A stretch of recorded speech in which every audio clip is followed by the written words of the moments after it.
Chapter 18. The Headmistress. Well, that is simply not true. Imogen squeezed the words out through her constricted throat.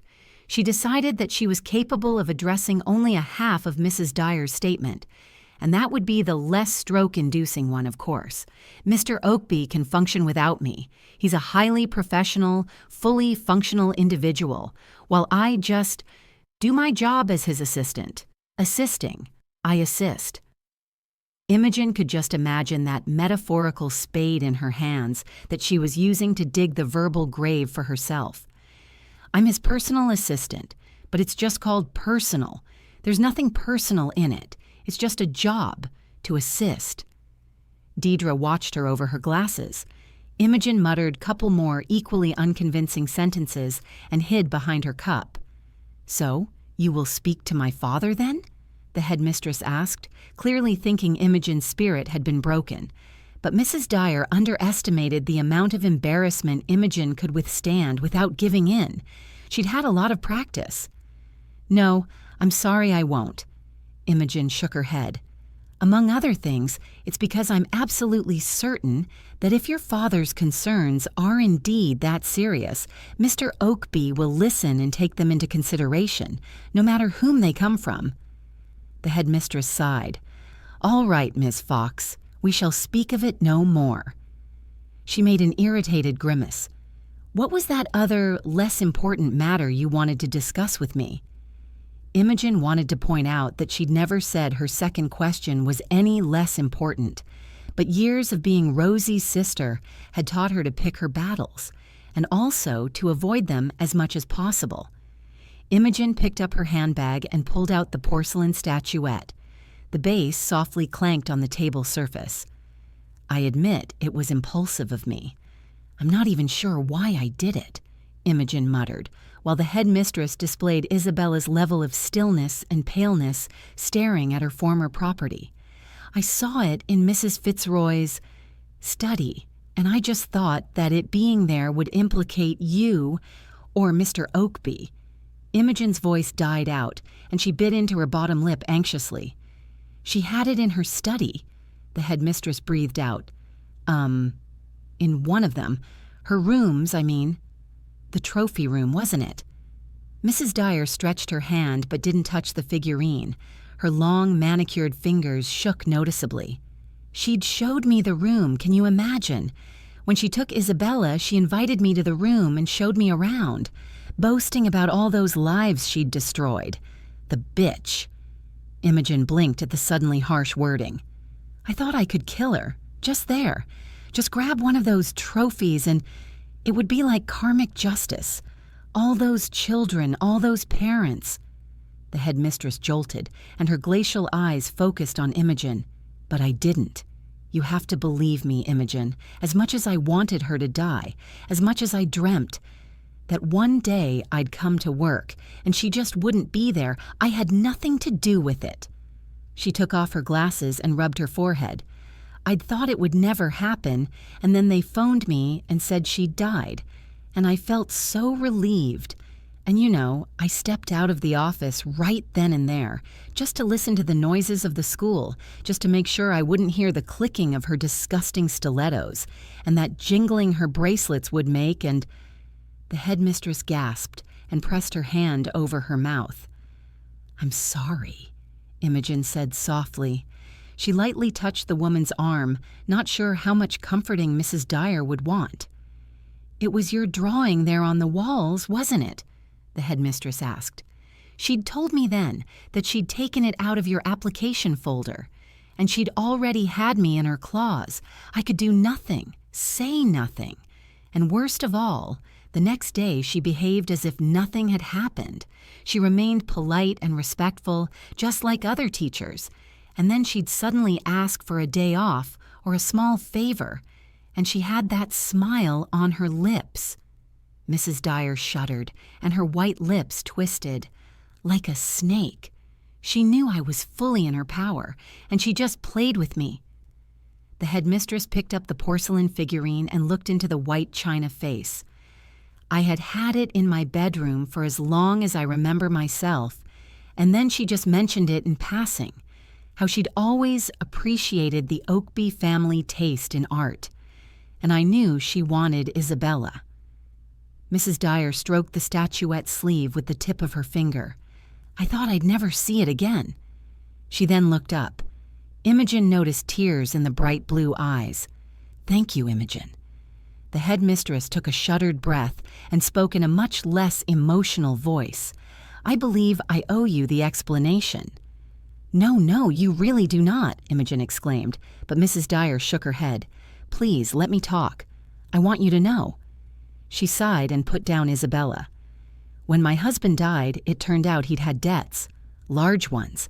Everything I thought we owned had been gone. The headmistress picked up her cup but didn't drink. He gambled, and apparently much worse than he wrote. Everything was gone. The house, the car, all what I thought we'd saved, and so much more. So I took a large sum from the school fund and invested it into shares with great risk. I was too embarrassed and too proud to go to my father or my brother, and I didn't want the name of my husband to be dragged through mud. I regretted it the moment I took that money, but it was too late then. The usual composure was returning to the woman. To my own surprise, I earned enough to pay out the debts and to return the money to the fund, and whatever was left, quite a sum I have to tell you, I anonymously donated to several charities. I wish I could tell you I'd done it for any honorable reasons, but I just needed the money to leave no trace, and then it was done. How did she find out? Imogen asked quietly, and Mrs. Dyer swallowed, her throat moving spasmodically. The stockbroker I consulted worked with her husband, and I assumed she'd somehow squeezed the information out of him. Perhaps he was one of her victims. I don't know. But you have to understand, I had no reason to kill her, at least not now. I was in no danger of her divulging my secret. She never would have. She'd had me exactly where she'd wanted me. Imogen nodded and twirled her cup on the saucer. Why did you do it? Mrs. Dyer asked suddenly. Why did you take Isabella? You don't owe me anything. Was it because of Tommy? Did you think he'd have been implicated if it had been I who'd killed her? Imogen gave it a thought. I don't know, really. She smiled at the headmistress shyly. Maybe. He's lucky to have you. No, don't argue. The headmistress gracefully waved her hand in the air. None of your nothing personal rubbish. You already stole for him. It's one step away from I'd die for you, don't you think? Mrs. Dyer asked impishly. Well, I don't think I'm quite the Fitzgerald material, Imogen muttered, blushing tortuously. The headmistress laughed. I meant Bon Jovi, Ms. Fox. Slippery When Wet album, released in 1986, one of Tommy's secret favorites. Imogen's jaw had started its rapid descent towards the floor. The headmistress continued in mischievous tone. Ridiculously lowbrow music was Tommy's and my rebellion of choice against our father's refined tastes and high expectations. I could bet you anything your favorite mayor still listens to Depeche Mode. I know I do, she whispered in fake conspiratorial tone and gave Imogen a wink. And now you know all our family's dark secrets. Imogen giggled and finally took a sip of her cold tea. 3 days later, Imogen was sitting at her table, doodling penguins on a sheet of scrap paper, her work phone pressed to her ear with her shoulder. Oliver was droning on the other end. But remember, Mops, you swore to me. If at least one of your American friends is attractive, you're bringing him to the Oak and Shield. Tell them it's the classical British pub and buy him some of their lager, while I'll just accidentally drop by. Ollie, the chances of any of the Americans to seem attractive to you are minimal. You like them tall, blonde, skinny, and well-read. Does it sound to you like a hypothetical man from Florida who's in construction business? And again, being in danger of stereotyping, even if either of them is gay, I'd say the distance between him and the exit from that closet most likely exceeds a parsec. Imogen heard something thud dully in the mayor's office. Do you want to hear the latest news from the land of tall, non-blonde, not at all skinny, but well-read? Let me guess. The news is that there's no news? Oliver asked with sympathy. Yep. Imogen popped the last sound and added devil's horns on the latest penguin. 0, nada, zilch. You know, Ollie, I think I've solved this riddle. I think you-know-who simply forgot about you-know-what. You-know-what being, and I quote, Oliver drew out, glorious, mind-blowing, endlessly inappropriate snogfest with the mayor on the library floor? Nothing of what you've just said is an actually quote, but yes, that you-know-what. Imogen sighed. I think it might have been some glitch in the Matrix, and now the universe has rebooted, and we're back to... The mayor's door flung open, and the aforementioned you-know-who stuck his head out. Imogen habitually ogled the curls, the nose, the askew tie, and of course, the glacial eyes, which contrary to the normal proceedings weren't lowered down to a paper or a mobile device. Imogen, do you have a boyfriend? Chapter 19. Et tu, Brute. No, Mr. Oakby, still no boyfriend, Imogen reported diligently.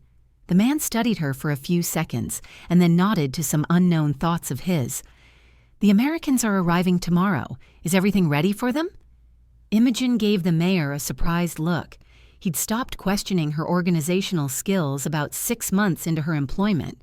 Given the Americans were important, she still couldn't suss out why he was asking. Yes, it's all prepared. Do you want to see the itinerary? God, no, of course not. The mayor waved his hand at her. Imogen felt even more confused. Why was he asking then? And why was he still standing, scrutinizing her? Did she have something on her face? There's that dinner with them, right? At the end of their visit? He drew out. Imogen shortly thought that it had been perhaps the longest she'd seen him make eye contact with a person without rushing back to his phone or his papers, except for that incident on the floor of the library, although technically he'd had his eyes closed then. He closed his eyes when he kissed. She'd seen the thick black lashes flutter. To Imogen, this knowledge seemed endlessly important and perfectly endearing. The dinner is booked, Imogen answered, and you're my +1, right? Oh, Imogen squirmed on her chair. Due to the lack of a Mrs. Oakby and / or any obvious significant other, the mayor indeed had normally had Imogen as his +1 for all sorts of formal events. She saw herself at those events as a sort of a stand for his papers and his briefcase when he needed his hands free to cut a ribbon or something. This time, though, it was a tad different. I'm not attending the dinner, sir, Imogen mumbled. It's just you and the city planning committee minus Mr. Fitzroy since he's still in mourning. The mayor gave her a long look, and then one thick black eyebrow slowly crawled up. And that was when Imogen was reminded of the fact, which she tended to forget due to his constantly disheveled hair and his habit of bumping into furniture and his complete inability to remember the simplest, everyday things. The mayor wasn't daft, childish, or the vague, two-dimensional romantic fantasy of Imogen's. You're my assistant, Imogen. The bypass is beneficial for the city, and the success of the project belongs to all of the town hall administration. Imogen would like to feel appreciated and habitually loved up at the moment, but unlike him, she just couldn't disregard the question of status and the difference in their social standing. Well, Mrs. Harris isn't attending either, she mumbled. Mrs. Harris is a clerk. You're the second in command in this town. Imogen gasped and gawked at him. I am not, she yelped, and he suddenly crossed the room in 3 giant steps, leaned in and kissed the top of her head. Of course you are. He then ruffled her hair and headed back to his office. Let me know the color of your dress. I need to match my tie, he threw over his shoulder. Was that a cheeky grin, the glimpse of which she seemed to have caught in the corner of his lips? And some sudden nettle woke up in Imogen, her nose still full of his cologne, and the warm and fuzzy feeling spreading through her. What for? I'm the one picking your ties any road, she called after him, and saw his shoulders shake in laughter. Fair enough, he answered without turning, and closed the door to his office after him. That evening, Imogen was warming up the tea for the children when her landline rang. Mops? Imogen immediately grew tense at the sound of Andrew's voice. How was this even possible? She had no romantic life, but plenty of romantic Barney, or at least it seemed so. Hiya, she muttered. You all right? How are you? That was Andrew in a nutshell, Imogen thought. The voice was warm and friendly, and so very familiar, and it brought all the wonderful memories of their childhood. Good, I'm good. Busy day, you know. The Americans are coming tomorrow, and the children. Still with you, I see. There was a soft reproach in Andrew's tone, which Imogen didn't appreciate. Maybe he'd been right. Maybe Rosie had been using her, but it was after all Imogen's decision. And what was she supposed to do? Send them back into that flat with loud parties and men parading through it? Yeah, having tea, you know. Imogen laughed awkwardly. Mops, listen, I wanted to apologize. Andrew sighed on the other end. I've been unfair. After that night, the dinner. He cleared his throat. I'd misunderstood what it had all been about, and well, let's put it this way. I was jealous. I had no right. Imogen chewed at her bottom lip and mindlessly stabbed a boiled potato on a plate with a fork couple times. Andrew, I'm sorry, too. You hadn't exactly misunderstood the dinner. I felt it was something more than just dinner when you were there and then on the sofa. Imogen trailed away. Andrew emitted a very polite, "Oh, yeah." Imogen inflicted a few more penetrating wounds upon the poor root vegetable. It's just, you're my friend and I don't want to upset you. She surely wasn't saying it right, was she? Mops, I've just been feeling recently that there seemed to be more between us than just friendship. Andrew's voice was gaining confidence, but then he stopped and coughed a couple times. That surely isn't a phone conversation. Well, do you want to come for tea then? Imogen blurted out, and then froze in mortification. He could surely misconstrue this offer as well. The children will be happy to see you, she quickly added. Oh, that's making it worse. Me too. I will be happy to see you, and we could talk afterwards later. Once we're alone. Not alone, but once they're in bed, and we are alone in the kitchen. They sleep in my bed, and I sleep on the sofa, so the kitchen is now the only normal space in the cottage. Imogen thought she should have stopped talking about 40 words ago. I don't want to intrude, Andrew said softly. You wouldn't be. Imogen wasn't sure why she was trying to convince him. Please, Andrew, I feel awful about our dinner. Let me make it up to you. Oh, that really wasn't good, was it? Andrew agreed, and Imogen pulled more plates out of the cupboard. The children were, of course, ecstatic, and Imogen didn't blame them. Andrew was, after all, 99% perfect. His only flaw, which wasn't exactly a flaw and had more to do with Imogen's thick noggin and not Andrew himself, was that he, simply put, wasn't the mayor. The four of them had the most wonderful evening. They ate their tea, they played Monopoly, and then after long goodbyes and excessive hugging, the little ones were finally in bed. Imogen closed the door to her, not so much anymore, bedroom, and came back to the drawing room. Andrew was nowhere to be seen, and she found him doing washing up in the kitchen. The man was indeed perfect, wasn't he?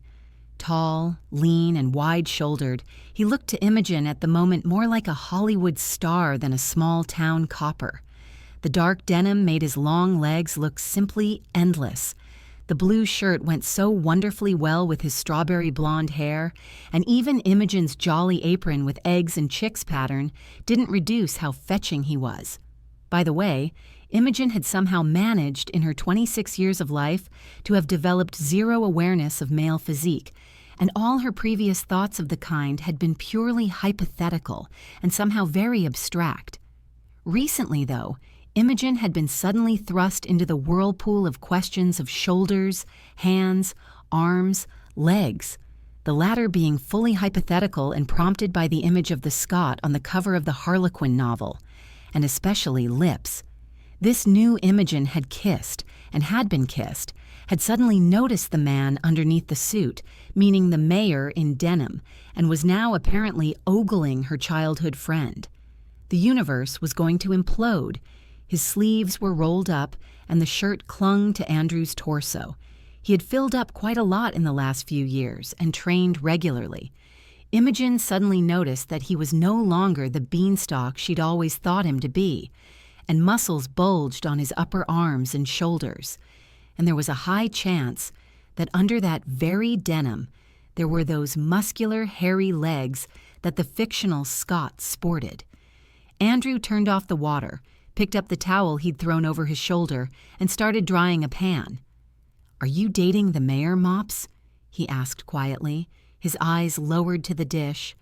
Imogen jumped up, immediately embarrassed by her speculations about her friend's legs. And then she finally heard the question. No, definitely not. One thing I know for sure is that I am not, under any circumstances, dating the mayor. Imogen shook her head so violently that she went somewhat cross-eyed. That was true after all. She'd smeared her lipstick onto the mayor's lips once, but that was it. Andrew finished drying the pan and deposited it on the counter, and then he plopped the towel over his shoulder again, stepped ahead, and cupped Imogen's face. He had warm hands, long fingers that lay firmly on her jaw and smelled of coconut and lime, since such was Imogen's favorite washing-up liquid scent. He peered intensely into Imogen's face, and she in turn stared into his greenish-gray eyes. He seemed to be looking for answers to a question he was so intently pondering, while Imogen pondered virtually nothing. Her head was empty, and she continued impersonating a dama on a motorway faced with a large, speeding vehicle. Andrew leaned in. Chapter 20. Sweet and Sour. Andrew was, put simply, a better kisser than the mayor. Imogen was uneducated in this area. Couple snogs at school, one unsuccessful date with Pete Miller in college, the mayor, and now Andrew's confident kiss. That was all she had to go by. And still she was certain that Andrew, as they say, knew what he was doing.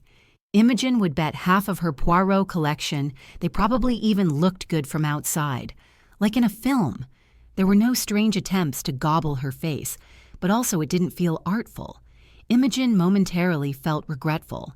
She was just testing the waters here to see if perhaps this could be her cup of tea. Meanwhile, what if the man was actually in love? Because that's how it felt, as if he'd wanted it for a while and was now savoring their kiss. "Mops," he whispered. Imogen cringed. He surely could have dropped the annoying nickname at least now. He brushed the knuckles of his right hand to her cheek. When the mayor had first kissed her, he'd had his palm under her jaw, his index finger on her cheekbone, the middle finger behind the ear. The man had exceptionally large, long-fingered hands. Andrew, meanwhile, had his left hand on the side of her neck and then stroked her jaw with his thumb. His hands were no smaller, just slightly more delicate. Was it awful of her to continue comparing? Andrew leaned in again, this time watching her reaction, and she rose on her tiptoes and placed her hands on his shoulders. She actually wasn't sure where hands were supposed to go in this situation. Andrew was an inch taller than the mayor, that much Imogen knew. But A, the mayor during his turn was sitting on the floor, and B, with the mayor, Imogen didn't think or analyze or question. She just internally squeed in triumph and went for it. "Mops, what are we going to do now?" Andrew murmured, and then twisted his neck and kissed the side of her throat. That tickled. In all honesty, Imogen would like to vote for more of the same, but he was right. They couldn't possibly go on with these dalliances in the middle of her kitchen, with kids sleeping 2 rooms away. And then there was also the Barney of Imogen, being not quite certain what it was exactly that she was doing. Snogging her childhood friend would be something else rather than just snogging a bloke because he's fit, wouldn't it? You see, Andrew, she started, but he interrupted her. "Mops, I know you're scared. It's a big change and you don't know much about dating." Well, that was certainly a tad patronizing. Imogen thought. "And we can take it slow, but I'm sure we'd be grand together," he said, and gave her a warm smile and brushed his knuckles to her cheek again. Imogen's first impulse was to fully agree with him. Firstly, they did get along so very well. Secondly, he was so fit and chivalrous that of course most would immediately jump at the opportunity. And thirdly, Imogen was, sadly, a people-pleaser by nature. But then she asked herself whether being with Andrew, properly being with him, would actually be something she fancied. Say, they started dating, and he came to visit in the evening.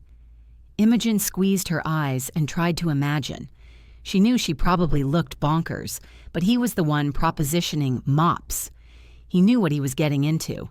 If he wanted Mops to answer, he needed to give said Mops a mo. So, would it be something she'd like? To come home, shake off her shoes, and find him on the sofa, and she'd sit on his lap and wrap her arms around his neck and press her nose into his neck. Maybe people didn't actually do it in a relationship. How would Imogen know? But she assumed that realistically being together wasn't just about the tingling she was feeling right now, and not about snogging in the kitchen. But hopefully, that would be included. It's about being stressed and tired, and then seeing that person and feeling better and wanting to spend time together and supporting them if they needed to stick their nose into someone's neck. And just sometimes pressing her lips to that delicious-looking cheekbone above the thick, dark beard.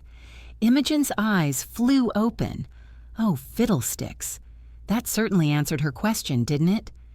"Andrew, I think it might not be such a good idea," she muttered, and he looked at her, taken aback. "As wonderful as this feels," she said, and patted his chest in an awkward gesture. "And as much as I fancy you, I don't think I would be able to fully commit to it. And I think you deserve someone who would." "Is it Oakby, then?" Andrew asked quickly, and Imogen gave him a frowned look. Apparently, men required a reason for being refused, and a simple, "I don't feel like it," just didn't work. That certainly made Imogen appreciate Andrew just a tad less. She didn't grant him an answer, but Andrew seemed to require none. "Mops, it'll never happen." Andrew's voice was irritated, but he took it under control. "Not that you're in any way below him." Imogen felt that there was a definite but hovering somewhere there at the end of that sentence. "You really should give up this ridiculous fantasy," he said softly. Imogen was starting to wonder if it was polite to remind Andrew where the exit door was in her cottage. "Andrew, I think it doesn't quite concern you. I gave you the answer regarding you. Whatever it is between the mayor and me—" "There is nothing between the mayor and you, Mops." What irked Imogen most was that Andrew still sounded patient and cordial. Were he jealous or angry, she'd understand, though probably wouldn't condone. But this condescending caretaker tone was humiliating. "Sometimes you just have to accept reality and scale down your expectations," he added. Imogen pressed her lips but didn't let the words, "Do you truly want to be someone's second choice?" escape her. There was, of course, a certain degree of cruel truth in what he was saying. They lived in a small town, and neither of them was planning to leave, and Andrew was so much more than just a scaled-down realist expectation. And 97.5% of the appropriate town population would consider themselves most lucky to end up in a relationship with him. But there was a reason why a certain governess had always been Imogen's favorite character. Imogen truly preferred to think of herself as a free human being with heart and soul and spirit, given sometimes it would take her a while to find the aforementioned independent will. "I think this is the end of this conversation, Andrew," she muttered, and picked up the towel that had fallen on the floor when they'd been snogging. "I'm sorry that it is," he answered, turned around and walked out of the kitchen. Imogen heard the front door bang. She sighed and started making her tea. Altogether, the evening could be assessed as half successful, half a complete disaster. The next morning, Imogen was meeting the Americans in the entrance hall of the mayor's house. There were 3 of them, and they reminded Imogen of the Archaeology Today Monty Python sketch. One never stopped talking, and never about what mattered. The second one seemed neurotic and dischuffed about quite anything, really. And then third one was tall and full of himself. In her mind, Imogen called them chatterbox, testy, and surly, respectively. "Well, sweetheart," Chatterbox started loudly as soon as they stepped in. Imogen decided she didn't quite like him already. "Your hotels are something," he drew out. "And of course we almost got run over. What do you transport in all those white minivans whizzing about?" Imogen's eyebrows jumped up. "I suppose it could have been Mr. Buck, the butcher. He makes his deliveries around this hour, but I believe it's just one white van." The American stomped by her, Chatterbox still talking about walking on the wrong side of the street, Testy typing something in his phone with a miserable expression on his face, and Surly looked down at Imogen. His face was scrunched, as if he'd been snacking on lemon all morning. "The pillows in my room are crap," he announced to her. Imogen took a discreet, calming breath and gave him a polite smile. "I'm sorry to hear it, sir. Have you let the pub owner know that you're—" She didn't get to finish. "Sweetheart, sweetheart," Chatterbox hollered into her ear, and then had the nerve to snap his fingers in front of her face. Imogen froze in astonishment. "We need some coffee, hun. No one can work and think at this time of day without some Joe," he said. It was 9:30. Imogen was choosing between a properly veiled but firm and incisive retort and a simple, polite statement that she didn't appreciate being treated like the TARDIS door when the office door opened and the mayor came out. "Gentlemen," he greeted them, and his eyes quickly scanned Imogen's face. "Morning, Imogen." She gave him a polite smile as well. "Would you like some coffee, sir?" she asked, and heard Testy scoff in the background. "That would be lovely," he answered. "We'll wait for you to order to start the meeting." Imogen, who was heading to the phone to ring Miss Flora to ask for her best pastries, threw him a confused look over the shoulder. "We can start right away, Oakby." Chatterbox grinned and smacked his square hand into the mayor's back. The mayor didn't flinch, but Imogen felt an odd protective urge. "We don't need coffee to start talking." "But we do need Ms. Fox," the mayor deadpanned and stepped aside, inviting the Americans into his office with a wide wave. The Americans went in, and the door closed. Imogen gave it an adoring look and proceeded with her order. Chapter 21. Scolding. After 4 days, Imogen could firmly say she disliked the Americans. Not all Americans, of course, just these 3. Everything that she'd been vaguely uncomfortable with in media, and recently, as sad as it sounded, in the behavior of certain police sergeants. The chauvinism, the disrespect, the objectification were so prominent in the visitors that Imogen had arrived to the decisive understanding she was indeed a feminist, and a dire one for that matter. Despite the mayor's efforts to include her into the conversations led around the contracts, which she drafted with the barristers and the council, and the community outreach program, which she was primarily responsible for, the 3 gentlemen treated her as furniture and occasionally as a waiter. Imogen breathed through it and told herself that A, it was an important development project for the town, and B, it was beneficial to her as a person. She was gaining experience and widening her perspective. So she smiled politely and then went home and vented to Oliver over a cuppa. On day 5, one of the Americans was punched in the face in the pub, and it was during lunch. No alcohol was involved. Apparently, the rules of politeness differed much on 2 sides of the ocean. Apologies were made, and Dr. Fenton was summoned to stitch a cheekbone. Day 6 was thankfully the last day of the visit, and Imogen woke up in a jolly good mood. The prospect of saying goodbye to the men made her whistle and dance in the kitchen while making toast for the children. "I've arranged Oliver to come over to stay with you," she said, hurriedly scraping butter on Brian's toast. "I don't know how long the reception will take. We're signing the papers after lunch, so after that, I'll stop by the cottage to change, and—" Her mobile shrilled on the counter, and she pushed the bread into Brian's hand. Yes? Imogen, I need you in the office now. The mayor's voice was tense, and Imogen looked at her wrist. It was still 2 hours before she was expected in the office. Mr. Oakby, I apologize for disrupting your morning, but I need you. Imogen threw an uncertain look at the children. Could I bring my children, sir? My friend Oliver will pick them up on his way to work then. She could the mayor exhale sharply. She wondered if it was a huff of indignation, but when he spoke she realized it could have been relief or just a calming breath. Certainly. He paused and then muttered, I apologize again. Imogen felt he was now quite excused for this odd behavior.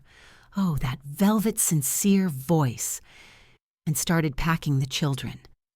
The bus ride was silent. Kathy was nervous. She'd always been apprehensive of the mayor, although Imogen couldn't say why. Brian was too excited at the prospect of visiting Imogen's work, and by the unusual morning all together. Loudly crunching his toast and sipping tea from Imogen's thermos flask, he was staring through the window and occasionally squirming on his seat. The visitor's entrance of the mayor's house was still locked.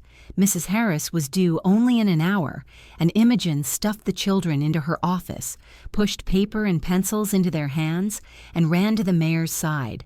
He was pacing the room, and at first Imogen thought he was on the phone, but then he turned and looked at her gravely. Imogen closed the door behind her, and that had the effect of a cork jumping out of a champagne bottle. He stepped to her and leaned in, his nose still at a considerate distance from hers, but nonetheless much closer than normal. That was irresponsible, the man hissed, and she saw the thick black eyebrows furrow. Utterly irresponsible, he repeated. Imogen blinked.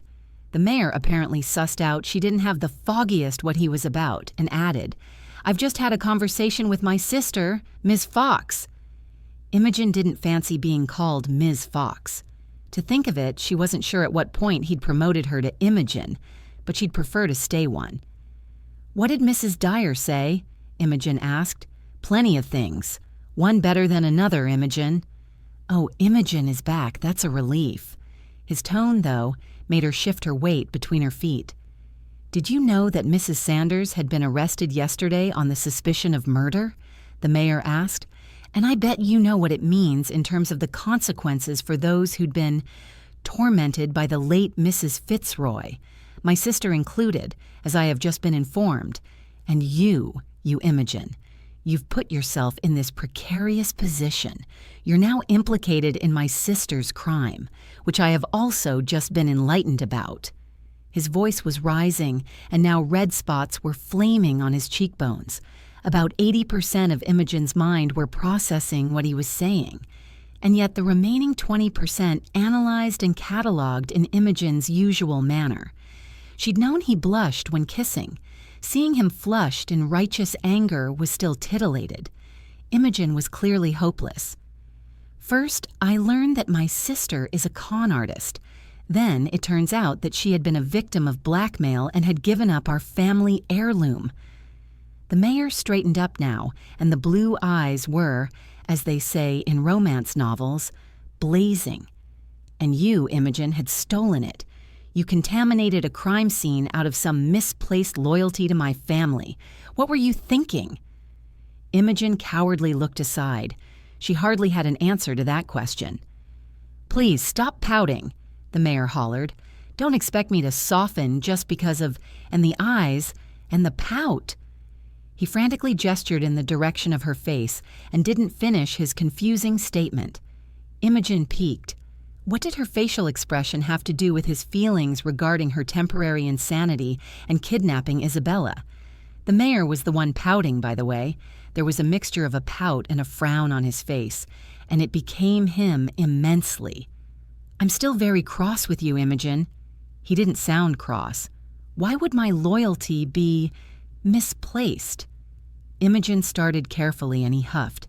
I just thought if your sister were implicated in the murder, which she'd had nothing to do with, thankfully, you would have been too, Imogen continued. And the town needs you. I needed to protect you. My sister had committed a crime, and she should have been persecuted for it. When they're going through the trophies of the late Mrs. Fitzroy, they will investigate each person there, and each of those people should face the responsibility for their actions, the mayor said firmly, and so should have my sister. What makes her any better than others, and what gives her the right to drag you into her dirt? I dragged myself in it, Imogen exclaimed. She didn't make me. I did it myself. And not everything is all black and white in life, Mr. Oakby. Do you think my friend Oliver has to be punished for his sexuality just because Mrs. Fitzroy had his family heirloom among her trophies? Or me? My drawing is in that room as well. The mayor looked taken aback, and she could see he wanted to ask her to elaborate, but he didn't. He had no right, after all, and she respected him only more for not sticking his gorgeous, long, patrician, Eno nose into her business. Still, you properly shouldn't have, he grumbled, and the pout took over the frown part of his expression. And with my father as well. Clearly, Deidre has no misgivings about using your influence on me. His voice was gaining volume again, but Imogen was only half listening. Influence on him. She mentioned, yet again, that he wished to talk to me. The mayor's tone was venomous. She said that you had refused to see him for a private conversation. Deidre surely should have kept you out of it. Where is her loyalty and protectiveness? She knows that getting tangled into my conflict with my father would make you uncomfortable. The mayor gestured wildly in the air and started pacing his office. Imogen felt odd, as if it were a dream, where everything was just as in reality, but not exactly. Her, Imogen, suddenly in the middle of the Oakby family dispute, the mayor mentioning her influence on him as if it were a given, him asking her to stop pouting as if it had some effect on him. That was if Imogen actually pouted, because she wasn't even certain she was capable of the expression. Altogether, Imogen almost pinched herself to make sure she wasn't sleeping. "Have they really arrested Mrs. Sanders?" she asked quietly. The mayor, who for some reason was sharpening a pencil in a loudly buzzing desktop sharpener, gave her a dark look. She confessed last night, said her daughter had known nothing of what had happened. Apparently, Mrs. Sanders refused to explain her motives, except for saying she'd been appalled by the later Mrs. Fitzroy's morals and behavior towards many of the citizens of Fleckney Woulds. The mayor stopped torturing the writing implement and stared flabbergasted at the 2-inch-long stump in his hand, probably wondering where the pencil had gone. They had been blackmailed as well, her and her daughter, Imogen answered. The mayor stuffed the handicapped pencil into the cup on his desk and sat on the table's edge. He pinched the bridge of his nose and sighed. "I apologize for being rash and loud," he muttered, looking under his feet. One dark curl fell on his forehead, and Imogen firmly told herself to stop ogling the body and listen to the man. He stumbled. "I hate seeing anyone take advantage of you. You simply don't deserve such mistreatment." Imogen told herself not to read too much into his statement. It sounded sadly similar to Andrew's habitual claims that she was too soft, surely meaning he thought she was a doormat. But there was still a chance that the mayor saw her differently. It would be so very wonderful if he did. "I did it for the town," she repeated. He nodded without looking up. He was so tall that sitting on the desk, his hands near his hips, he had to sort of fold, like some beautiful letter of the Greek alphabet. The long legs were crossed in the ankles. "It's of course your business, Imogen. I have no right to tell you what to do, but you already do so much for the town. Sometimes someone has to take care of you, too." He slowly lifted his face and gave her an uncertain look. He blinked several times in his usual nervous habit. The lashes fluttered, and Imogen gulped. It looked as if he was asking something. But what? Chapter 22. Almost Too Sweet. "I can take care of myself," Imogen muttered, and threw the mayor an uncertain look. It was so very confusing to see him focused on her. Generally, she'd been under the impression that in everyday life Mr. John Thomas Oakby had been focused on her as a human being at about 26.3% capacity, while most of his attention was dedicated to her as a member of the town hall staff. And now he was looking at her, Imogen, and seemingly actually seeing her.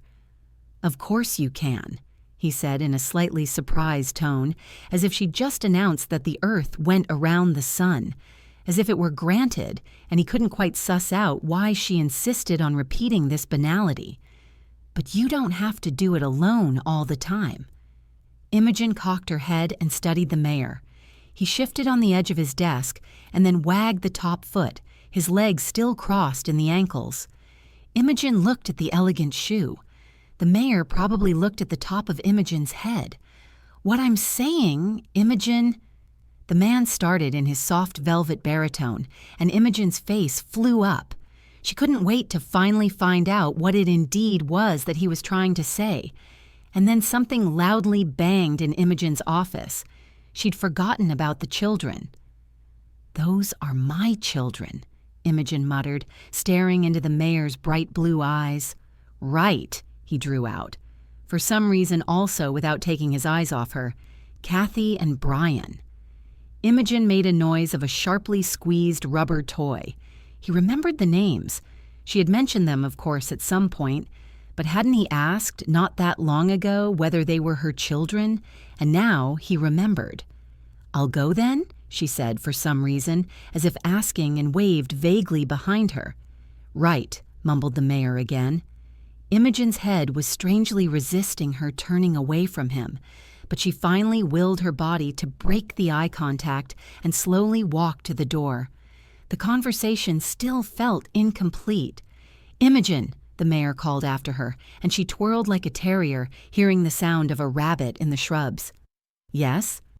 "Do you actually like being called Mops, like Cooper did?" And here Imogen had thought this morning couldn't have gotten stranger. No.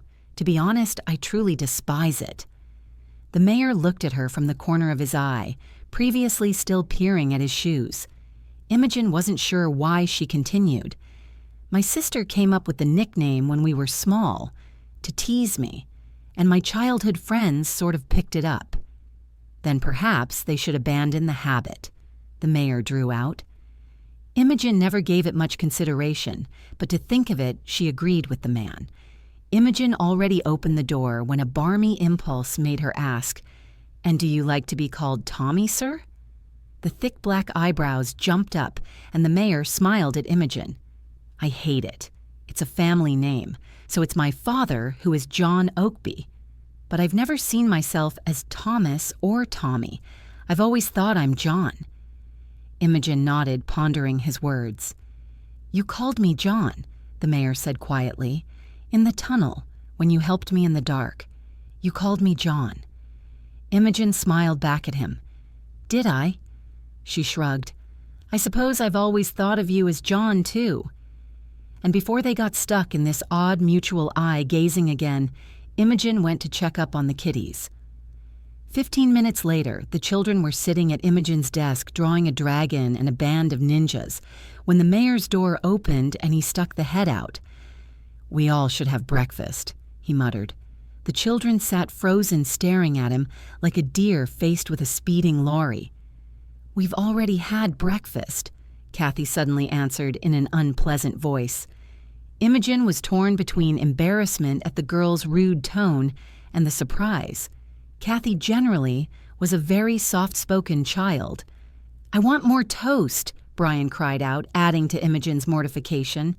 The mayor ran his eye over the children. "How about tea and some pastries?" "We don't want any," Kathy continued her astonishing behavior. "I do," Brian hollered. "We'll go to the tea shop across the street." Imogen yelped and jumped to her feet. "Come on, children, let's get some food." "I'd like my usual, please," the mayor asked politely, and started patting his thighs and chest, clearly in search of his wallet. "I have your card, sir." Imogen was already rushing to the door, dragging one resisting and one enthusiastically bouncing child after her. "We'll be back in a mo." "No rush," the mayor answered, but Imogen was already out of the room. Outside, Imogen stopped and leaned to Kathy's face. "What's going on?" she asked, peering into the girl's eyes. "We don't want his breakfast. We don't want him," the girl muttered, pouting, her cheeks flaming up. "Why?" Imogen asked, feeling quite lost. "I thought it was quite nice of Mr. Oakby to offer us a—" "I don't like him," Kathy cried out, and tears rolled over her eyes. "And I don't want his pastries." Imogen gawked at the child and then looked at Brian. The boy was pale, his eyes shifting between his sister and Imogen, his pupils dilated in fear. Imogen felt excruciating pity towards the little one. He was so used to people shouting and being angry around him that the smallest altercations terrified him. "Kathy," Imogen said softly, "you don't have to like Mr. Oakby if it's not something you feel like, but you have to be polite to him. Is there something that bothers you?" "Nothing," the girl grumbled. "I just don't like him and don't want anything to do with him." The girl lifted her flushed face to Imogen. "And I don't want you to be his friend." "But I am," Imogen answered. "I like him, and we're good friends to each other. Is there a reason you don't want this?" "I don't want to talk about it." The girl bit into her bottom lip. "Has he upset you somehow? We need to talk about it then." "I don't want to talk about him. He didn't do anything bad." The girl apparently decided to avoid misplaced suspicions, for which Imogen was grateful. She wouldn't have ignored if Kathy had claimed to have a reason for this odd enmity. She'd always put Kathy's interests first and believe her if the latter had something to share, no matter how unlikely any sort of something seemed to Imogen at the moment. "But I still don't want you to be his friend," the girl repeated. "Well, that is not how it works. We all can choose our friends freely," Imogen answered firmly, and the girl's shoulders stooped. Imogen picked up the kids' hands and led them across the street. All through their shopping for sweets, Kathy was quiet, while Brian quickly regained a bit of color and his previous jolly attitude once he saw the buns and tarts in the window. Back in the office, the kettle had just boiled, judging by the steam coming up, and Imogen made 4 cups of tea. She was just going to place 2 cheese scones and an apple walnut Danish on a plate to take to Mr. Oakby when the mayor came out. Contrary to the usual proceedings, he sat down at the large visitor table, having picked up the box and the stack of plates. Brian immediately materialized on the mayor's right. "Brian, is it?" the mayor asked, as naturally as if they were having their daily shared breakfast. "I suggest the cheese scone." "I like the sweet ones." Brian pointed at the white chocolate and raspberry pain au chocolat. "Me too, but I like dark chocolate. Imogen likes these ones," the mayor said, and Brian nodded importantly. Imogen considered picking up her jaw from the floor. "You can start with cheese and then have a sweet one," the mayor offered. "I can have 2?" Brian asked, greedily eyeing the sweets. "If your aunt says it's all right, I can't see why not." The mayor shrugged and bit into his first cheese scone. Brian threw Imogen a begging look, and all she could do was nod. To ensure his success, Brian picked up both pastries at the same time, the cheese one being the one Imogen had put aside for the mayor, and happily purring, he sank his teeth into the scone. Imogen's right eye twitched. The 2 men sat and chewed, occasionally exchanging remarks on the deliciousness of the food, while Imogen walked aside to Kathy, who was sitting on a chair in a corner, her arms crossed on her chest. "Love, what is it?" Imogen asked quietly, having never seen the girl like that. Among other things, Kathy was hardly spoiled with pastries either, and Imogen did get the girl's favorite cherry and custard pinwheel. "Nothing. I just don't want to sit with him." Kathy's voice sounded nasal, and Imogen noticed the red eyes. Imogen looked behind her shoulder, wondering if the mayor could hear the girl. The man seemed oblivious. "Which one is your sister's favorite?" Unlike Kathy's, the mayor's velvet voice carried. So, not oblivious then. "This one," Brian answered readily. "Imogen, can I have another one?" Imogen glanced and saw the boy's dirty, probably sticky and glaringly happy face. "If there's still room in you, you can," she answered. Brian picked up a slice of povatica, which Imogen had bought for herself. "We'll save you your pinwheel," the mayor said, and looked at Kathy over the rim of his cup. The girl glared at him, and he suddenly winked to her. It was hard to say who was startled more, Kathy or Imogen. The man winked. How was this possible? Imogen had quite forgotten it, but no one could withstand the mayor's gaze if he was intent on making them squawk. Kathy broke down in less than 3 seconds. "Do you like Imogen? Because if you do, you can't make us leave. She won't. Send us away," Kathy almost shouted, but then her voice started shaking as if she was hardly sure in what she was saying. "Oh, Kathy," Imogen breathed out. The mayor gave the girl a long look and carefully put his cup down. Brian was petrified, with his cheeks full of the sweet dough and walnut filling, like a hamster faced with a cat's scowling muzzle. "I do like Imogen, but what does it have to do with sending you away?" the mayor asked calmly. "Mum said you won't want the brats like us near your Imogen. She said you will make her throw us out." The tears finally burst out of the girl's eyes. "Imogen, are you planning to throw these children out?" the mayor asked in the same even tone, and the children whipped their heads and stared at their aunt. "Never," Imogen answered earnestly. "Mr. Oakby, are you planning to try to make me?" "Why would I?" he answered and picked up another Danish. "I quite like them." And then he gave Brian a wink as well. Brian apparently decided it was safe to continue eating and loudly swallowed. Imogen pulled Kathy to herself, and the girl hung on her neck, sniffling. "You should eat your pinwheel, Kathy," the mayor said, his tone just as nonchalant as before. "It looks very tempting, but we're so far resisting."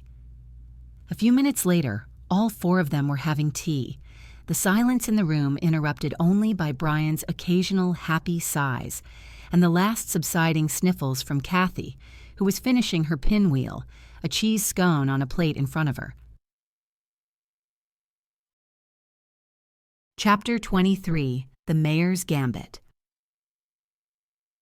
The papers were signed, the town had gotten the bypass, the Americans had gotten their contract. Hands were shaken, shoulders patted, and Imogen scooped the forms from the table to carry them to her desk. "Leave it to Mrs. Harris, please," the mayor said nonchalantly, and suddenly looped his arm. "A celebratory drink before the dinner?" he asked the Americans, and then looked at Imogen askance. The peering of the blue eyes was pointed, and Imogen gingerly pushed her arm through his. "Don't mind if we do."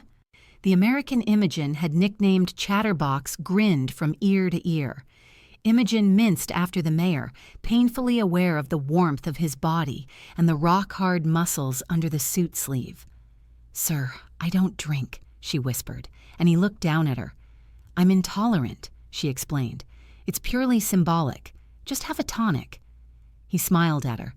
"Just in the pub across the street. You need to go get dressed for the dinner, right?" Imogen nodded, unable to stop gawking.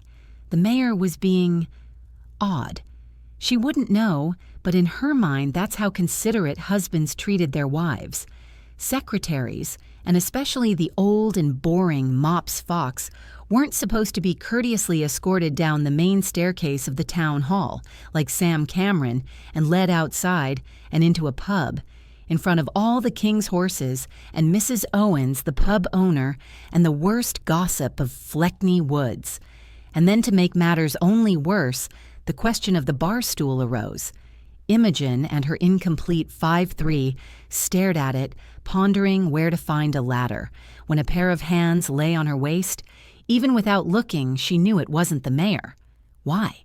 Because at the moment, with complete certainty, Imogen knew that he would have asked first. The sulky American gave her a smirk and, "Let me help you, sweetheart," when the large and probably heavy hand of John Thomas Oakby lay on his shoulder. The look on the mayoral noble face was grave. "Thank you, but I'm all right," Imogen said to the American firmly. She appreciated the mayor backing her up, and even more so, she appreciated him giving her a chance to speak up first. The overseas guest jerked his hands back. Imogen grabbed the edge of the counter and clumsily climbed on the cursed perch.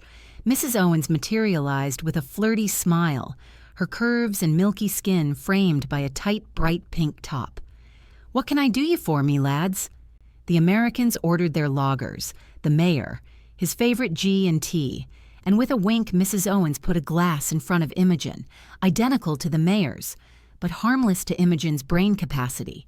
Imogen's inability to drink was well known to the drinking community and those concerned, and the joke about the difference between the Fox sisters' lifestyles had been quite popular at the times when the younger Imogen had to come to drag sloshed Rosie back home.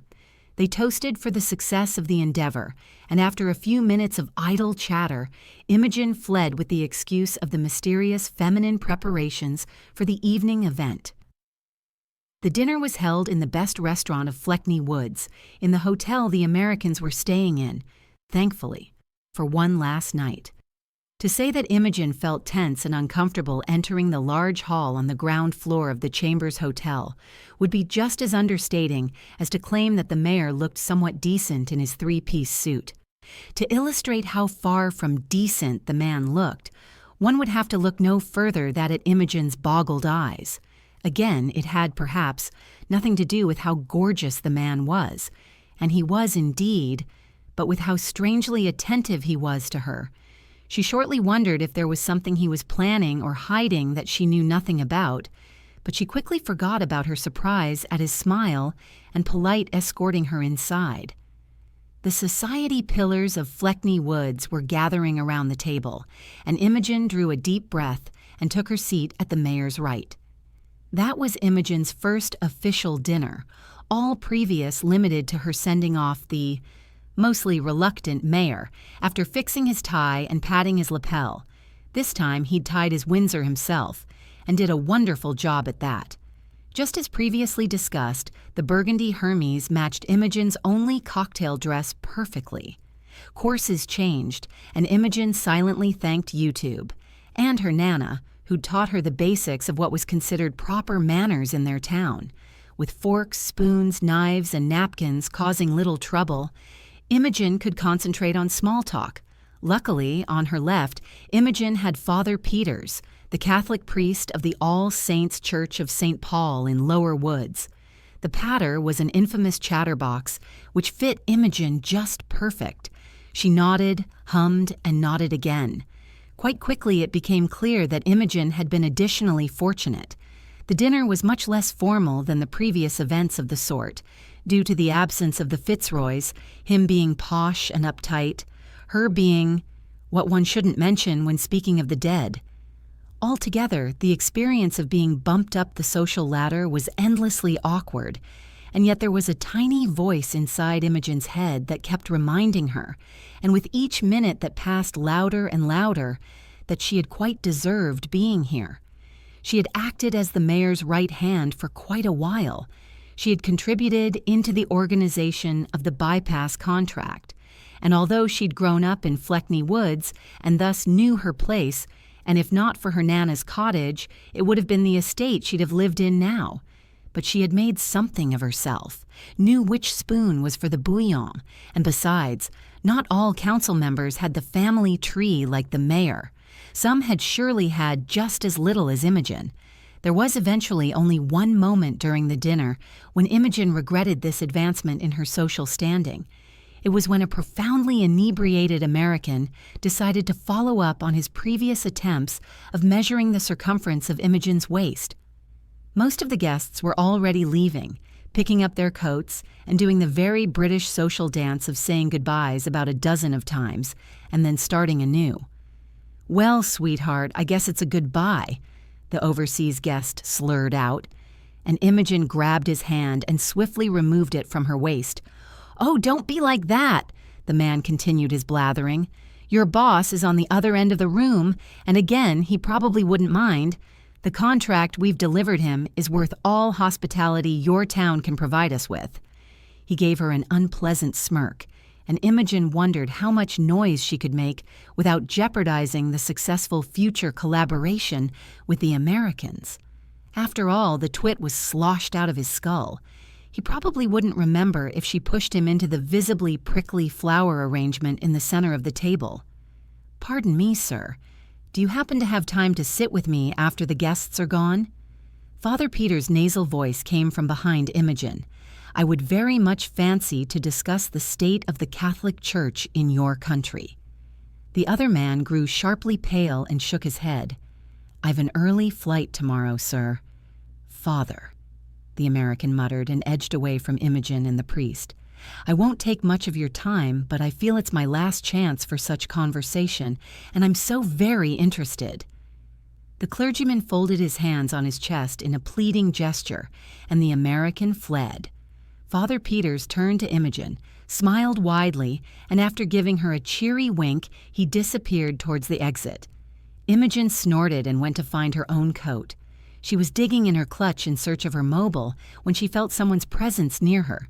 This time it was a pleasant tingling and not a shiver that ran down her spine. "Could I give you a lift?" the mayor asked.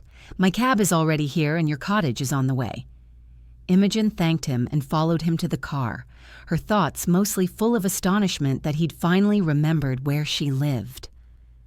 Inside, she checked her texts and found out that the children were asleep, and Ollie had made himself a sleeping place on her sofa. The next day was a Friday, and he had no classes to teach.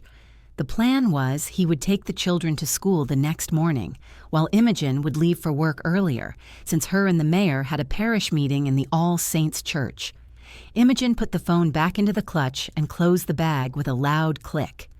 "Have you enjoyed the dinner?" the mayor asked, once again in the tone of a loving spouse, and as bizarre as it was, his attention still seemed to fully be focused on her. Imogen blinked and stared at the man. In the darkness of the car, his features softened by the passing lights, he looked suddenly so human and so kindred. He was probably tired after the evening, and his large body was leaned back, relaxed. Everything about him was familiar, from the black beard to the long fingers on the handle of the door. Imogen decided that the Scottish play was right, and screwing up her courage to a sticking place, whatever this alarmingly anatomical idiom meant, she shifted on the seat closer to him and firmly placed her hand on the back of his neck, under the soft curls on the nape. "I'm planning to kiss you right now, Mr. Oakby," she announced, with a slightly questioning intonation. Consent was crucial after all. "John, please," the mayor answered slowly, his eyes widened. "And yes, please."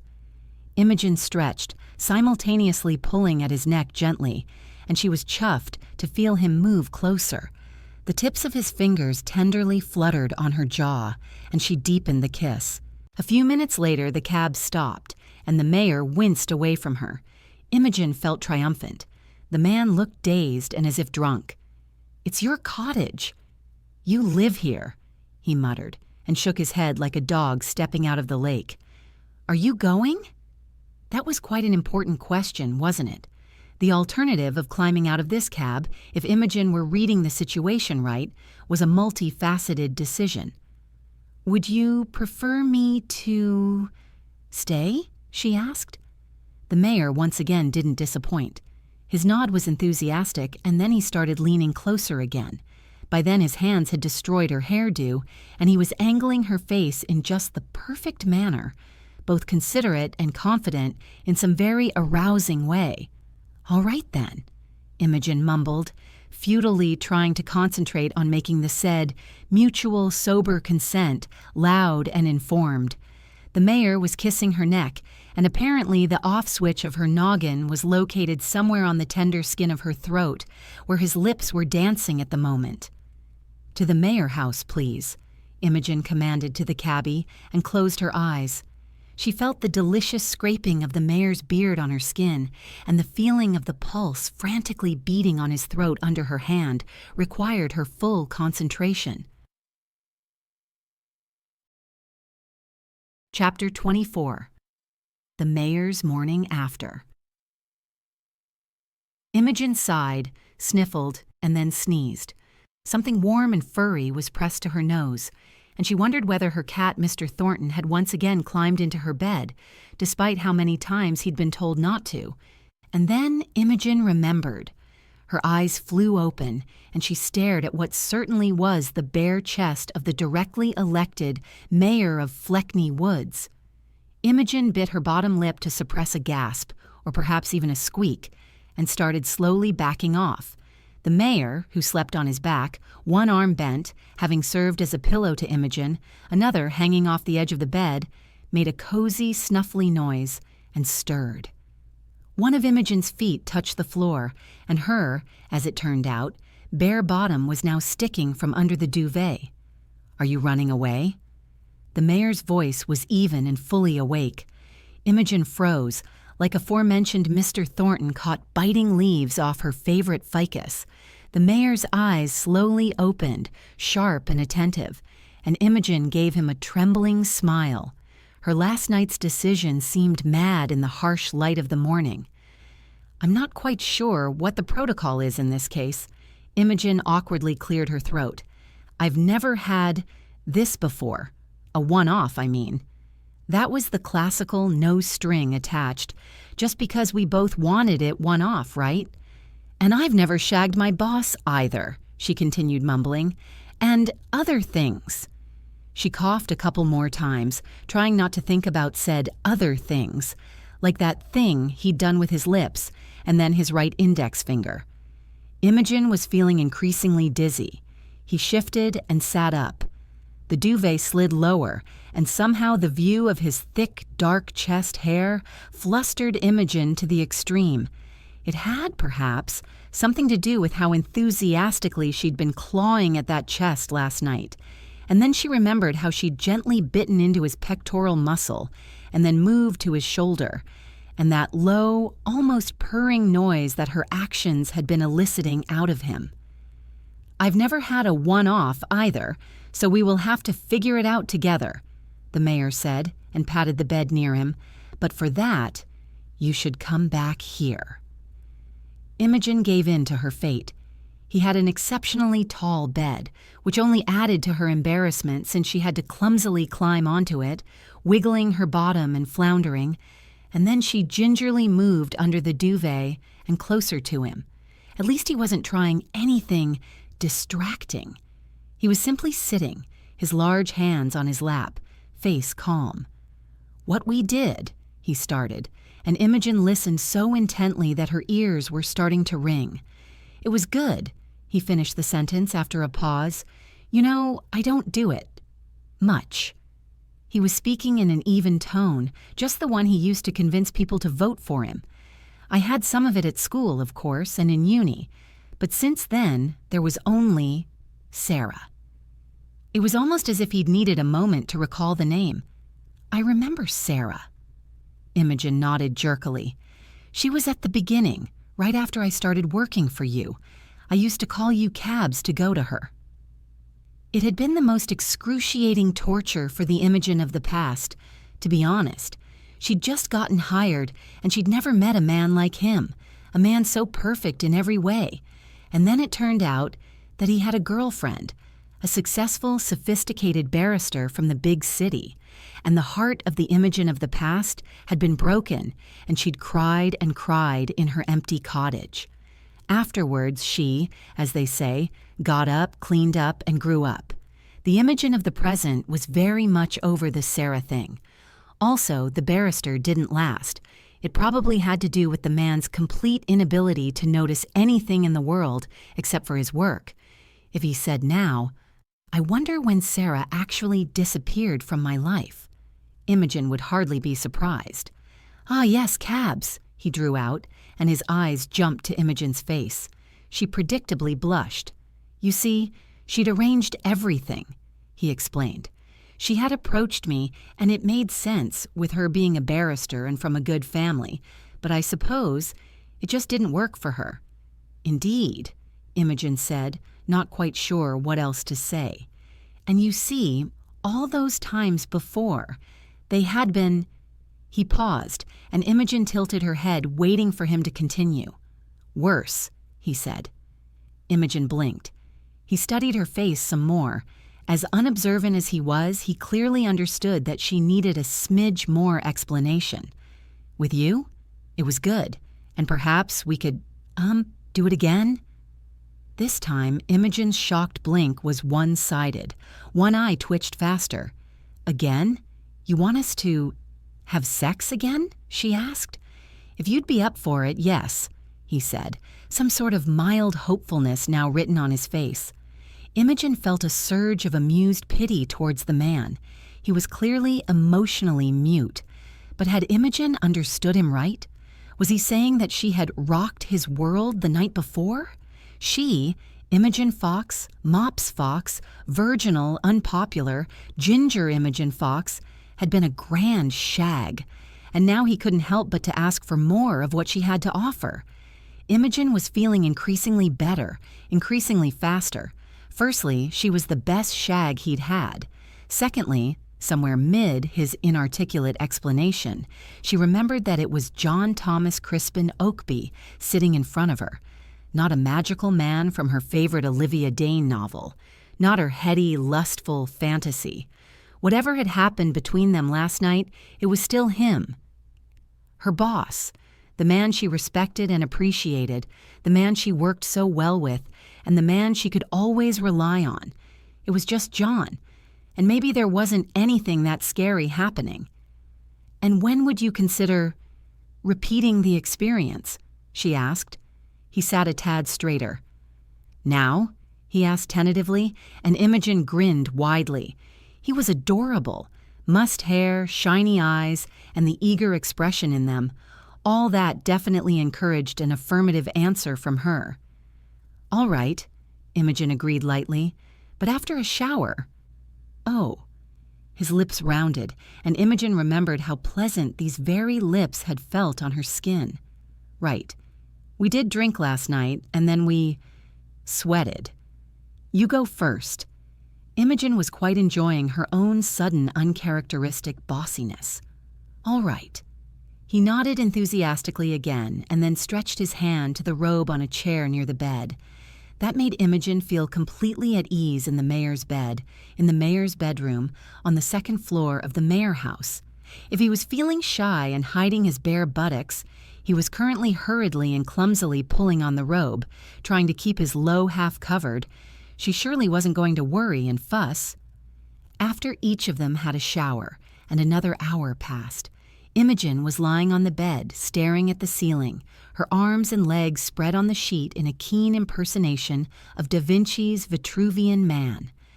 The mayor was lying near, in the same pose, his heavy right arm hotly weighing across Imogen's stomach. "That was," he started in a gruff voice, and Imogen laughed loudly. And then she groaned, because it seemed that some never previously used muscles hurt all over her body. "That was even better," she finished his thought, and he probably nodded since she felt some shaking, but she had no strength to turn and look at him. She then lifted her hand and stared at Nana's watch. "You have a meeting with the parish council in an hour, in All Saints." She then wondered whether she was supposed to somehow signal that they were now talking in the professional capacity.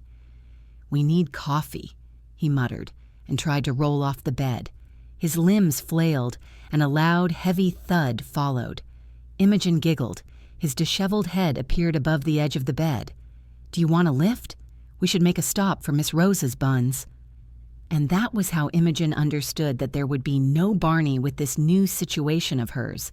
He sounded just as he always did, somewhat absent-minded, confident, and respectful.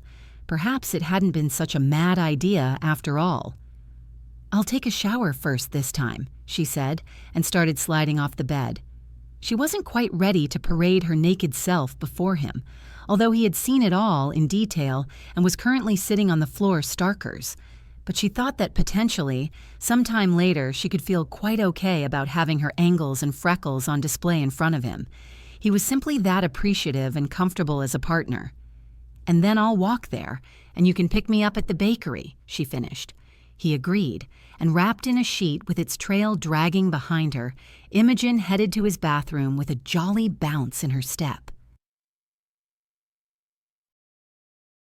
Chapter 25. Daily Dozen. Friday started and ended as if nothing had happened the night before. Then Saturday and Sunday came, and they were full of the normal errands, which Imogen had to admit she just couldn't perform quite normally. Her mind wandered, which wasn't news, of course, but mostly she'd freeze mid-gesture, reminded of that one thing he'd done, or that one tingling she'd felt, or something rather. And then she'd shake her head and go back to slicing cucumbers for the children's sarnies. And then Monday came, and Imogen started wondering whether she'd simply imagined the night of Thursday. She had lost her virginity to the mayor, hadn't she? And he had stated that he'd like the unmentionable activities they'd partaken to take place again, hadn't he? Imogen finished her second cup of tea, and taking some papers to his office, she peered intently at the top of his lowered head. The mayor was scribbling furiously. Imogen had a daft, adoring thought that he looked like a diligent schoolboy. She swooned and then told herself to stop being an idiot. "I've brought the draft of the Arboretum project." She addressed the silky, coffee-colored crown of the mayor's head. He hummed and tapped his index finger to the already impressive pile of documents on the side of his desk. Imogen placed the documents where she'd been told and realized she was holding her breath, avoiding the danger of catching the delicious smell of his cologne and his skin. She'd had lungfuls 3 days ago. She didn't need a reminder. When her hand lay on the handle of the door, his calm, nonchalant voice came from behind. "What are you doing tonight, Imogen?" Imogen fixed her unseeing, widened eyes on the wood of the door. Her mind, so alike a hamster in a wheel, sped up, filling her thoughts with, firstly, decoding the question, then questioning her deductions, and then a tinge of indignation, quickly replaced by the surprise at said indignation. He was surely asking about a potential continuation of Thursday night, wasn't he? Was he? And if so, that was surely quite moronic of her to feel that he could have approached the topic differently. Why would he? This polite, considerate question was exactly in the tone of their Friday morning conversation. She turned and answered slowly, "I'm taking care of the children." He lifted his eyes, and that was when she realized that he hadn't been scribbling since she'd put the papers on his table. Had he been pondering how to ask?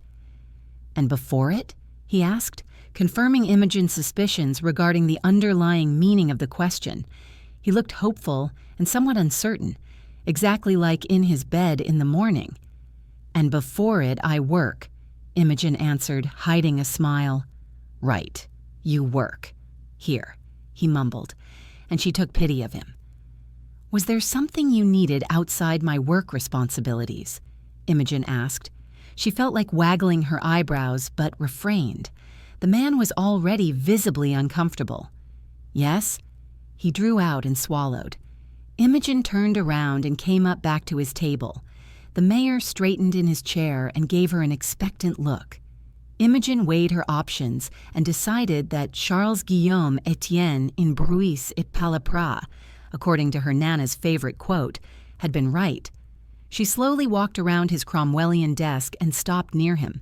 He turned with his 1881 swivel chair to face her. It was quite a view, Imogen thought, the bright blue eyes and his nose level to her clavicles. "Before lunch, we have an hour with no meetings scheduled. We could—" She trailed away, chickening out at the last moment. There was still a chance she'd misunderstood. She hadn't. The large hands lay on her waist, making her pleasantly shiver. He pulled gently, as if asking, and she swayed ahead, pressing her hands into the mahogany of the armrests. He stretched his neck and caught her mouth in an unexpectedly indecent kiss. One of the hands traveled at the back of Imogen's head, and she gasped. His scorching fingers tangled in the short hair, making goosebumps dance down her neck and spine. "Do we, the mayor rasped, and Imogen rejoiced. His grasp on her waist grew tighter, and he gave her a courteous and gentle tug. "Do we what?" she murmured, letting him pull her onto his lap. "Do we have an appointment now?" he asked, and she shook her head. He studied her face, as if taking aim, and caught her mouth. In a few seconds, as unaware of her surroundings as Imogen was, due to the happy ringing in her ears and her gustation overwhelmed by the mayor with a tinge of coffee and wintergreen, probably from his favorite Altoids. She couldn't help but notice that the man underneath her was shifting and wiggling in his chair. And before she could question his actions, he rose in one swift, forceful movement, picking her up effortlessly. Imogen stared, quite incapable of anything else. A funny thought came, that only on a ladder when changing a light bulb had she ever been that far from the ground. There was a back door out of his office into the library. Bookshelves flashed by her. The man carrying her seemed to be quite in a hurry, judging by him leaping over 2 steps. Then he swirled and smashed his back into the door to his bedroom. Imogen hissed. He'd bumped her knee into the frame, but she generously accepted his apology, mumbled into her neck. Inside, he twirled on one spot, and she was going to ask him to put her down. Where she was, she could only pull off his tie, which was already on the floor at his feet, and open the top 2 buttons of his shirt. There was the jacket and the waistcoat. And what was he possibly waiting for? But instead of lowering her to the floor to propagate their undressing cause, he plopped her backside on a linen press. She squeaked a surprised, "What?" but was quickly silenced by a kiss. The mayor was apparently a genius multitasker. The kiss was hands-free, while he twisted, jerked off his clothes, pulled off some of her clothing items as well, all that without interrupting the snog. Imogen approved of his approach and started helping as much as she could. When his shirt flew off, she tore her lips off his and leaned back to fully enjoy the view. Her sightseeing was quickly interrupted when she was picked up under her arms and transported to the bed. She hadn't wasted time. While hanging down like a kitten, she unzipped and pushed off her office skirt and quickly lamented the boring, comfortable cotton knickers she was wearing. Thankfully, she was immediately reassured by the said knickers and her bra aviating away from her in a large, beautiful arch towards the other end of the room. She assumed men indeed did not care what it was a woman was dressed in, as long as they were allowed to take the said it off. The mayor stepped ahead and pressed the knee to the bed, and Imogen stretched the hands to him, just in case he misunderstood her opinion on what was happening. He didn't. Imogen woke up, remembered where she was, and started floundering, and consequently jammed her elbow into the mayor's eye. She gasped. The man had been kissing along her spine. Not only she regretted the potential injury, she'd interrupted such a delicious process. "What time is it?" she yelped and twisted, trying to face the mayor.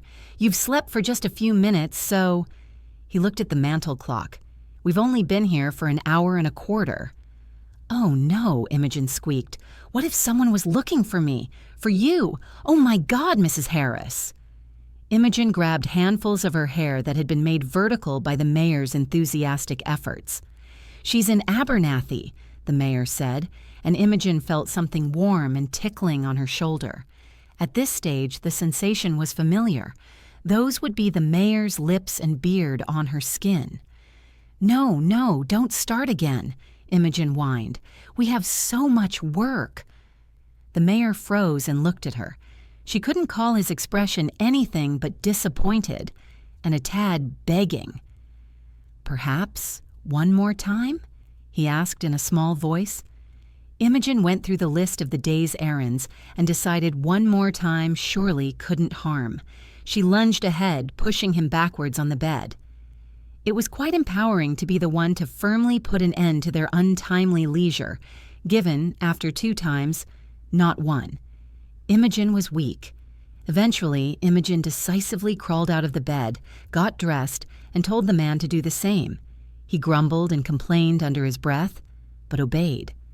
They were back to their normal selves between the floors, and by the time they entered their respective offices, it was once again just a normal Monday. Tuesday and Wednesday passed in quite the same manner. On Thursday, the mayor was out of town, and Imogen caught up on her paperwork.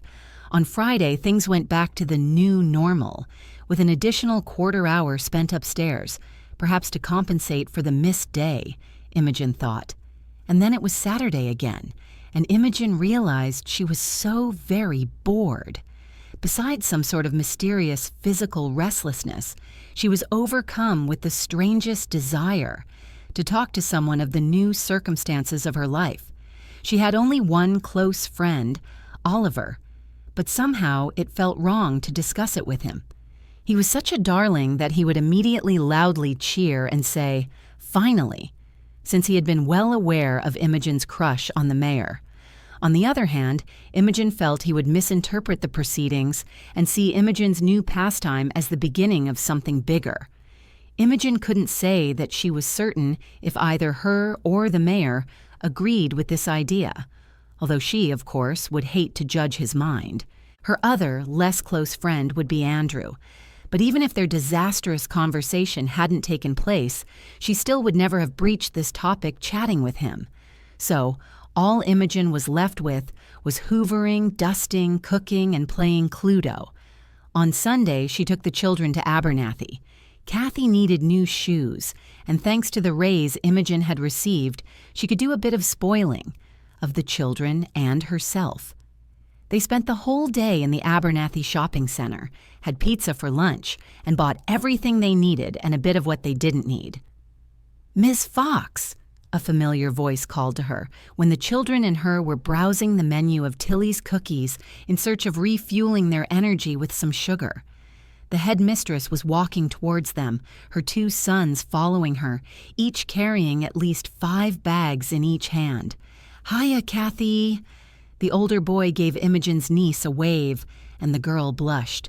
Brian threw Imogen an overjoyed look, as if asking if that day could get any better.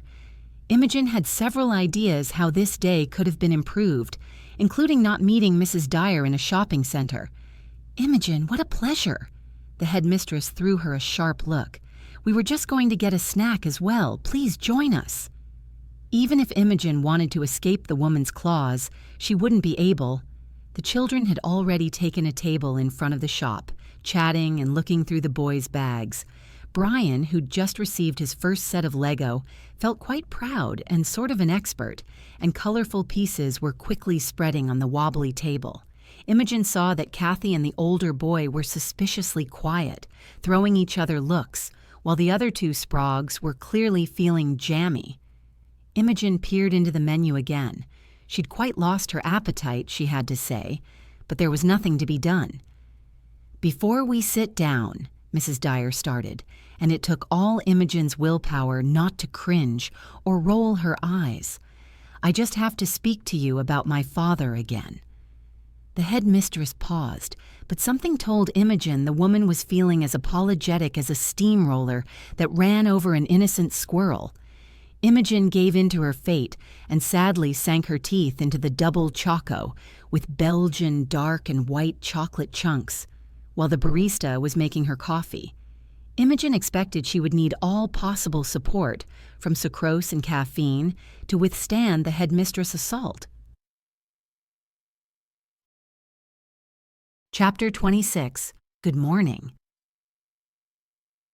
While the headmistress was hurriedly listing all the reasons why Imogen was to go and have a chat with the mayor's father, none of the woman's statements were any different from the previous ones. Imogen was pondering a question, which somehow she'd never given a thought to before. Say, if the headmistress found out about Imogen's visits to the upper floor of the mayor house, what would she think? What if someone else knew? What did this development in Imogen's life meant to her socially?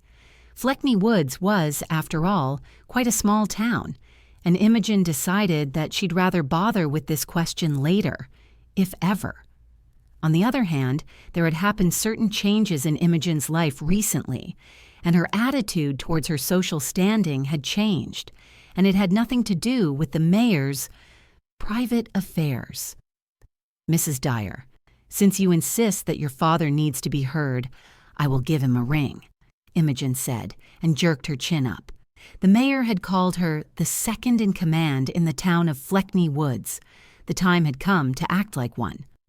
"Oh, that is such a relief, Imogen, my dear." The headmistress' face softened, and Imogen nodded to her own thoughts. The women picked up the world's biggest cookies TM in their cups and headed to the table. They had a surprisingly pleasant time together. The children played, and the ladies chatted about the upcoming opening of the Arboretum and the fete that would be held the next weekend to celebrate the project. The headmistress flattered Imogen and praised the idea. Imogen gracefully accepted the compliments. On Monday, Imogen realized she was pedaling to work with twice the normal speed. She'd like to claim it had nothing to do with the additional work benefits of late, but that would be a blatant lie. Imogen told herself to figuratively stay on course. She had a family dispute to overcome and a difficult conversation to orchestrate. When she walked in, she was met with the most astonishing sound, which in her mind she'd never heard in the town hall in the morning. A complete and uninterrupted silence. Imogen quickly walked up to her desk and stuck her nose into the daybook. The mayor had no meetings till the afternoon, which meant he had nowhere to be but at his desk, loudly typing or talking on the phone, or at least rustling with papers. None of the above could be observed in his office when Imogen threw a glance inside. She scratched the back of her head with a pencil and made the only logical assumption. The mayor had been abducted by aliens. Shaking her head, she decided that checking his living space upstairs would still make sense, and she headed up. She peeked into the drawing room, the kitchen, and then froze in front of the only room she hadn't checked yet, the bedroom. She knocked, but the sound came out exceptionally timid. She tried again, and still she doubted it would wake up even a mouse. She uneasily cleared her throat and opened the door, just an inch or so, just enough to throw a gingerly glance. The mayor was sleeping, lying diagonally on his large oak bed, on his stomach, a pillow squished in his arms, his head propped on it.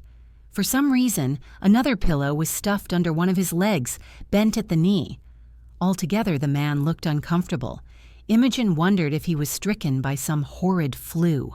It would explain the convoluted pose and the sheer fact of the mayor of Fleckney Woulds not being at work before the first stars had disappeared from the sky. Imogen tiptoed inside and hovered over the man.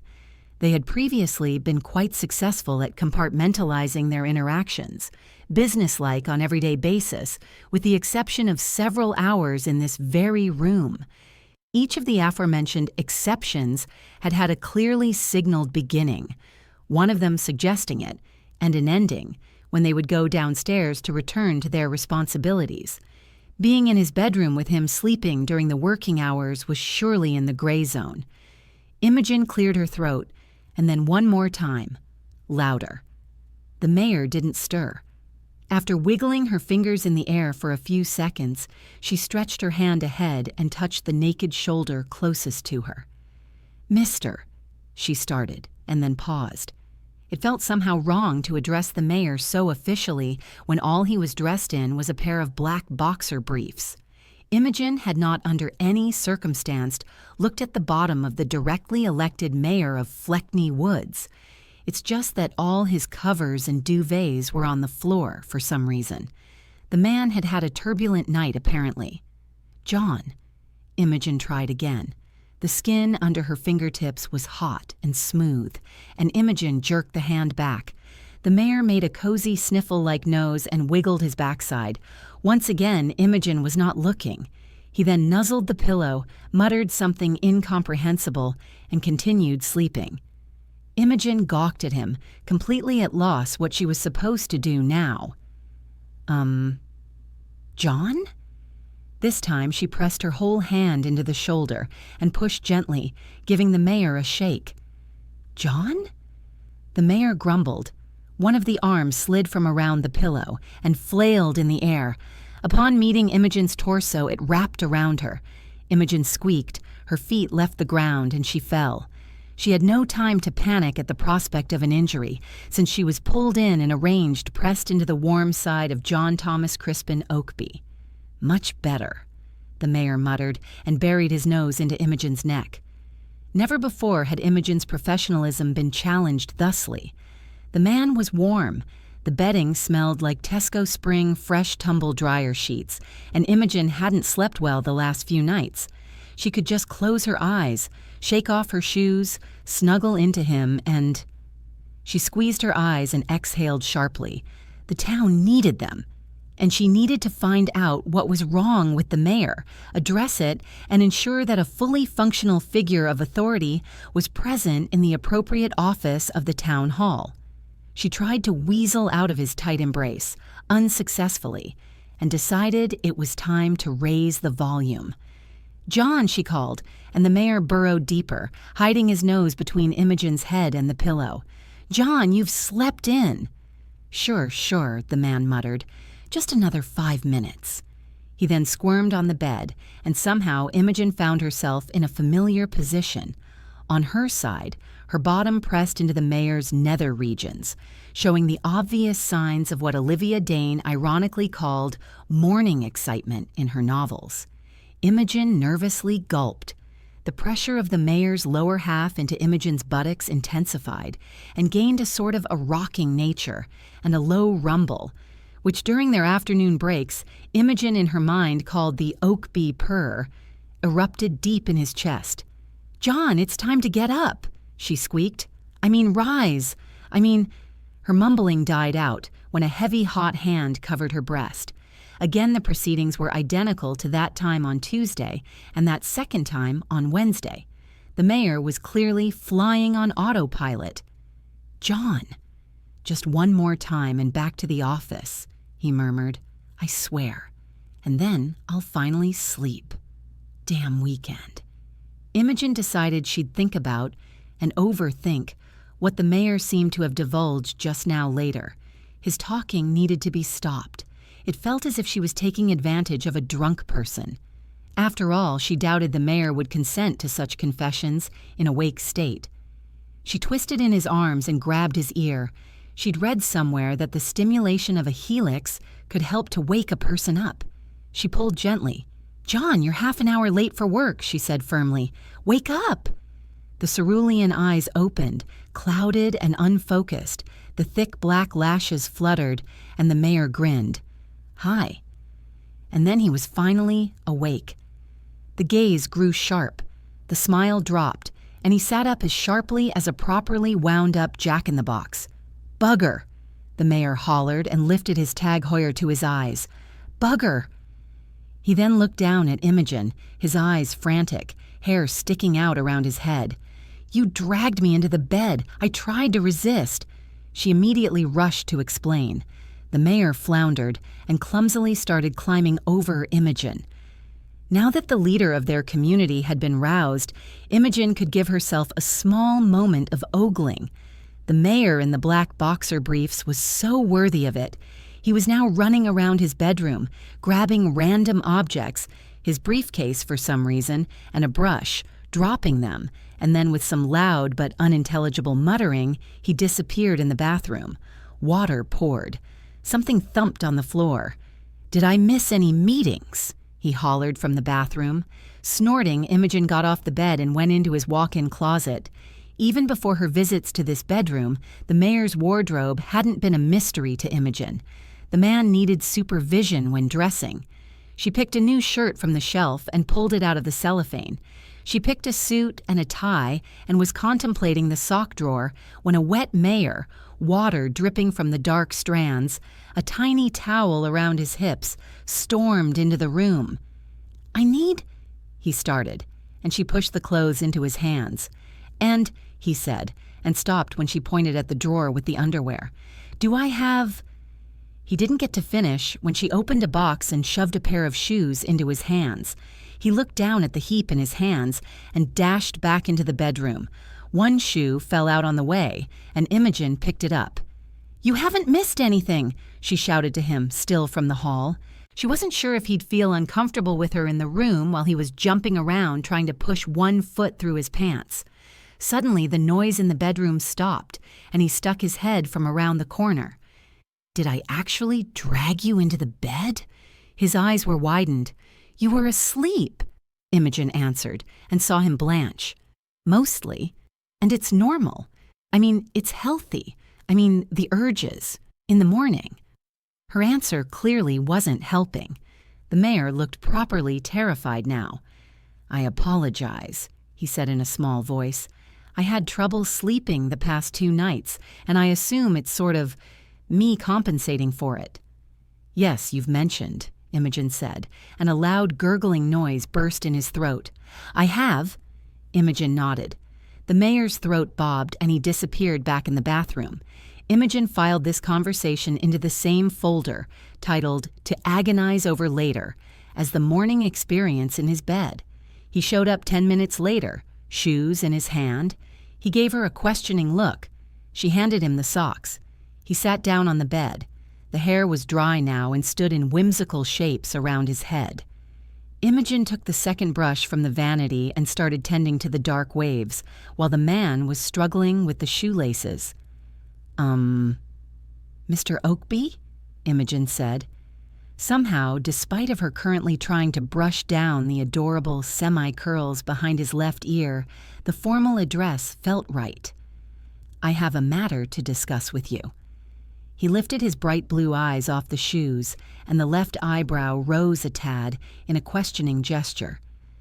"It has to do with your father," she said, and the mayor's fingers unclenched, releasing the lace, and the shoe-clad foot fell on the floor with a thud.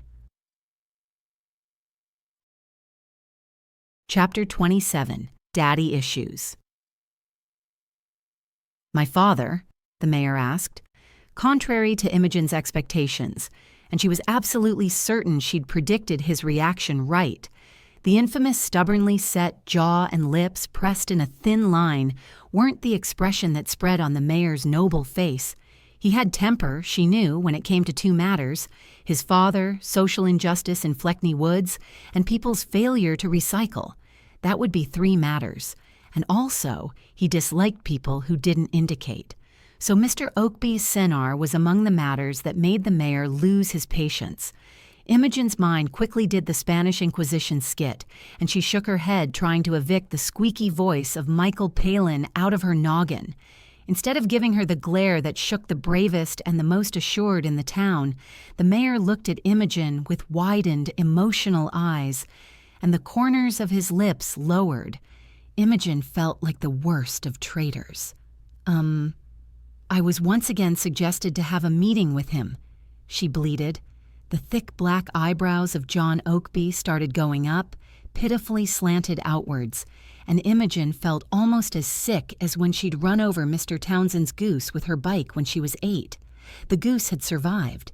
Imogen feared that her heart might not at the moment. "It's regarding the bypass." "Has my sister been bothering you again?" he asked and sighed. "Yes, but it is worth looking into. It's important. And your father's expertise—" Imogen felt sharply irritated by her own mumbling. She'd come here to have a professional discussion with her boss. Instead, she was letting her personal relationship with the mayor influence what was happening, and she had made the decision it wouldn't. It had been exactly the point. As his second-in-command, she was entitled to an opinion on what was best for the town, and she deserved to be listened to. The current matter had nothing to do with how one Oakby felt about another Oakby, and how the younger Oakby was presently looking at her as if she'd just strangled his favorite canary. "Mr. Oakby," she said in an unnecessary loud voice, "I think you need to look into the claims that your father is making. It is my professional opinion that—" Imogen choked on her words when a pair of long, strong arms wrapped around her middle, and then a nose pressed into her sternum. Imogen was defenseless against the snuggling. She couldn't say the two of them weren't affectionate towards each other once the acts, which were the purpose of her visits to this very bedroom, were over, and before they would return to their work responsibilities downstairs. But he had never previously done this. He sighed again. She felt the warm breath, and then there was nuzzling. "Mr. Oakby," Imogen muttered in a small voice. He was playing unfair. "We can't have a discussion about the bypass if—" "Give me a moment, please," the mayor whispered, and Imogen immediately closed her mouth with a clank of her teeth. He wasn't manipulating her, she suddenly understood. He was genuinely upset.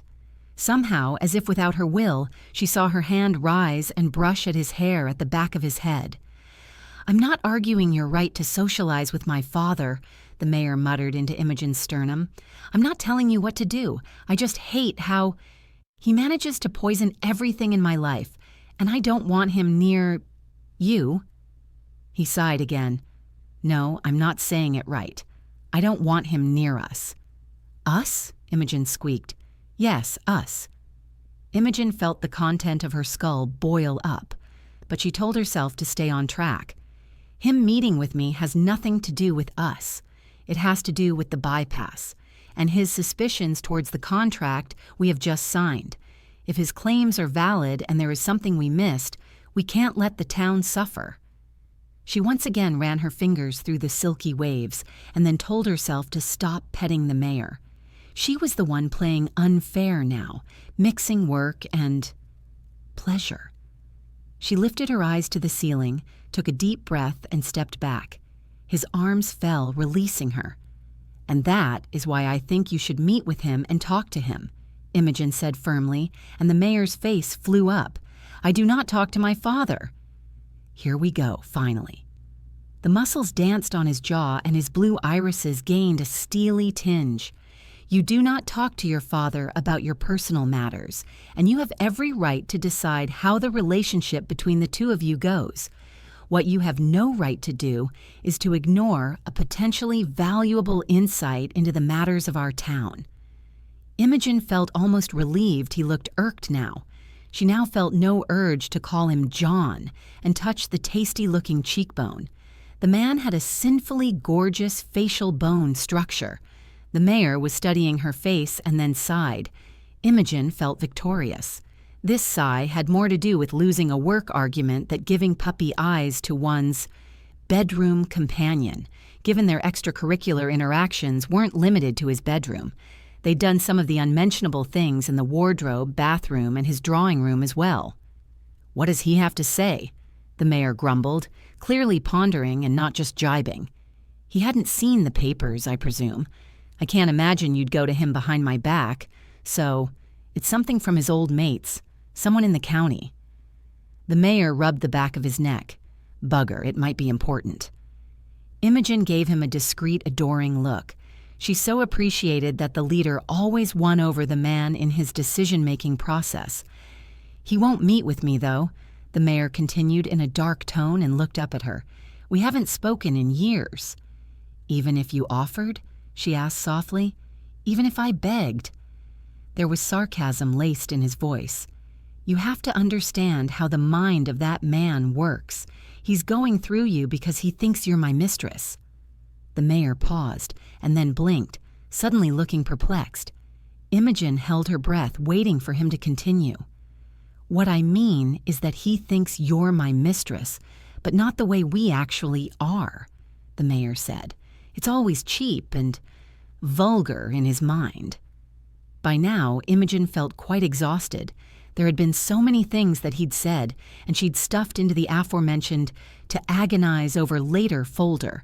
The U.S. comment, the mistress, the fact that what they had, in his opinion, wasn't cheap or vulgar. To think of it, Imogen agreed with all of the above points, or she would have if she'd given her newest arrangement a single thought, besides indulging into happy internal squeeing and tentatively researching sex positions on the internet. She'd just been enjoying shagging the mayor.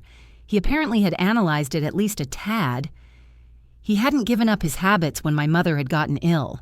I'm sure he assumes I am of the same opinion of you as he was of his mistresses."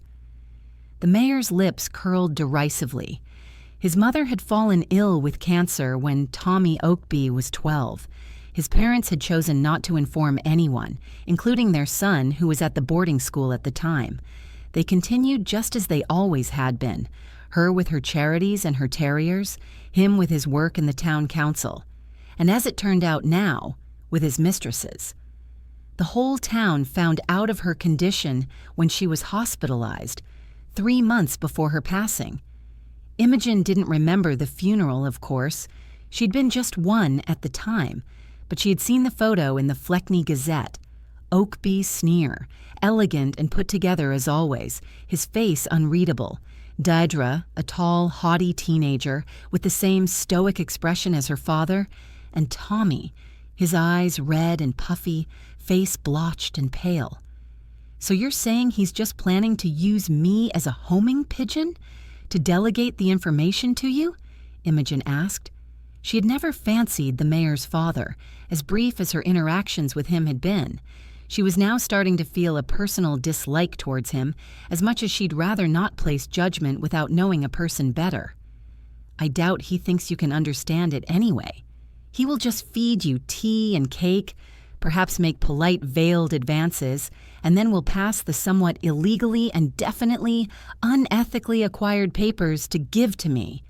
The mayor scoffed. "I will not handle illegally and unethically acquired papers," Imogen said firmly. "I rather you did not," said the mayor, slight amusement coloring his voice for the first time that morning. "Which means you have to go and talk to him." Imogen pinned the mayor with a strict glare. "I understand he's unreasonable, but you are not. I will make an appointment with him in a public place, and you will go with me." There were a few seconds of silence. Imogen wasn't worried. She knew him well enough to be certain he would make a constructive, unemotional decision. "All right." The mayor nodded just as expected. "But I have an amendment to make to this plan." Some strange twinkle danced in the blue irises, and Imogen felt flustered. Would the amendment to do with him possibly needing some consolation after the distressful meeting with his father?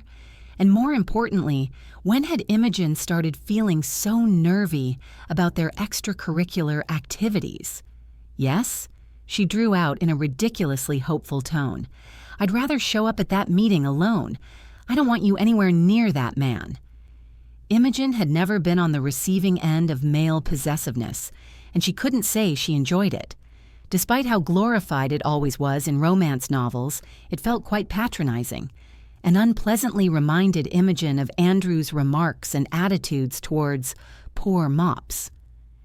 "I think I should be there if it's of benefit to the town," she said, frowning. "I don't think it matters," the mayor dismissed, making her feel even more irked. "It's not about the information on the bypass. It's about you and me and him in the same room. I'm certain I can manage your father's contempt if he displayed any." "Oh, I don't doubt it," the mayor said with a shake of his head, "but I won't. You and him are the only two people who affect me emotionally, obviously in quite different ways," he said quietly, and gave her a soft look. "He makes me rageful on any other day. I don't want my misplaced protectiveness towards you to cloud my judgment, so I'm asking you to let me deal with him alone." Imogen decided that an aware and admitted misplaced protectiveness can be forgiven, while her affecting him emotionally should be forgotten for now, and she nodded. "I shall ring up his secretary then," she said, "and set up a meeting in a tea shop perhaps. A public place would make this conversation easier, I hope." Imogen noted to her own surprise a certain degree of protectiveness in herself, given the mayor didn't need any either. It had something to do with how openly vulnerable he had shown himself just now when it had come to a conversation about his father. To rein her unprofessional desire to coddle John Thomas Crispin Oakby, Imogen pushed the brush she'd been holding this whole time into his hand and decisively marched towards the stairs. "I'll start coffee," she threw over his shoulder and heard a hum behind. She looked and saw he was already lost in his thoughts, most likely of the official town nature. "You look lovely as always, Imogen," he said all of a sudden, when she'd already turned to the door again. And even the inexperienced Imogen suddenly understood that the previous hum, the pensiveness, and the comment had nothing to do with the official matters of Fleckney Woulds, and everything to do with the tightness of her skirt. The skirt was new, and bought specifically for the purpose of parading it in front of him. Imogen smirked and left without looking back. Chapter 28, The Fate. The snooty-sounding secretary of Mr. Oakby Senar informed Imogen that his employer was currently out of town and would like to arrange a meeting with Miss Fox on the weekend of the fete. Imogen purposefully rustled with the pages of her daybook, making pensive noises just to snub the bloke a tad, and then agreed on a lunch with Mr. Wrong Oakby on Sunday, at 1:15.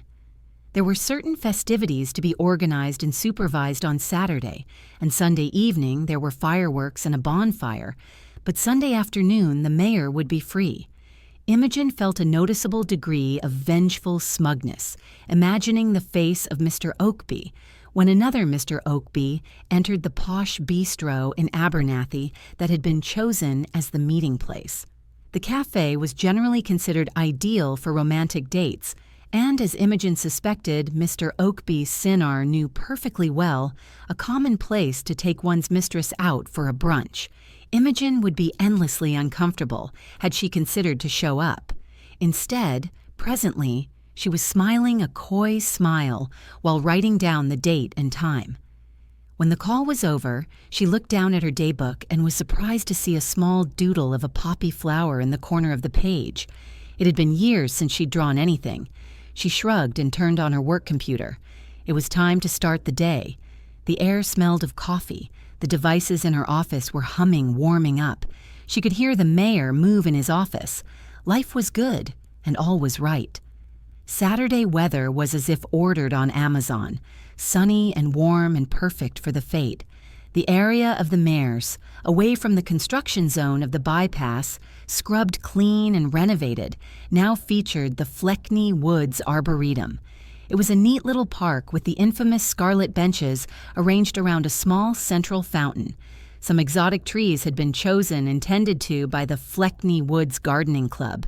The town had paid for everything, including the paths, bins, and lights.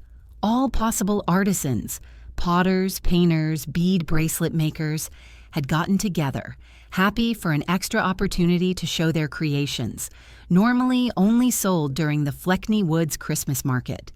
There was a tea tent as well, and every baker in town had brought their goods, perfectly displayed and filling the tent with most delicious smells. There was expected a cake competition, of course. Small shows and vendors were all ready as well, all the classics, including Punch and Judy, Tug of War, and even the miniature train ride. Imogen remembered the little engine from her childhood. It had been forgotten and abandoned when she was at school, but a personal letter and a neat little sum out of the town budget had convinced Mr. Simmons, the owner, to bring it back to life. It was newly painted, brightly polished, and Imogen laughed happily when hearing its little toot-toot. The mayor cut the red ribbon and pronounced a speech, which was, as always, thankfully short and endlessly charming, and the festivities started. After settling a few matters with the head of the town fete committee, which would be Mrs. Harris, Imogen gave the woman a wave and headed into the crowd to look for Oliver, who was taking care of the little uns. She found all three of them trying to win a prize in one of the tents. They were throwing rings onto pegs and squealing. Imogen giggled. "Having fun?" "Look, Auntie, we're trying to get the monkey." Kathy pointed at one of the prizes, an appallingly purple stuffy toy above the head of Mr. Cross, the fishmonger and today's quoit supervisor. "How much money have you spent on these rings, Ollie?" Imogen asked with a quiet laugh. "We could buy 3 monkeys by now," Oliver whispered, "but they really want it." Imogen shook her head and watched the kids. "Good afternoon." A cheery voice came from behind her, and she whipped her head. Andrew was standing smiling shyly to her. "Hiya," she answered softly. The children and Oliver greeted him enthusiastically. Brian and Kathy hung on him. Oliver looked like he truly wanted to as well. "What are you doing here?" Andrew asked, after the children went back to the ground again. "We want the monkey," Brian hollered, "but we don't seem to be able to get it." Kathy shrugged. "We probably should give up." "Well, let me have a go then," Andrew said, and Kathy handed him their last ring. And boom! Of course, the circle flew and landed on the peg. The children cheered. Oliver started clapping. Mr. Cross, smiling widely, passed the ridiculous beast onto Brian's outstretched hands. "Oh, Andrew, thank you," Imogen said, and he suddenly leaned in and kissed her cheek. "My pleasure," he answered and slowly moved away. They looked into each other's eyes, and something fluttered in Imogen's chest. He did have the most beautiful eyes, and he looked so dashing today. The blue button-up complemented his eyes, and his clean-shaven jawline looked delicious. Imogen graphically remembered snogging him and then brushing her lips to the cheekbone. He had a strong, beautiful neck, and then, in her kitchen, she had felt his pulse under the citrus-smelling skin drum into her lips. His lashes fluttered, long and thick, just like then, and Imogen loudly gulped, like a cartoon character facing an unexpected aggro. "Andrew, can we have ice cream now?" Brian asked. Imogen blinked, breaking the spell. "It's up to your aunt to decide," Andrew said raspily and then turned to Brian. "But if she says yes, I'll take you both there." "Please, please, Auntie," the children whined, and Imogen, of course, allowed them. The kids grabbed Andrew's hands and dragged him away towards the ice cream cart. "I do see the appeal of the dark, handsome, and clueless. Don't get me wrong, Fox," Oliver drew out, watching Andrew's wide-shouldered, perfectly postured back, the kids hanging on two sides of him. "But seriously, I still can't fathom why you said no to our Sergeant Toddy. After all, look at him. He'd eat out of your hands, take care of the children, and you wouldn't know a day of grief." "He calls me Mops," Imogen answered, and Oliver threw her a confused look. Imogen patted his shoulder and went in search of the dark, handsome, and clueless. She had a few papers for him to sign. In the morning, she hadn't gotten a chance to catch the mayor, since he had been almost late for the opening ceremony. When he'd appeared on the stage, slightly disheveled, Imogen had had an odd feeling that his hair looked wet. She asked herself whether he'd slept in again. Perhaps the incident in his bedroom, which Imogen had not been recalling ever so often, "Thank you very much," had been the beginning of some new ailment that had befallen the leader of their community. Previously, Imogen hadn't known him to either sleep too much, he was a workaholic after all, or suffer from insomnia. Imogen had handled his insurance papers after all. The mayor was in perfect health. Still lost in her thoughts regarding the mayor's recent strange sleeping patterns, Imogen passed a large red and white striped tent where Mrs. Tomlin, the florist, was reading people's fortune today. She was a known occultist of the town, given the majority preferred the term, "the barmy old bat in a turban." And then suddenly, a large hand wrapped around Imogen's upper arm, and she was pulled behind the tent into the lush green shrubbery. She was pressed flush into the mayor's chest, and as soon the familiar smell of his cologne and his skin hit her nose, she relaxed and readily rose onto tiptoes. Just as always, his kiss was very, very enthusiastic. The man did have trouble focusing on anything but his work, but when he did, he truly compensated for the general workaholism. Imogen moaned into his mouth and hung on his neck. Since there was no chance for them to proceed according to their usual modus operandi, she expected him to move away, and if she could think, she'd probably be surprised by his fervor at the first place. Instead, the mayor just went on, and Imogen suddenly found his large, hot palm find its way under her shirt. Her knees felt weak, and her head spun, and the inappropriateness and untimeliness of their behavior was becoming less and less important. And then he shifted and picked her up, cupping her bottom. Imogen made a happy purring noise. "I haven't slept well tonight," the mayor muttered into her neck.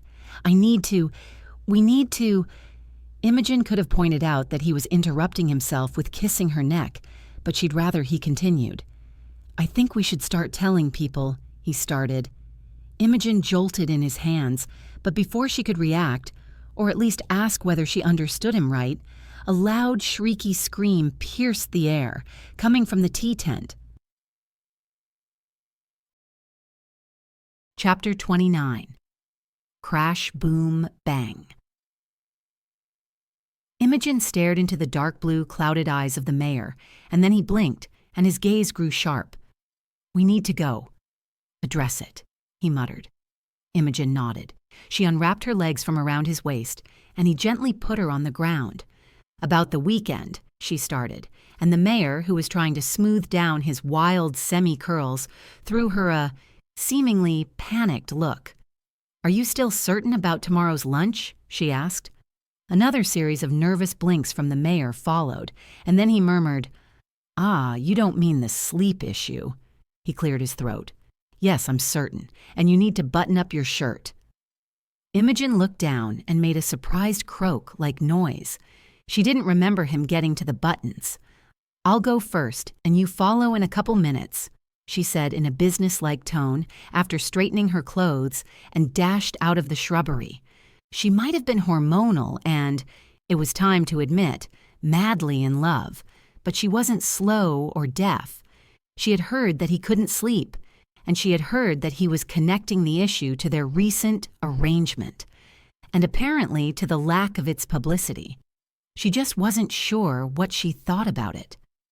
Imogen hurried through the fete, towards the tea tent, where, judging by the gathering crowd, the source of commotion was.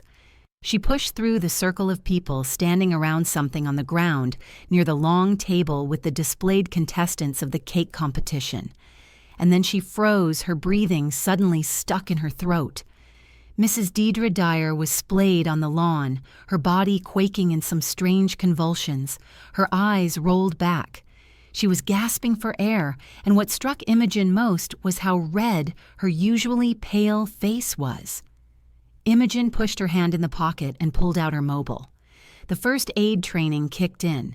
Statistically, in a crowd, the chances of someone calling the emergency services were about 70%, since each person expected another to ring up the medics. Only then, Imogen noticed Andrew, who was kneeling in front of the headmistress. "I rang up the hospital and the police," Andrew shouted to Imogen. "Get me ice and cold water, anything to cool her down. She's burning." Imogen and a few other people rushed to the tables. "Deidre!" The mayor's voice rang behind Imogen, but she ignored it, gathering water bottles and ice buckets. "Cooper, what's going on?" the mayor asked. "Everyone step back!" Andrew barked, and the crowd wavered. Imogen had to push a few people aside with her elbows. She then heard the sirens, and just a few seconds later, she saw the stretchers. Everything swirled and spun around. People shouted. Andrew was answering the medics' questions. The mayor was asking to be in the ambulance with his sister. Imogen turned to Mrs. Harris, who stood nearby, pale and shaking, and after a twice-repeated firm question, the woman told Imogen that the headmistress's children had been taken away by her housekeeper, and then the large, hot hand of John Oakby wrapped around Imogen's fingers, and he gave her hand a shake, making her drop the ice bucket she was holding. He jerked her after him so that her head whipped, and suddenly she was sitting in the ambulance near him. Andrew was crouched near the headmistress' feet, while a paramedic was fumbling with some tubes and pipes. Imogen cowardly looked away. "Cooper, what's going on?" the mayor growled. "We'll have to wait for the results of—" "What is going on?" Imogen had never heard such voice from John Oakby. She instinctively pressed her head into her shoulders, although she had nothing to hide and no blame on her. "Mr. Oakby." Andrew started in a tone, which clearly signified there would some "too early to say and not authorized to disclose" in his next sentence. "Andrew, for goodness sake, tell him. It's his sister," Imogen hissed at the policeman. Andrew sighed. "We can't know for sure, but it looks like the DNP overdose." He quickly glanced at the medic, who nodded, confirming. "What? The drug that killed that teacher?" the mayor asked. "The diet pills," Imogen muttered. "But you got the killer. Mrs. Sanders confessed." Andrew shifted on his spot but said nothing. "Oh, but her daughter," Imogen exclaimed.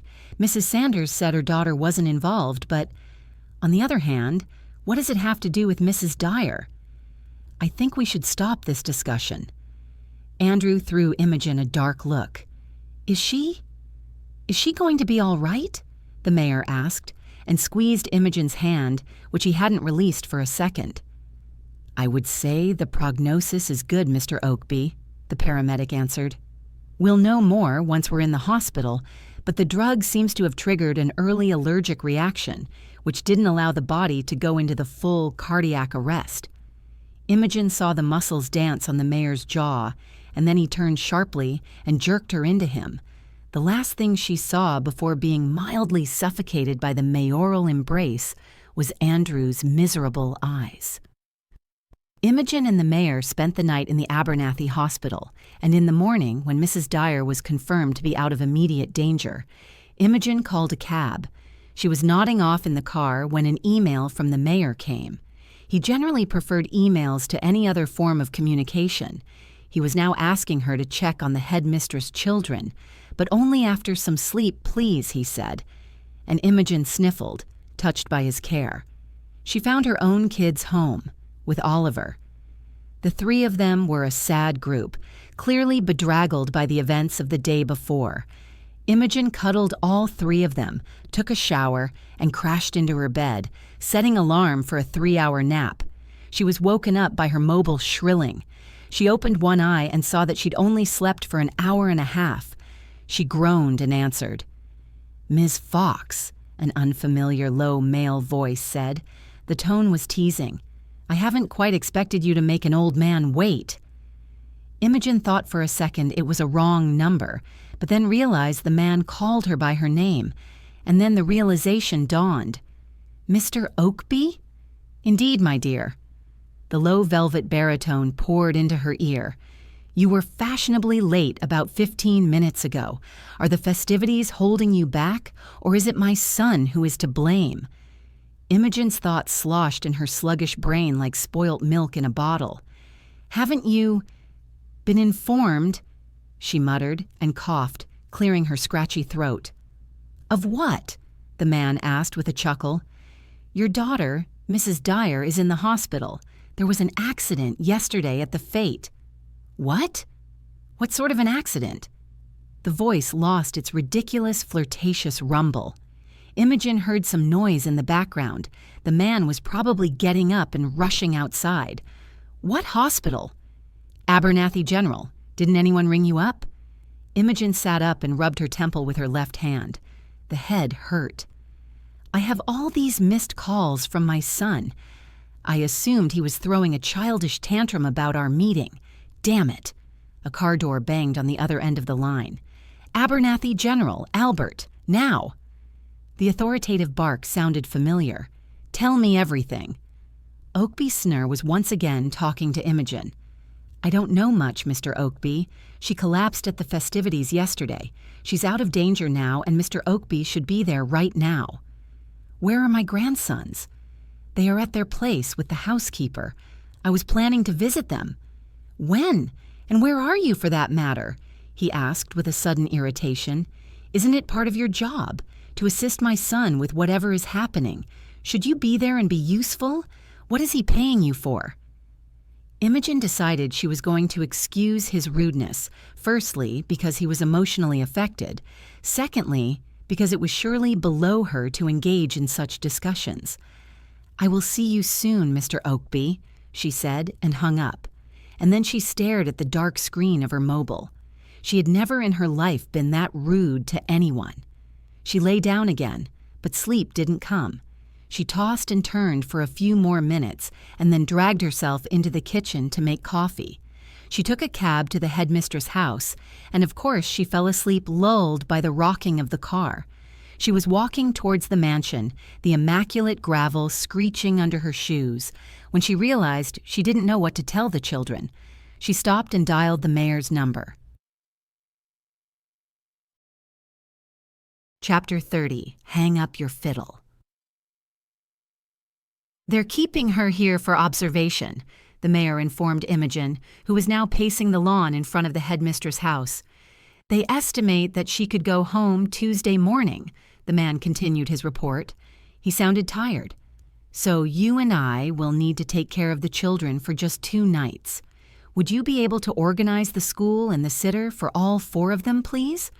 I've already spoken to Mrs. Lewis, the housekeeper, and asked her to prepare the guest rooms for Kathy and Brian, and I have a bedroom in Deirdre's house." Imogen loudly dug her heels into the gravel. Her brain suddenly felt like a popcorn maker. Her right eye twitched, and she squeaked, "A moment, please." She then closed her eyes and pressed the phone to her forehead. She had about a dozen questions, and most pressing one was, "What?" She then took a deep breath and once again lifted her mobile to her ear. "Do I understand you right? You want me to stay over at your sister's place?" "I wouldn't trust anyone else with the children," he answered, once again as if he was stating the obvious. Imogen's right optical organ spasmed again. She quickly organized the said and the implied and reassured the mayor that she would take care of everything. And of course she knew it was surely not the right time for it, but being a silly, enamored cow, she just couldn't stop wondering whether a separate bedroom for her had been requested from the aforementioned Mrs. Lewis. "Oh, and I've had a ring from your father." Imogen headed towards the house again. "I've forgotten about the lunch with him, and he called and brilliant. So I am to expect him bursting through these doors any moment," the mayor growled. Imogen tensed. She'd heard the enraged, venomous tone from him only a handful of times before. "He said you'd called him many times." "I don't want to even know how he explained not picking up." Imogen remembered that Mr. Oakby Snurr had blamed all those missed calls on his son's alleged possessiveness over Imogen, which she of course wasn't planning to inform said son of. "Once I finish with the paperwork for Deidre and the police," the mayor continued in a normal voice, "I'll head your way. Tell the boys she's feeling much better and resting." His voice softened. "I will," Imogen promised. "They love pizza. Maybe we should order some for dinner. Do Kathy and Brian enjoy pizza?" Imogen stopped in front of the entrance door, and instead of ringing the bell as she'd intended, she pinched her right buttock. The conversation, domestic and cordial, felt surreal. The pinch hurt. So she wasn't sleeping and was indeed making family-style dinner plans with John Thomas Crispin Oakby. "They do. Perfect. And please pay for the cab for your children with my visa."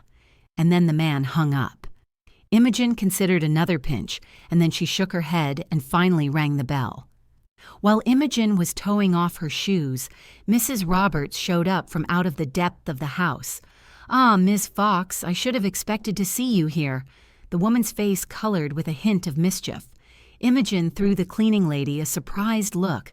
The ambiguous statement and the cheeky attitude were uncharacteristic to the woman. After all, those were her sober judgment, strict confidentiality, and ethical professionalism that were the reasons she was hired to take care of the wealthiest households in Fleckney Woulds. "I've stopped by to see if Mrs. Lewis needed anything," Mrs. Roberts explained. "Heard what happened at the fete." "Good gracious! And since the poor Mrs. Lewis stayed overnight with the little uns, I thought I'd offer a hand." "Oh, that was very kind of you," Imogen muttered, still perplexed by the woman's previous remark. "Well, I'll be off now. Still have some errands to run." The woman headed to the door, and while pulling on her coat, she called after Imogen. "Oh, and Ms. Fox, your pearl earring would be in Mr. Oakby's cufflink box." Imogen froze, her arms stretched up in an attempt to hang her coat. "I reckoned it's yours, since there was a ginger hair near it on Mr. Oakby's pillow the other day. The length and the color would surely be pointing at yours." Imogen gulped, unable to turn to face the woman or even to lower her upper extremities. "Well, good day," the woman said, and after receiving an inarticulate squeak from Imogen, left. Imogen hung the coat, took a deep breath, and went into the house. Although the episode was only mildly mortifying and, knowing Mrs. Roberts' character, probably wouldn't have a continuation of any sort, it posed the same old question Imogen had managed to avoid so far. Sooner or later, she would have to face the fact that her hanky-panky with the mayor couldn't stay limited only to the aforementioned, wonderfully satisfying, fun, and exciting hanky-panky. There were things to be considered and potentially discussed and labeled, and Imogen didn't want to do either. Thankfully, there was a murderer on the loose in their town, and Imogen once again filed more material into her "to agonize later" folder. Mrs. Lewis was a short, overall square Welsh lady who governed the headmistress' house with an iron fist, though presently hidden under a jolly paisley over mitt. Imogen was ordered to wash her hands and to sit down at the table with the boys for the afternoon tea. Cheered up by the news about their mother, the boys were bouncing in the anticipation of their uncle and Imogen's children visiting and even staying the night. Imogen was of course asked whether the boys had to go to school the next day, but even the affirmative answer didn't lessen their excitement.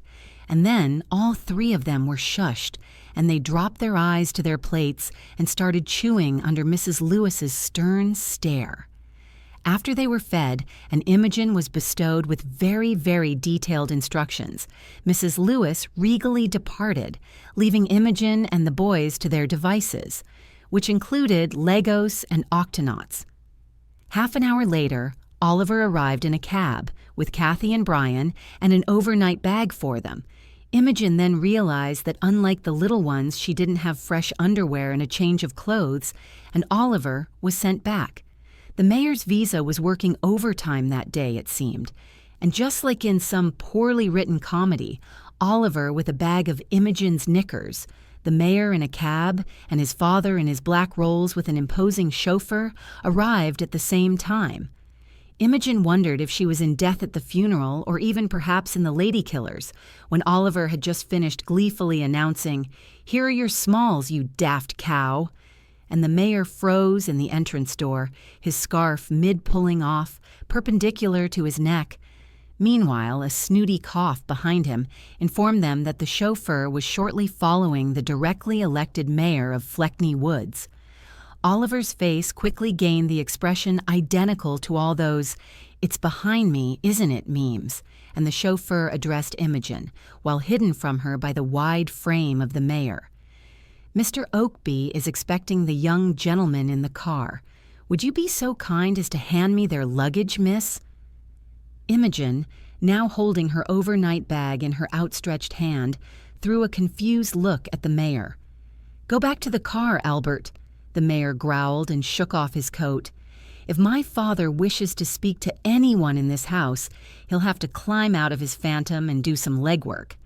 The mayor's eyes then fell on Oliver, who shrank under the steely gaze. "Are you staying for dinner, Pemberton?" Imogen was sure that her face had just gained the same shocked expression as Ollie's. "No, sir." "Thank you, sir," Oliver muttered and started backing off like a crayfish. "Thank you for your help." The mayor gave him a nod and walked into the house. "He knows my name," Oliver mouthed, and Imogen equally silently answered, "I know, right?" She then looked at the chauffeur, who still stood outside the threshold, with the same mildly bored, cold face. Oliver quickly gave Imogen a small wave and minced around the statue of the motorist and out. After 3 very, very long seconds of silence, Imogen sighed and followed the mayor, leaving the front door ajar and the Drury Lane driver standing in it. She entered the drawing room, led there by the sounds of happy squealing. The Dyer boys were busy greeting the mayor, who had one under his arm like a rugby ball, and another was running around him like a happy puppy.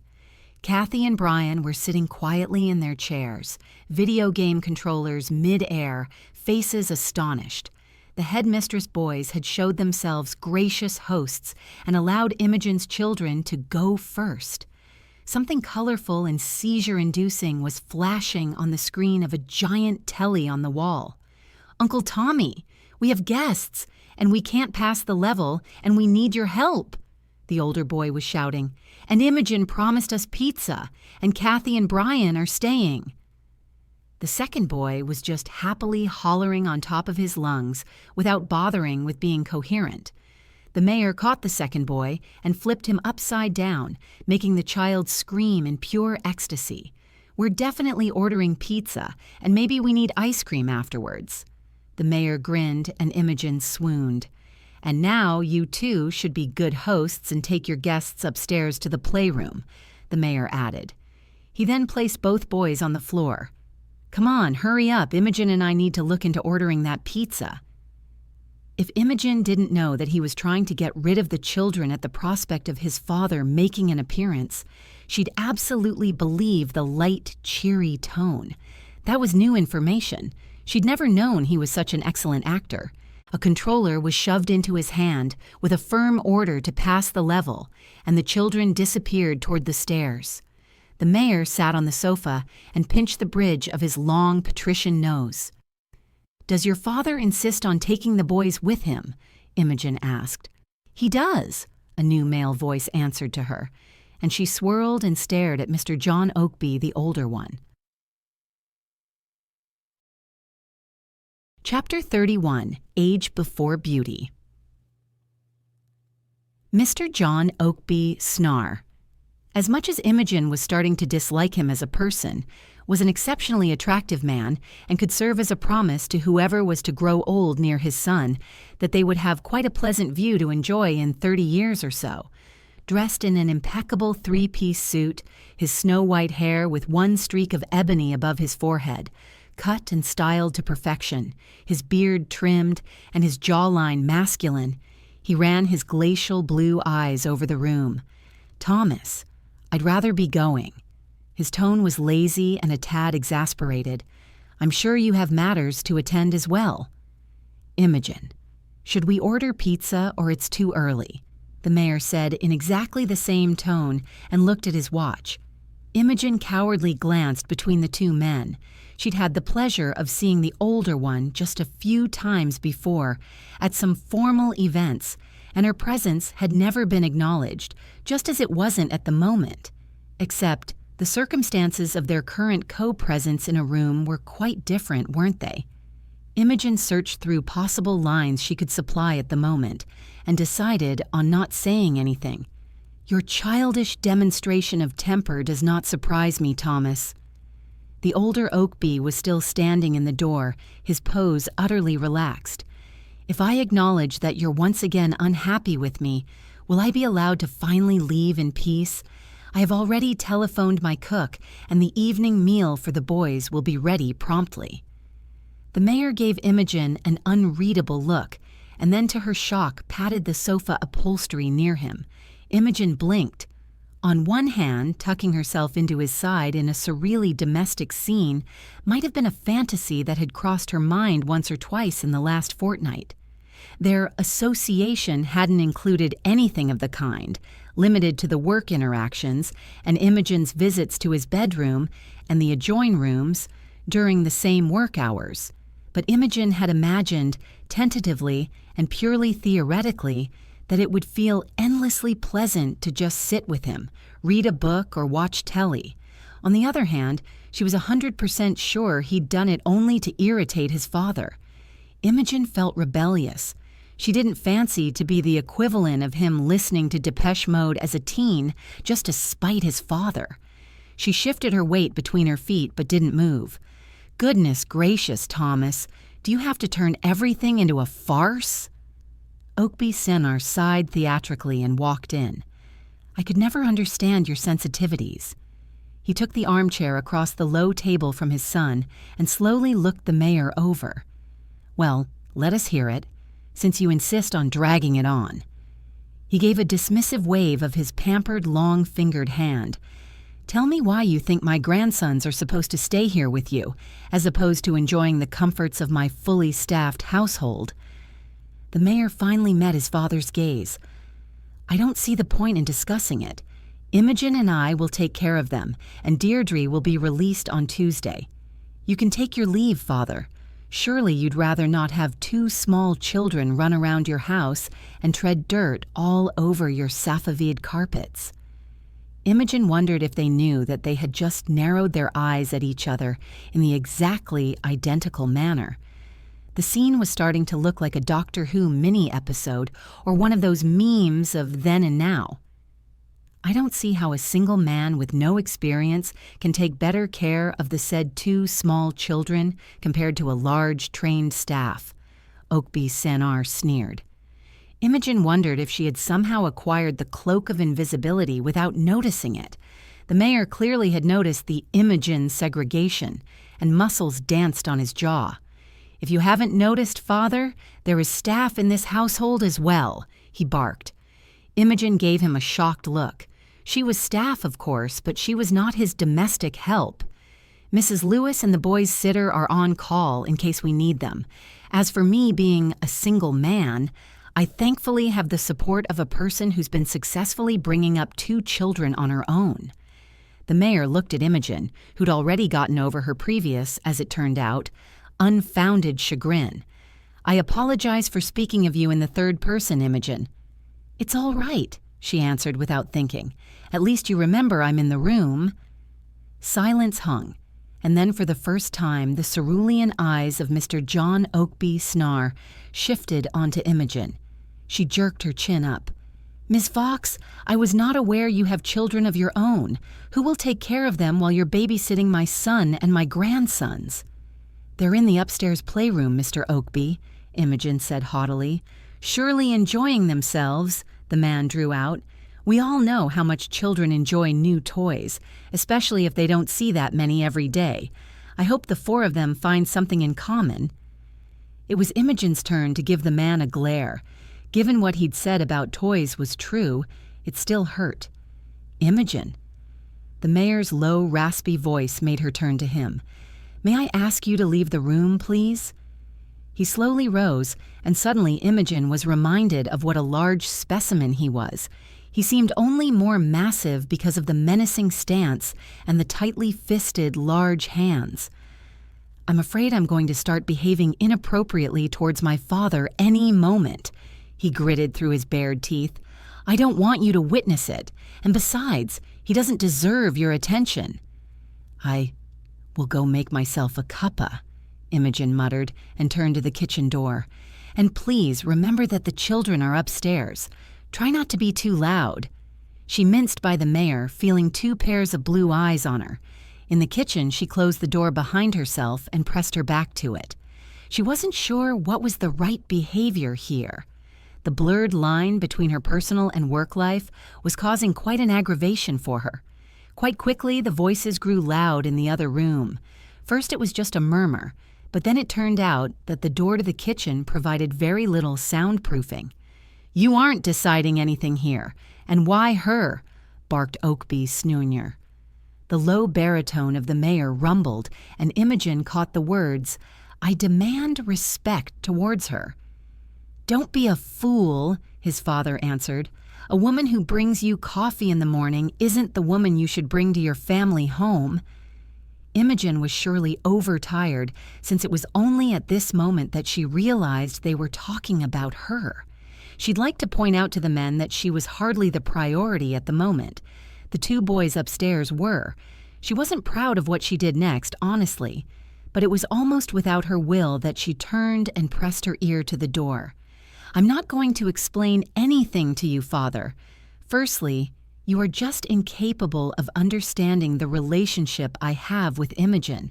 And secondly, I very much understand the relationship you're having with a young and naive girl who's ready to meet your every whim. What I don't understand is why on earth you think it's a good idea to bring her in the house of your sister and to let her children anywhere near your nephews." Something loudly thudded in the room, and Imogen jumped up. "Don't you dare!" The mayor was starting to roar, Imogen realized with worry. The possibility of him being overheard was becoming more and more tangible. "I will not have you degrade the woman I love and her family," he shouted.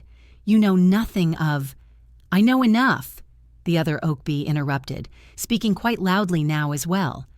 "I knew you wouldn't bother to check, but the aforementioned children are the offspring of her alcoholic, unemployed sister, or brother, I can't remember now.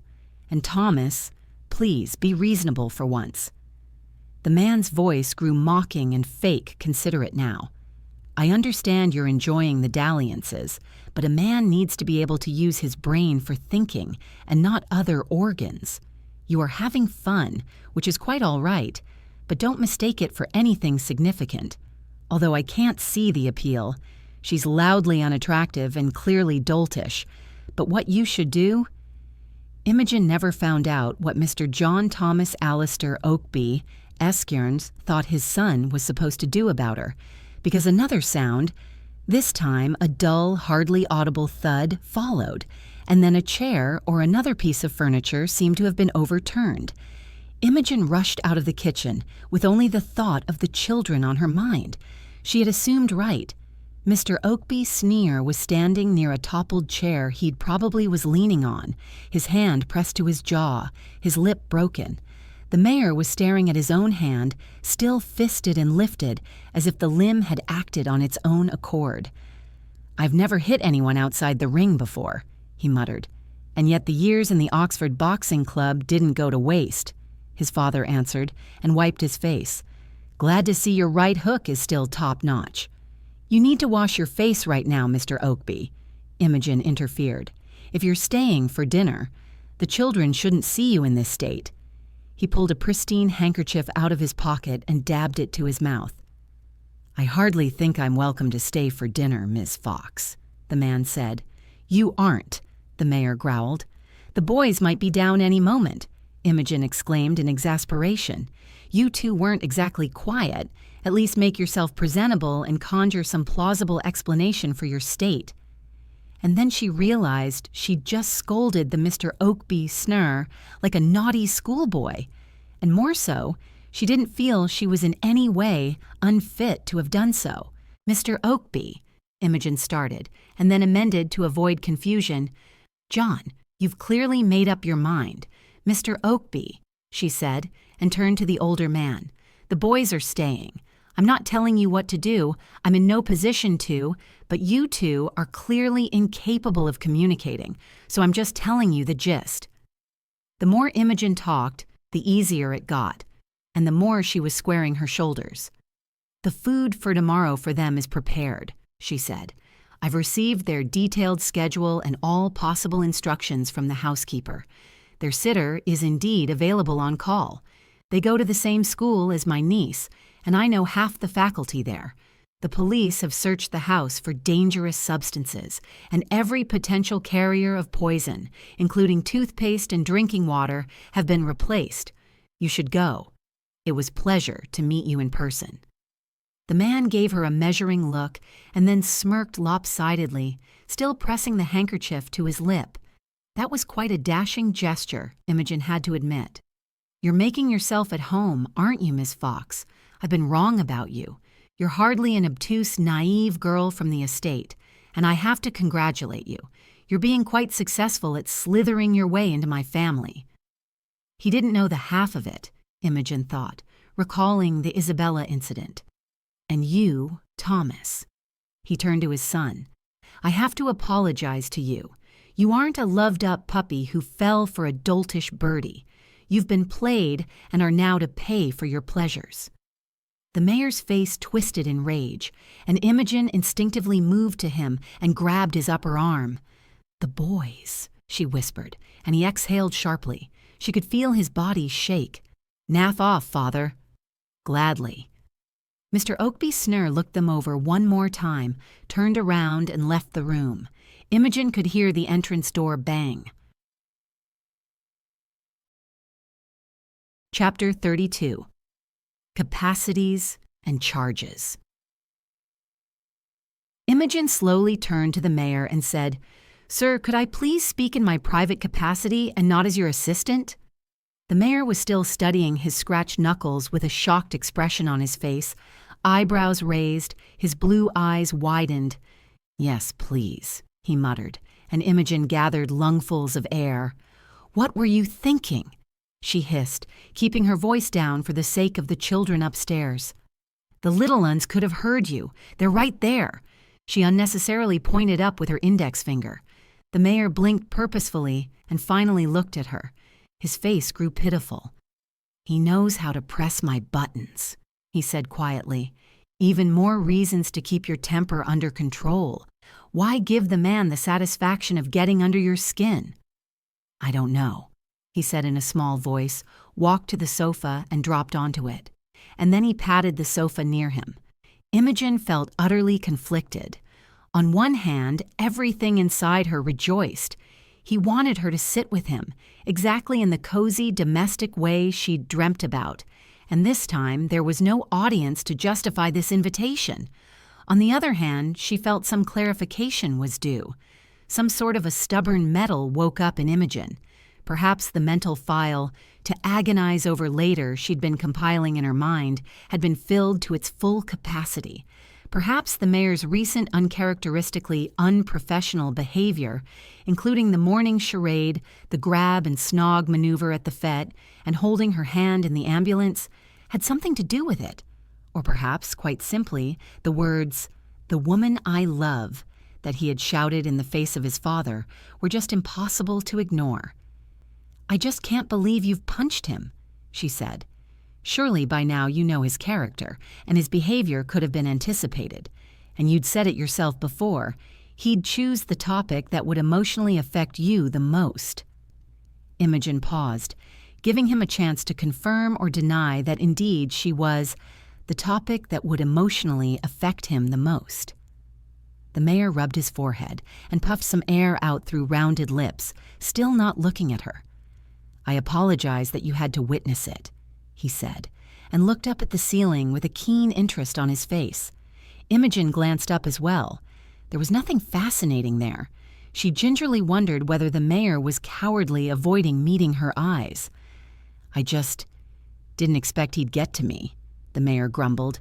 "I knew he'd only see what he's able of seeing, but I'd foolishly assumed that if I claimed that my intentions went beyond the dalliances," he venomously repeated his father's word, "he would at least pretend to respect my choice for the sake of the family's public image." Imogen had to affirm at this stage that the time had come when postponing the agonizing was possible no more. The time to panic, meanwhile, was upon her.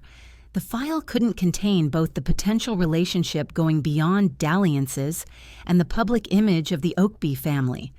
Also, her right eye had just started twitching at the sudden realization that her most private matters, all puns intended Ari, would influence not only her individual reputation, but also that of one of the society pillars of Fleckney Woulds.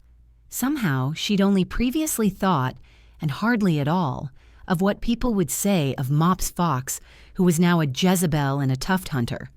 What said people would say of Tommy Oakby and his dalliances with his employee, younger, orphaned, and poor, was quite a different question, wasn't it? Imogen needed to calm down and gather her bearings, and that meant only one thing. She needed to make a cup of tea. She squeaked some excuses and minced to the kitchen. While Mrs. Dyer's posh kettle was whistling its tune, Imogen drummed her fingers on the table and counted her breaths. That helped little. She made a cuppa for the mayor as well and returned to the room, her lungs full of air and her mind set on an open conversation, or at least on an attempt at one. The mayor was now standing in the middle of the room, his posture tense, his eyes running the lines of a document in his hand. "John," Imogen started firmly, but then realized that he wasn't listening. "What's that?" "I need to read these," he grumbled, and suddenly walked out of the room. Imogen stared at the door he'd disappeared behind, her jaw slacked, her breath bated. She'd half expected him to return to his senses and into the drawing room, but after a few minutes it became clear that Imogen was on her own. Imogen might have taken this unexpected departure with a certain amount of understanding if he hadn't picked up his cup out of her hand on the way, as if they were in the town hall, in their offices, and she was just his assistant presently. Huffing and puffing like Mrs. Tiggy Winkle, Imogen marched upstairs and found the kids absorbed in building some sort of a castle out of Legos. Having gathered the votes on the toppings, Imogen ordered pizza, told the children to finish up their game, and went downstairs again. She found the mayor in the library behind Mrs. Dyer's desk, a laptop in front of him, his mobile pressed to his ear. He quickly lifted his eyes at her. She noticed the grave expression and the stormy brow. He then shook his head and went back to listening to whoever was on the other end of the line. The papers scattered in front of the mayor seemed to be of financial nature. Imogen shifted her weight between her feet, unsure what capacity she was supposed to act in now, and which capacity meant what in terms of his odd behavior. And then she decided that the mayor and her confusion associated with the man could just naff off. She turned around and decided to just enjoy her evening. The mayor didn't resurface till it was time for the children to go to sleep. When everyone was fed, washed, and tucked in, their teeth brushed, and goodnight said too many times for Imogen's sanity, The door to the boys' bedroom opened, and the mayor walked in. Imogen excused herself and went to check on her own ducklings. The two of them seemed quite happy in a large bed in a guest room, and Imogen could finally take a breath. She did so on an identical bed in another guest room at the end of a hallway. The room was faceless but comfortable and stylish. Imogen kicked off her shoes and plopped backwards on the covers. And then a knock came. Imogen, who under no circumstances had been hoping for one, jumped up like a jack-in-the-box. "Yes?" She ordered herself to stop sounding so hopeful. "May I?" The door opened just a smidge, and the mayor nudged his shoulder in through the crack. "Come in," squeaked Imogen. A tiny part of her mind, unoccupied by the attempted murder, her social standing and the mayor's odd behaviors of late, noted and appreciated the soft jumper hugging the man's torso and his soft, worn-out jeans. The mayor looked uneasy. "Imogen, I apologize for leaving you alone with the children. The papers demanded my attention." Imogen, who was sitting prim and proper on the bed, momentarily forgot about the aforementioned torso and the legs under the jeans. "What papers?" she asked, giving him a pointed look. She was not psychic. She needed clarification. "My father—" The mayor cleared his throat and continued. "Before our conversation turned nasty, had given me the papers regarding the bypass project. The information in them is alarming. I needed to look into it, make some calls." He trailed away and stuck his hand into his hair and ruffled. "But obviously, it's late now, and everything will have to be postponed till tomorrow morning." His voice once again died out. "Sure," Imogen answered, completely unsure. "Right. So the papers will have to wait till morning," the mayor repeated. Imogen looked at him in confusion. Surely he would know by now that she didn't need such simple information to be told to her repeatedly. "And I don't want to discuss the matter now since I don't have all the details, and besides—" He once again gave out a small cough. "Officially, it's your time off and you're already forced into helping me out outside your work capacity." He finally looked up. Imogen wasn't sure what his face was expressing at the moment. "All right," was all she could think of as an answer. "Right," said the mayor. "Right," said Imogen. "Well," said the mayor, and Imogen saw him blink rapidly several times as he tended to when emotionally compromised. Imogen frowned, wondering when would the science progress enough and finally come up with an Oakby human translator. "Good night, Imogen," said the mayor. "Good night, Mr. Oakby," said Imogen, gawking at the man. He opened his mouth, then closed his mouth, and then he was gone. The door shut behind him silently. Imogen blinked. Chapter 33, A Smoking Fuse. By the time Imogen, disheveled, roused by the alarm and properly dissatisfied with the night of restless sleep, was down to the kitchen, the mayor was already gone. Imogen made breakfast, woke up the children, and the usual morning phantasmagory began. At the end, she only had about 10 minutes of peace, when all 4 little mouths were occupied with eggs and toast. Imogen took a giant sip of her coffee and leaned back in the chair.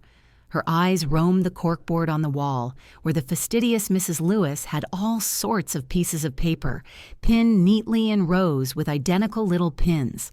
Among the bills, receipts, and magazine cutouts, Imogen noticed something most fascinating. "Jasper," she addressed the older son of the headmistress, "that drawing on the wall, the small one, with a fox and a canary. Who drew this?" The boy glanced and answered after swallowing the mouthful of his brekkie. "Mrs. Roberts, the cleaning lady. She always doodles. She makes cards for holidays, like Christmas. And she used to leave us funny pictures of book characters. And she always draws foxes. Loves them, I reckon." The boy went back to the food, and Imogen rose and walked up to the board. Her eyes ran the lines of the drawing. It was made with a ball pen, whatever the cleaning lady had had under her hand probably. The fox was drawn mid-jump, and a wreath of leaves and branches was weaved around it. The lines were precise, confident and astonishingly good for a rush doodle of an amateur. Imogen tilted her head and thought very, very hard.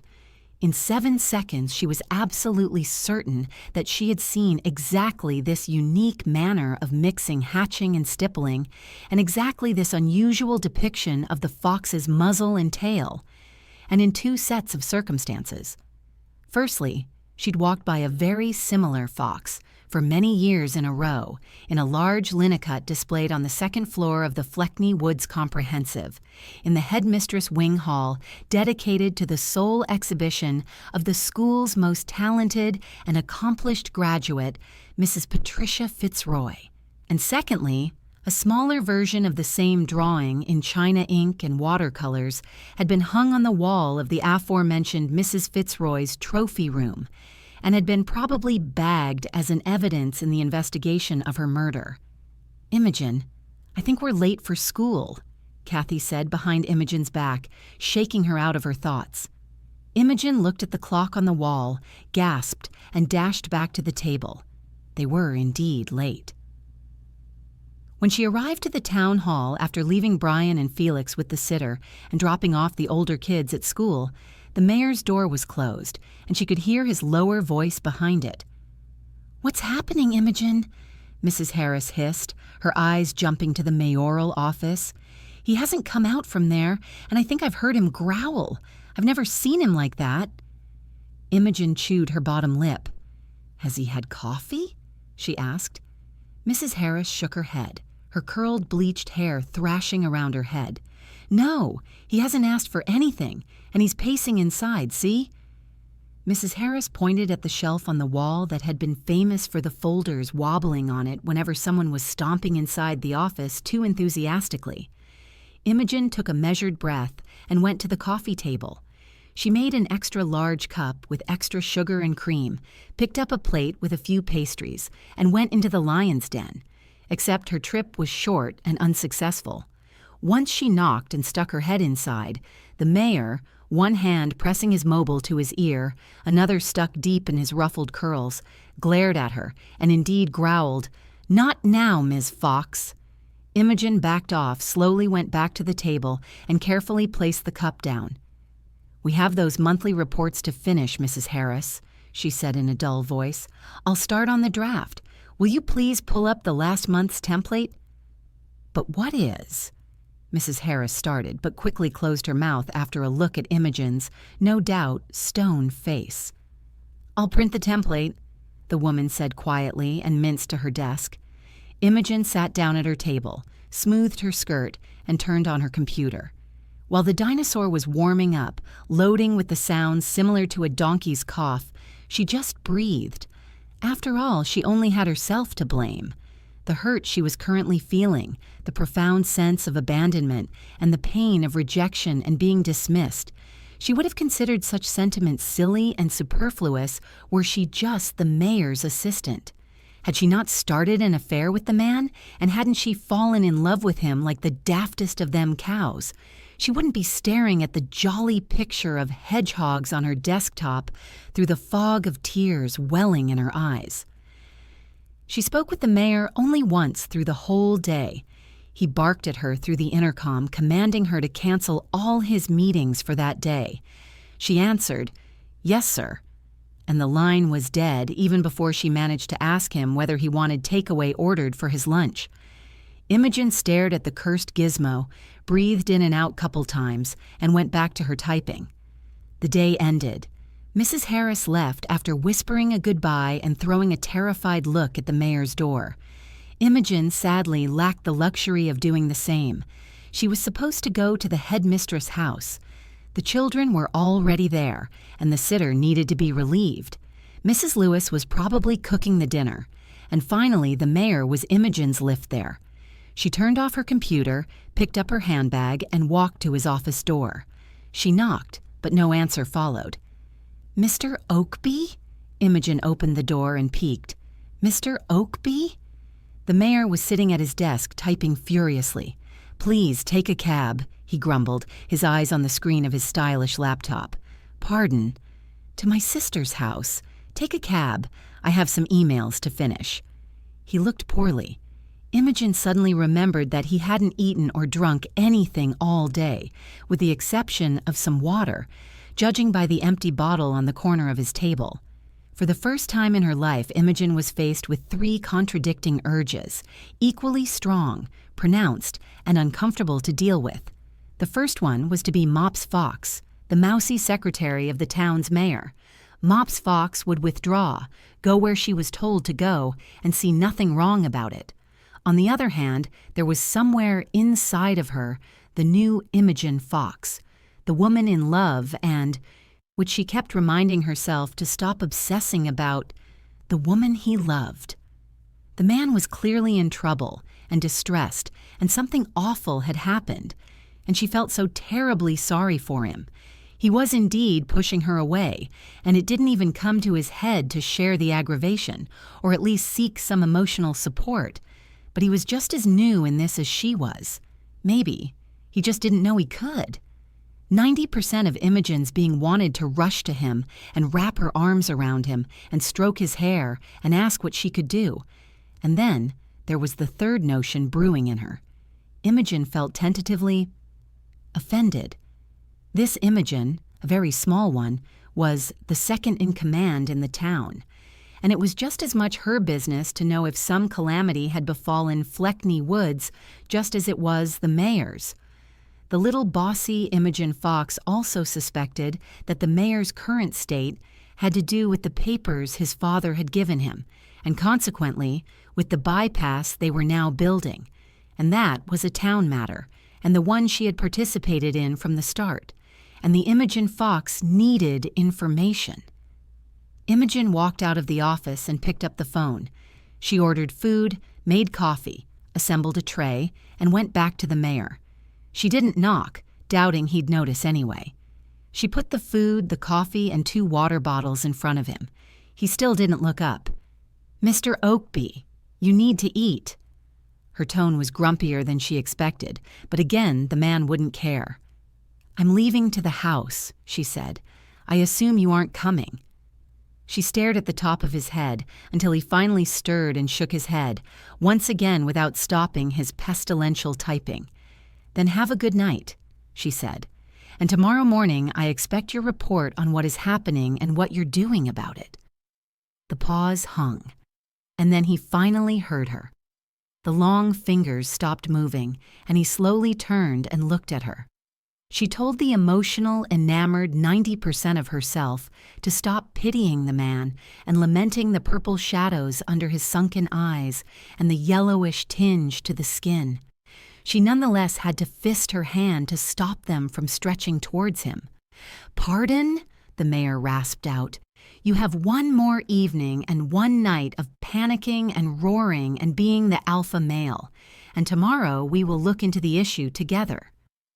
She expected the mayor to be shocked, if not suddenly and pleasantly stricken by how confident and capable she was showing herself. But instead of a slacking jaw and loved-up eyes, she saw the said eyes narrow and the said jaw set. "Ms. Fox, it's not the time for this," he gritted through his teeth. "I have a crisis to deal with." And that was when the little bossy Imogen rebelled and took over.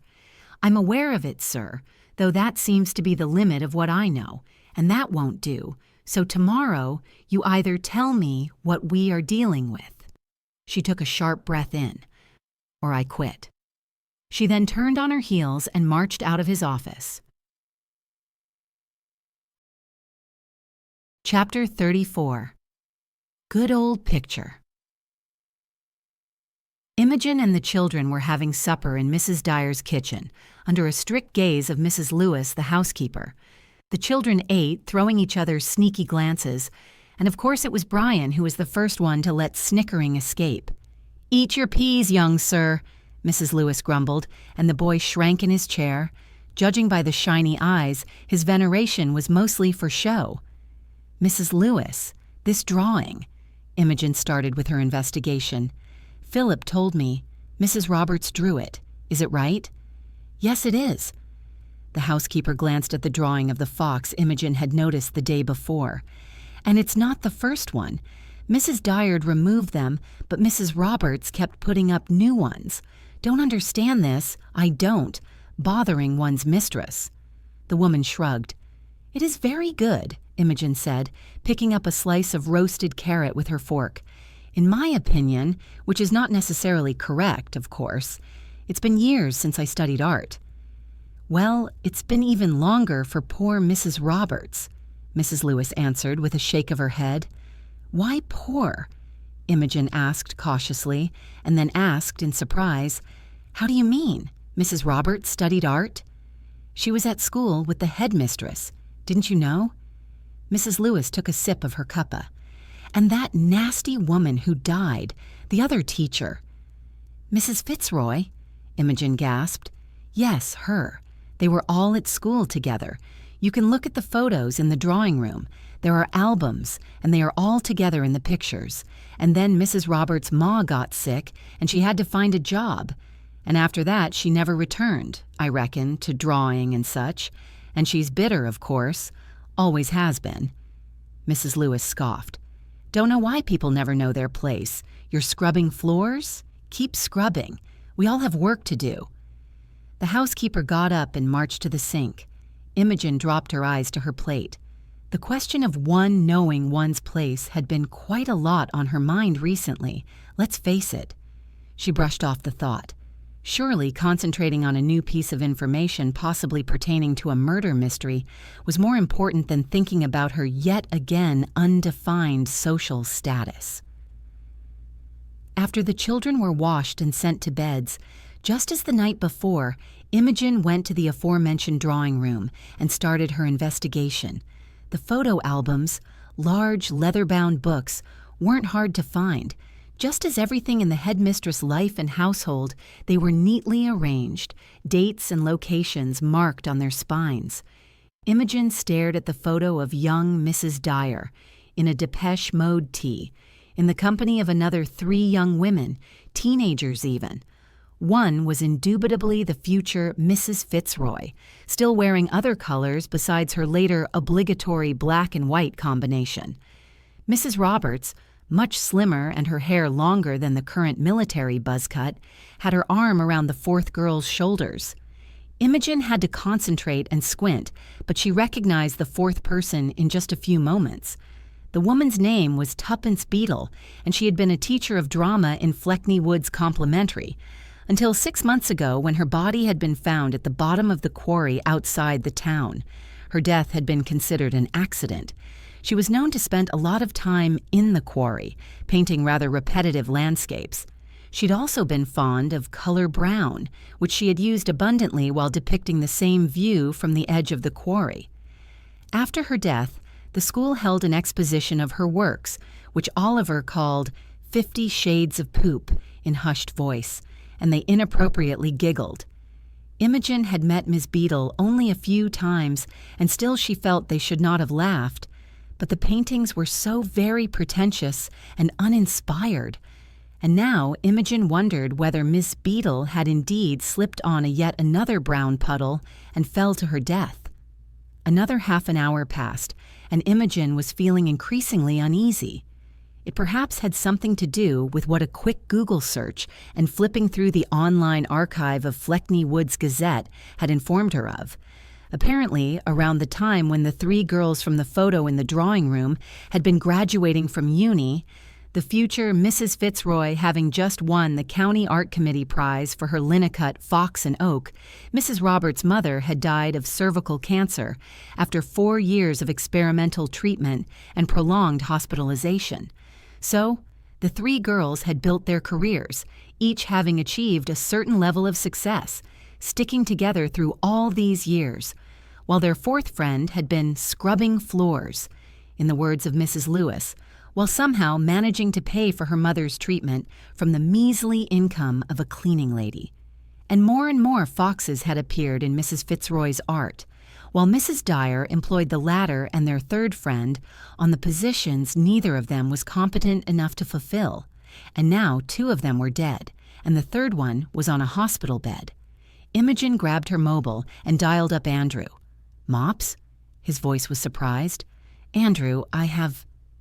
She was going to say information, but then remembered that all she had was suspicions and foggy ideas. "I have something to tell you. I know it's none of my business, and I'm no policeman, but it has to do with the murder and the head mistress." "What is it, Mops?" Imogen frantically ruffled her hair, trying to suss out how to breach the subject. Now that she could hear his sober, calm voice, but couldn't see his face, she felt tongue-tied. "Do you mind if we meet and I tell you?" she mumbled. "Well, of course." Andrew drew out and then cleared his throat. "Of course, Mops.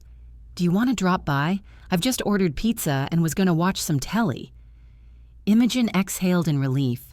For a second, it felt as if none of the events of the past month happened, and they were childhood friends again, and she could just grab a cab and go. And then she remembered the unfortunate dinner at her place, and the mayor wearing her lipstick, and then the same mayor holding her hand in the ambulance, and Andrew's miserable eyes. On the other hand, the children were safely asleep in their beds, and Mrs. Lewis was staying the night. And it's not like Imogen was escaping the intimidating mansion for some dalliances. She had information potentially crucial for a murder investigation. And despite all, Andrew was her friend. "I'll call a cab, and I'll be there in 15 minutes, she said firmly. They said their goodbyes, and Imogen went to talk to Mrs. Lewis, who was watching Coronation Street in the kitchen. Imogen paid for the cab and quickly walked to the door of Andrew's cottage. The gravel crunched under her feet, just as it had done for the last 23 years. Andrew grew up with his father in this exact tiny house called the Wynyard. Andrew's mother had died when Andrew was 3, and since then the two men were managing, as Mr. Cooper Senior kept saying. These days he lived in Abernathy with his younger sister and her children, and would come to Fleckney Woulds to spend holidays and summers with Andrew. Imogen loved the man dearly and had always been envious of the life the Coopers had, their funny ways, their dinners, which she had been so often invited to, their loyalty to each other. Imogen knocked, and the door opened. "Good evening, Sherlock Mops," Andrew announced loudly, and Imogen snorted. The policeman seemed to be in a good mood. His wide smile beamed, and Imogen immediately felt better. He leaned in and kissed her cheek. "So, are you coming to tell me who killed Mrs. Fitzroy?" he asked and chuckled. "Are you going to let me in?" she asked, and lightly smacked his shoulder. He stepped back and to the side and invited her in with a wide theatrical wave of his arm. Imogen walked by him, and at the last moment some weird, unpleasant shiver ran her spine. She shivered, and then Andrew rubbed her shoulder. "All right, Mops?" He closed the door behind her, and she started toeing off her shoes. He stood near, his feet planted widely in his usual manner, hands pushed into the pockets of his jeans, and Imogen suddenly looked up at him and said, "Did you know that I hate being called Mops?" His eyes widened. "What?" "Rosie came up with it when we were small, to hurt me, for the big boggled eyes and the ridiculous turn-up nose, so she said Mops. Imogen, Moggy, Mops." Imogen trailed away. "Like a pug, you know, because I was this ugly kid and—" "You were never ugly," he interrupted her, and she smiled at him. "I know. She was just jealous." Imogen took a slow breath in. "What I'm saying is, please stop calling me Mops." He leaned slightly and returned her smile. "Sure, Imogen." He stood so close that she could see every eyelash and the light stubble above his upper lip, and said lips for that matter. Imogen swallowed a knot in her throat. "Imogen."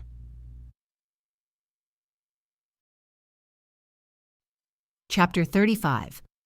K-Boom. "Imogen, are you really here about the investigation?" Imogen looked at Andrew over her shoulder, her arms lifted, her coat an inch away from a hook on the wall. "How do you mean?" "Well, you are here. It's late, and I'd thought you'd be with him right now." Andrew seemed uneasy, and his voice dropped. Imogen couldn't help but feel affected by the velvet cadence of it. Apparently being with one man had made her aware of the details about others. She'd known, of course, that her childhood friend had a pleasant voice, and she'd always admired his clear and melodic pronunciation.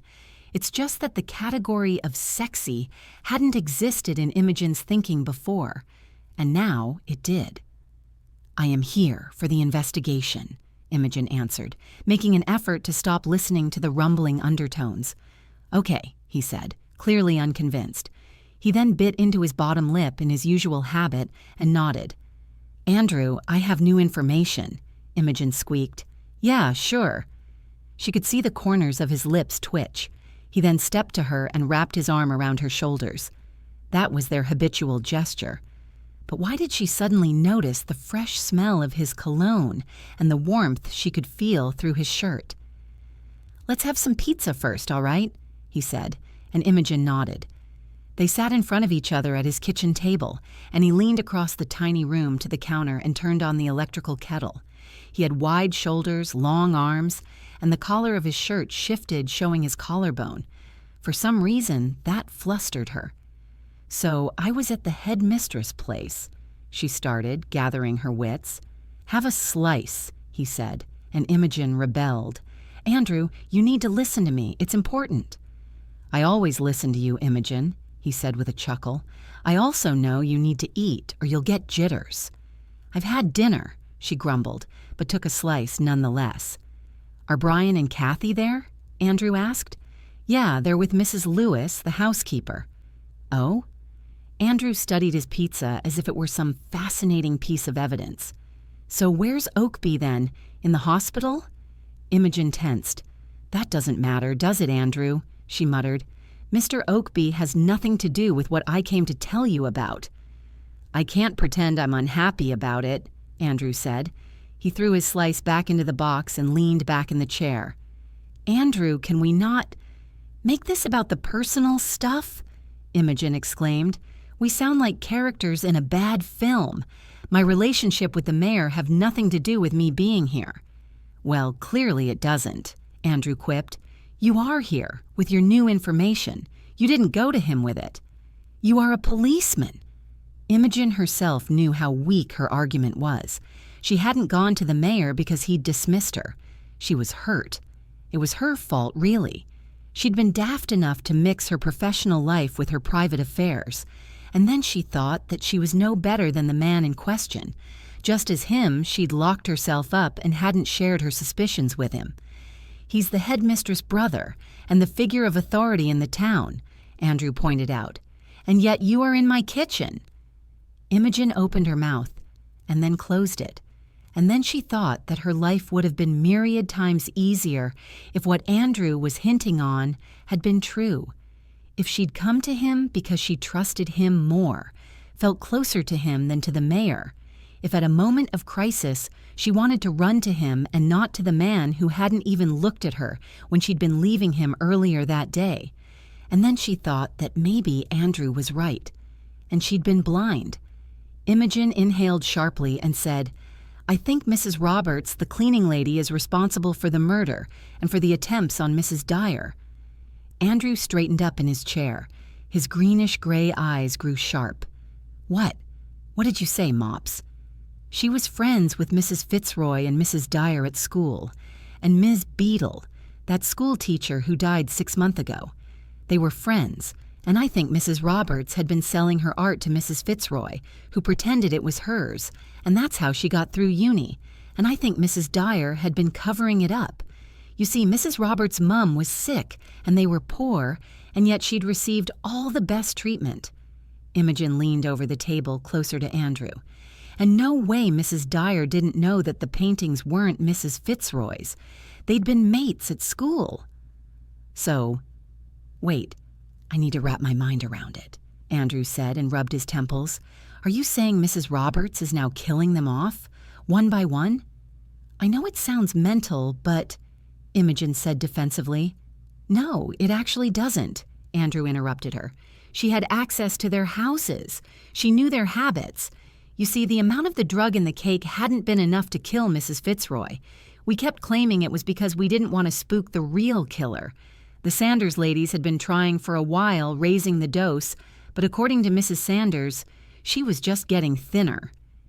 Andrew widened his eyes theatrically, and Imogen barked a shocked laugh. "I know, right? Speak of mental." He shook his head.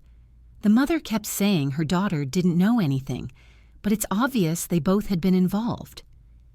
"And after the headmistress ended up in the hospital, the day after the fete, I saw Mrs. Roberts leaving her house," Imogen said.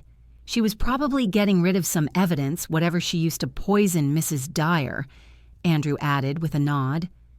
"But why now?" Imogen said. "That's what I—" A knock at Andrew's front door interrupted her, and she gave Andrew a surprised look. "I'm not expecting anyone," he said, and rose. "Could you make us tea, please?" He walked out of the kitchen, and Imogen moved on the autopilot. Everything in this house was familiar.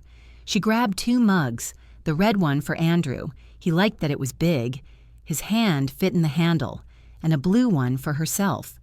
The blue mug said, "I am not an angel, and I will not be one till I die. I will be myself." Andrew had given it to Imogen for her birthday a few years ago, and she just kept it in his house. Imogen threw tea bags into the mugs, poured water over, and started to stir sugar and cream into hers. Andrew took his black. Suddenly, Imogen asked herself whether she was worthy of the mug and of the quote on it. After all, Jane wouldn't be that fickle in her loyalty to a man. Jane wouldn't abandon Mr. Rochester just because he was reticent and buried himself in some alarming emails. Jane had to withstand a much greater abuse from the man she loved, and yet she persisted. Jane didn't run to St. John with his classic good looks and Athenian nose, and his moral and intellectual superiority. And of course, Imogen did quite grasp the irony of the parallelism. And then Imogen asked the mug, since there was no one else around, whether love germs could indeed be detected in her soul. Let's face it, she hadn't exactly wrought hard to extirpate those, and she knew the answer to this question right away. The door to the kitchen opened, and Andrew stepped in. Imogen lifted her eyes and was just going to ask who it had been by the door when she got her answer.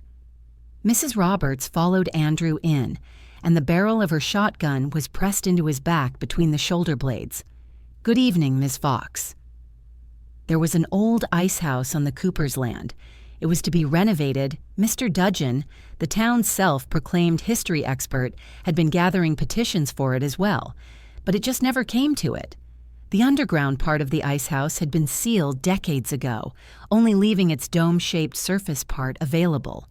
A few years ago, Andrew's father received a grant from the town's historical society to install a thick oak door with a giant lock on it, the very door that would close behind Imogen and Andrew with a bang. Mrs. Roberts had made them leave their mobiles on the kitchen table and ushered them outside and towards the ice house. "Why are you doing this?" Imogen squeaked. "I can't possibly have you two interfere now, can I?" Mrs. Roberts asked, and waved her gun, hinting that the 2 of them should chivvy on. "How did you know I was here, and that I suspected you?" Imogen continued in her trembling voice. "I simply followed you from the headmistress' house, Ms. Fox. I assumed you running to Sergeant Cooper here meant you were on to me, and I was right, judging by what I could hear from my shelter in the shrubs under his window." "Blimey, it's like an episode of Midsummer Murders," Imogen breathed out. "Well, go on now," Mrs. Roberts said merrily, "and enough with the questions. I am not a villain from a Bond film, my dear. I'm not discussing my evil plans with you." The most surreal thing, Imogen thought, was that Mrs. Roberts seemed utterly herself, the same tough cookie, practical and grounded, with just a bit of wry humor in her voice. "Just tell me why now? Why killing them now?" Imogen insisted. Andrew was quiet, but after all it was his spine that was prodded with a 2+1. "You see, Miss Fox, the irony is that I'm currently dying of the same cancer that killed my mother. But this time I had no art to sell to our dear late Mrs. Fitzroy to pay for some fancy, innovative treatment." The 3 of them approached the entrance to the ice house. Imogen's bare feet were cold on the wet grass. "And more so, I don't think I'd want to," said Mrs. Roberts, her voice growing bitter. "I'd rather just rid the world of the 3 harpies and happily go join me dear Ma." Mrs. Roberts pulled out of her pocket the key to the ice house, which she'd picked up from a shelf in Andrew's hallway. He unlocked the door, and there they were, in complete darkness. The door closed, the lock clicked. Imogen's teeth started chattering. "Andrew," she mewed and flailed her arms. His large, warm hand caught her fingers, and she rushed and pressed into him. Chapter 36. Dane to the Rescue. "Imogen, are you okay?" Andrew asked softly. "Okay? I'm locked in an old ice house, and we will die here because no one will think about looking for us here, and no one can hear us unless they're standing right behind the door." Air ran out in Imogen's lungs, and she inhaled spasmodically. Mops. Andrew tried to start comforting and reassuring, no doubt, but Imogen hissed at him and peeled herself off him. She flailed her hands in the darkness, bumping her fingers into the objects and the policeman near her. "What are you doing?" It felt odd to hear his disembodied voice. The darkness was impenetrable. "I'm confirming whether I remember where everything is, and I do. I was here when your dad locked the door, remember?" She ran the tips of her fingers along the old bits and bobs around, parts of a metal gate, some garden tools, and an old broken chair. Andrew's father had been planning to renovate the things currently stored in the ice house, but had never gotten around to. Imogen's inspection also revealed 2 old flower pots, the case for a sewing machine, and the top of a garden lantern, just as Imogen could see in the image in her mind. She would have thanked her photographic memory if a key or a back door had been featured in that picture. "One thing is for sure, there's no point screaming," said Andrew. "The nearest building or road are too far away. It's Mrs. Turner's cottage and her lane, and she's away for holes. And even if she weren't, she'd never hear us from there." "Will they worry about you at work tomorrow?" Imogen asked. "Presumably she locked us up here to die." Imogen gulped. "I doubt she'll inform anyone where we are, even if she's planning to do the runner."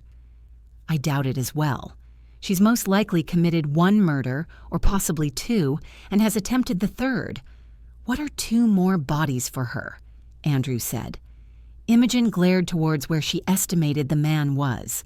If he was trying to raise her spirits, he was doing quite a lousy job of it. "And yes, of course they'll worry, but I doubt they'll start the search right away. They'll wait for 48 hours, and given, it'll look that we disappeared together." Andrew drew out. "What? You think they'll assume we, eloped?" she squeaked in indignation. Andrew didn't answer, and Imogen shifted her weight between her feet. They were cold on the stone floor. "Won't Oakby worry about you if you don't come back to the headmistress' house?" Andrew asked quietly. His voice seemed unpleasantly tense to Imogen. Well, you see, he wasn't going to return to the mansion tonight." Her own voice was no better, Imogen thought. "Oh?" Andrew supplied what seemed to be an empty interjection. "But you are expected in the office tomorrow, aren't you?" "I am," Imogen said bleakly. "Imogen, I think in the current circumstances it makes sense to speak openly," Andrew grumbled. "Will or will he not worry about you not showing up tomorrow?" Imogen exhaled sharply. "To be honest, Andrew, I doubt Mr. Oakby would notice if I disappeared for a week," Imogen said bitterly. As soon as she allowed the first words out, there was no stopping her. All her misery of the previous day resurfaced and bubbled up. Firstly, because he generally tends to forget that I or any other person exist. And secondly, I sort of half quit earlier today. "What?" Andrew shifted in the dark noisily. Imogen wasn't sure what he'd done. "Oh, don't fuss, Andrew." Imogen suddenly felt tired. He probably hadn't noticed that either. She moved back and found the broken chair. Just as she remembered, it only had 3 legs, but the seat was sturdy, so she perched on it and sighed. "What happened? I thought the 2 of you were getting along." If by getting along Andrew meant, which he of course didn't, all those unmentionable activities Imogen and the mayor performed on his bed, on his bedroom floor, in his kitchen, on the counter, the table, and on the floor again, and once even against his Trotter mahogany wardrobe, then indeed Imogen and the mayor were the best of chums. "It doesn't matter, Andrew. We need to get out of here. No one's coming for us," Imogen said. "Do you have any ideas?" "We have no light.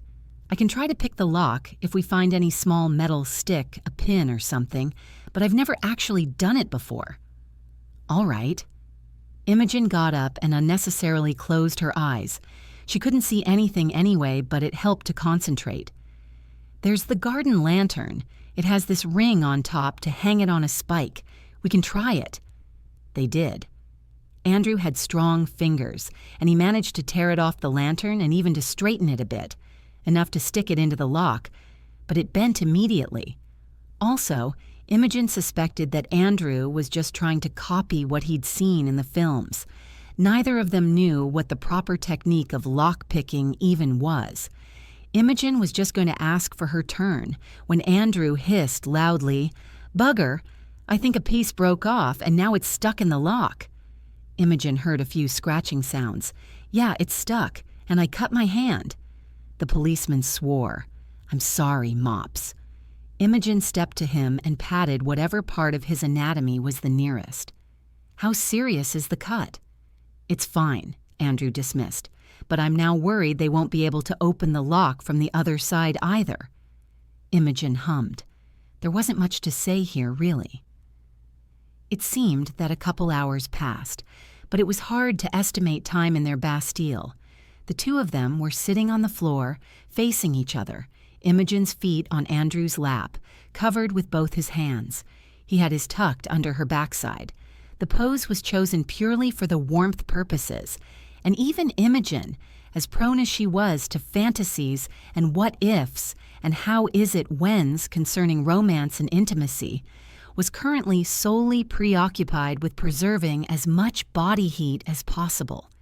It seemed they had tried everything possible by now, pushing at the door, trying to break the hinges, to move the deadbolt with a metal bar they had broken off the gate leaf they had there, screaming and banging.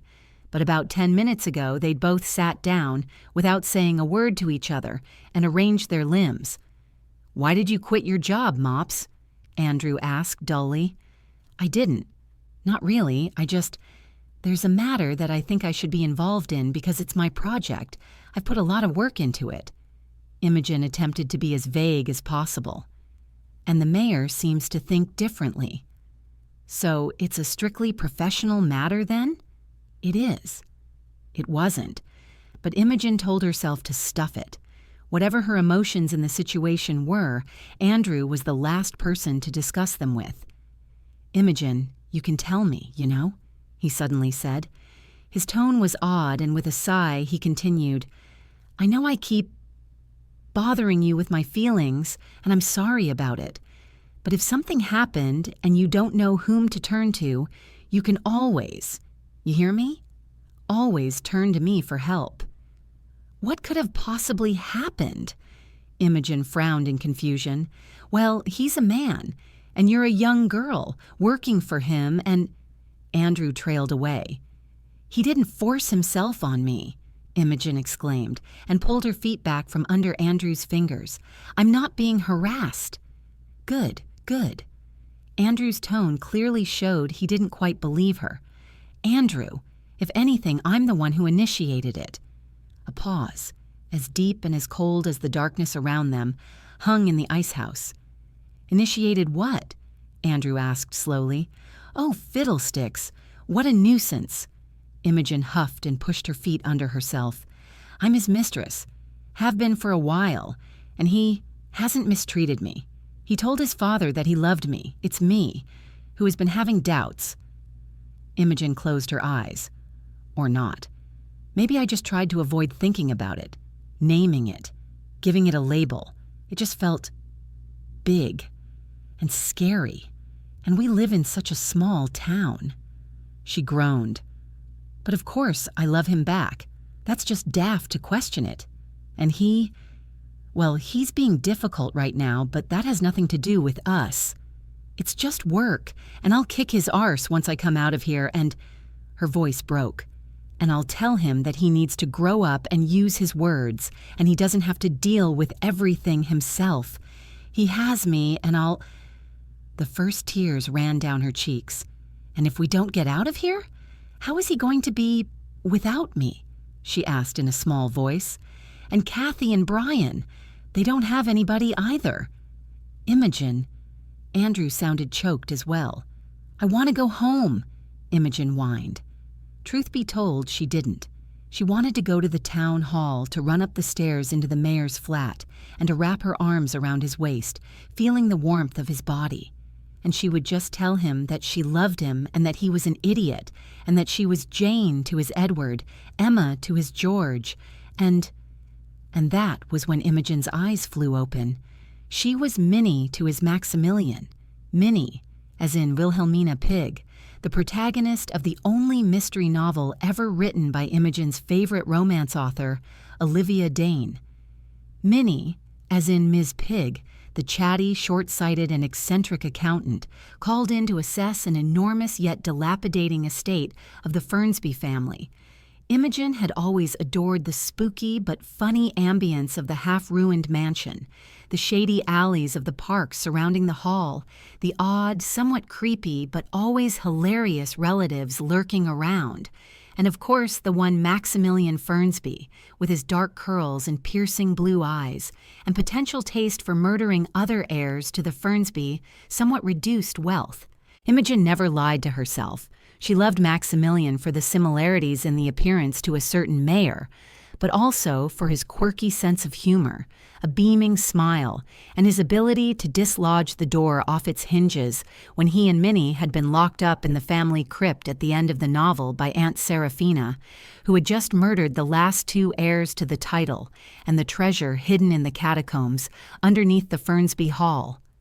Maximilian was Dane's only male protagonist based on her husband, which meant a man to perform such feat had to be 6'4" and athletic. Andrew didn't possess dark, soft waves curling behind his ears, and his eyes weren't as blue as a kingfisher's backside quoting Minnie Pig, but Olivia Dane always did her research.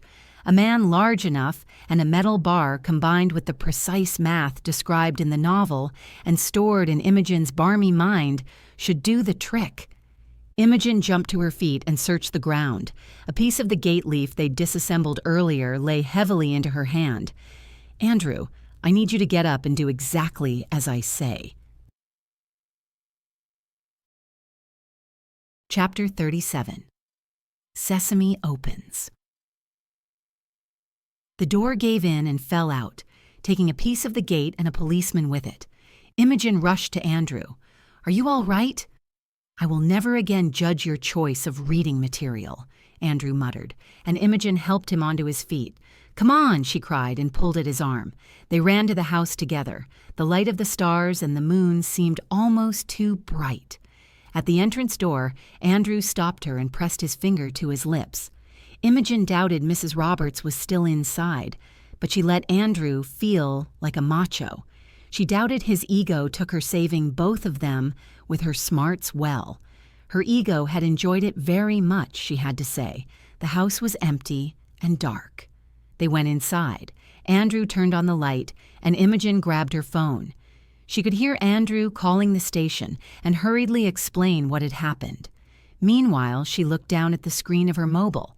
Apparently, she'd missed 17 calls from the mayor's private number.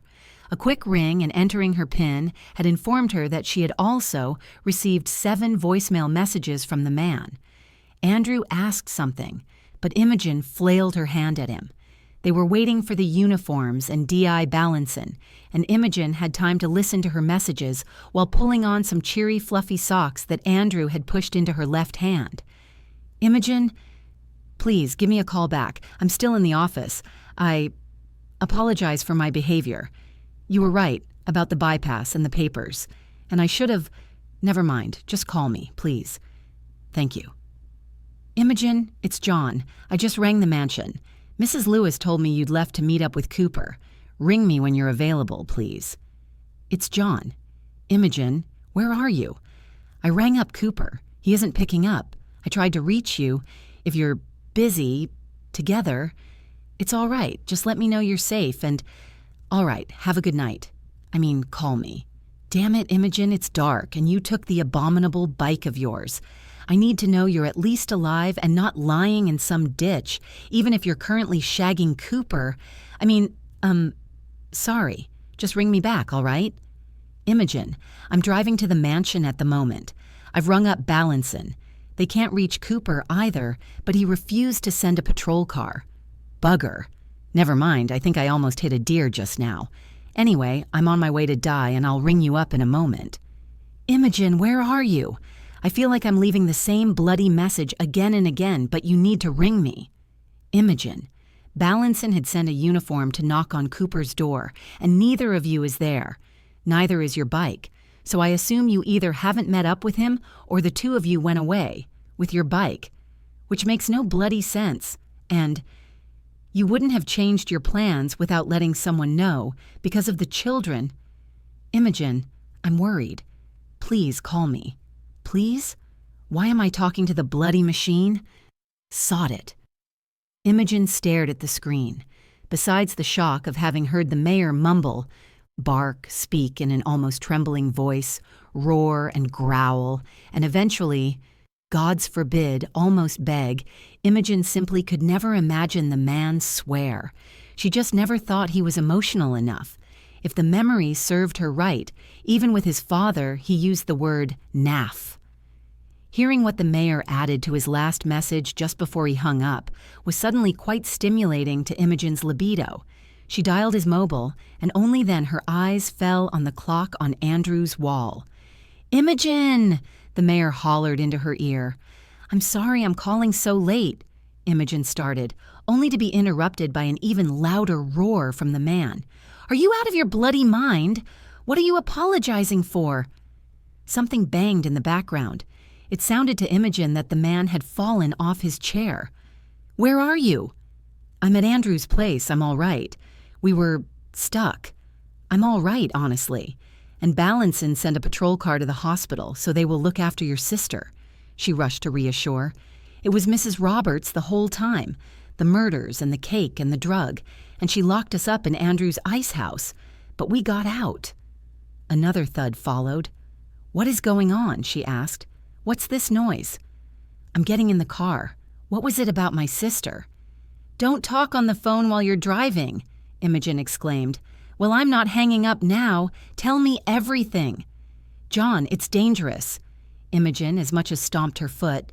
Imogen, don't be ridiculous, the mayor rumbled into the phone. Keep talking. What happened? What about my sister? Your sister is fine. I'm fine. And now I'm hanging up, she said firmly. Don't you dare. You'll be here in 10 minutes considering how fast you drive. Imogen wasn't sure why she continued bickering with the impossible man instead of hanging up just as she'd said. I drive just fine. And what was it about being stuck with Cooper? Judging by the noise, the mayor was breaking every possible traffic rule of Fleckney Woulds. John, I'm hanging up. You could, but then you'll have to deal with the consequences when I get to you, the mayor gritted through his teeth. Imogen could just imagine the tightening grip of his long fingers on the steering wheel. Imogen was daft, but not that daft. She knew he had been worried, and that's why he was now behaving irregularly.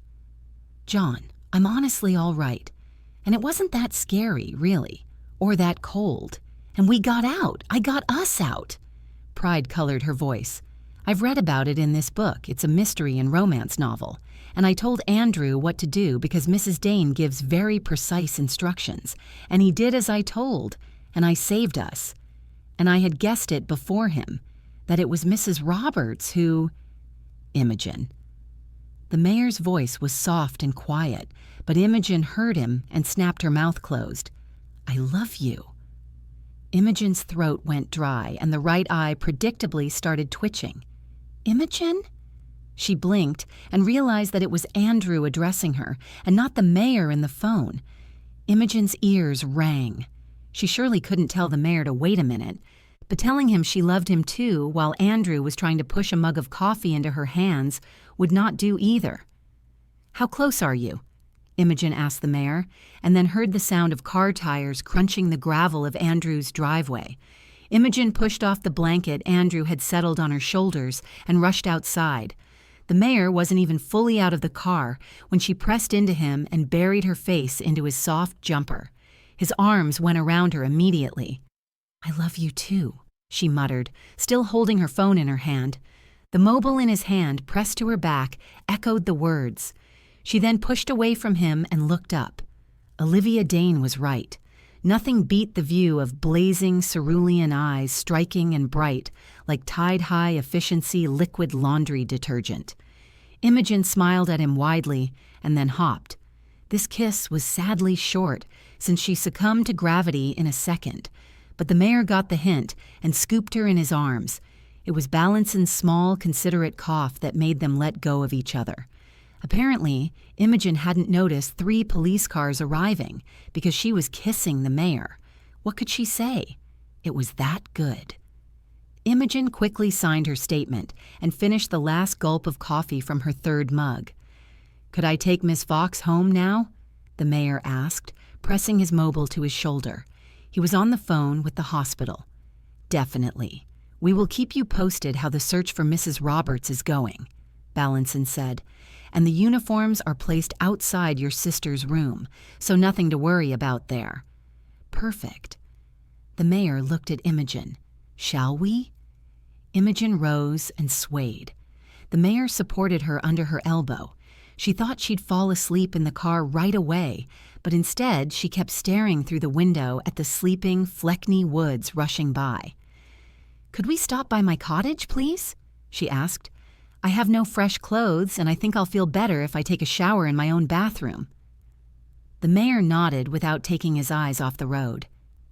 She ended up falling asleep standing up in the shower, and it was the mayor's loud knock at the bathroom door that shook her out of it. She quickly toweled her hair and walked out, pulling at the sides of her robe, tightening it. The mayor was standing in her tiny drawing room. It was the most bizarre view. "What is in the papers that your father gave you?" she asked. The mayor looked her over head to toe and sighed. "John, I am sleepy and tired, and I'd had a shock, but I'm still sharp enough to—" "I know, Imogen," he interrupted her softly. "I don't doubt that I need to tell you everything.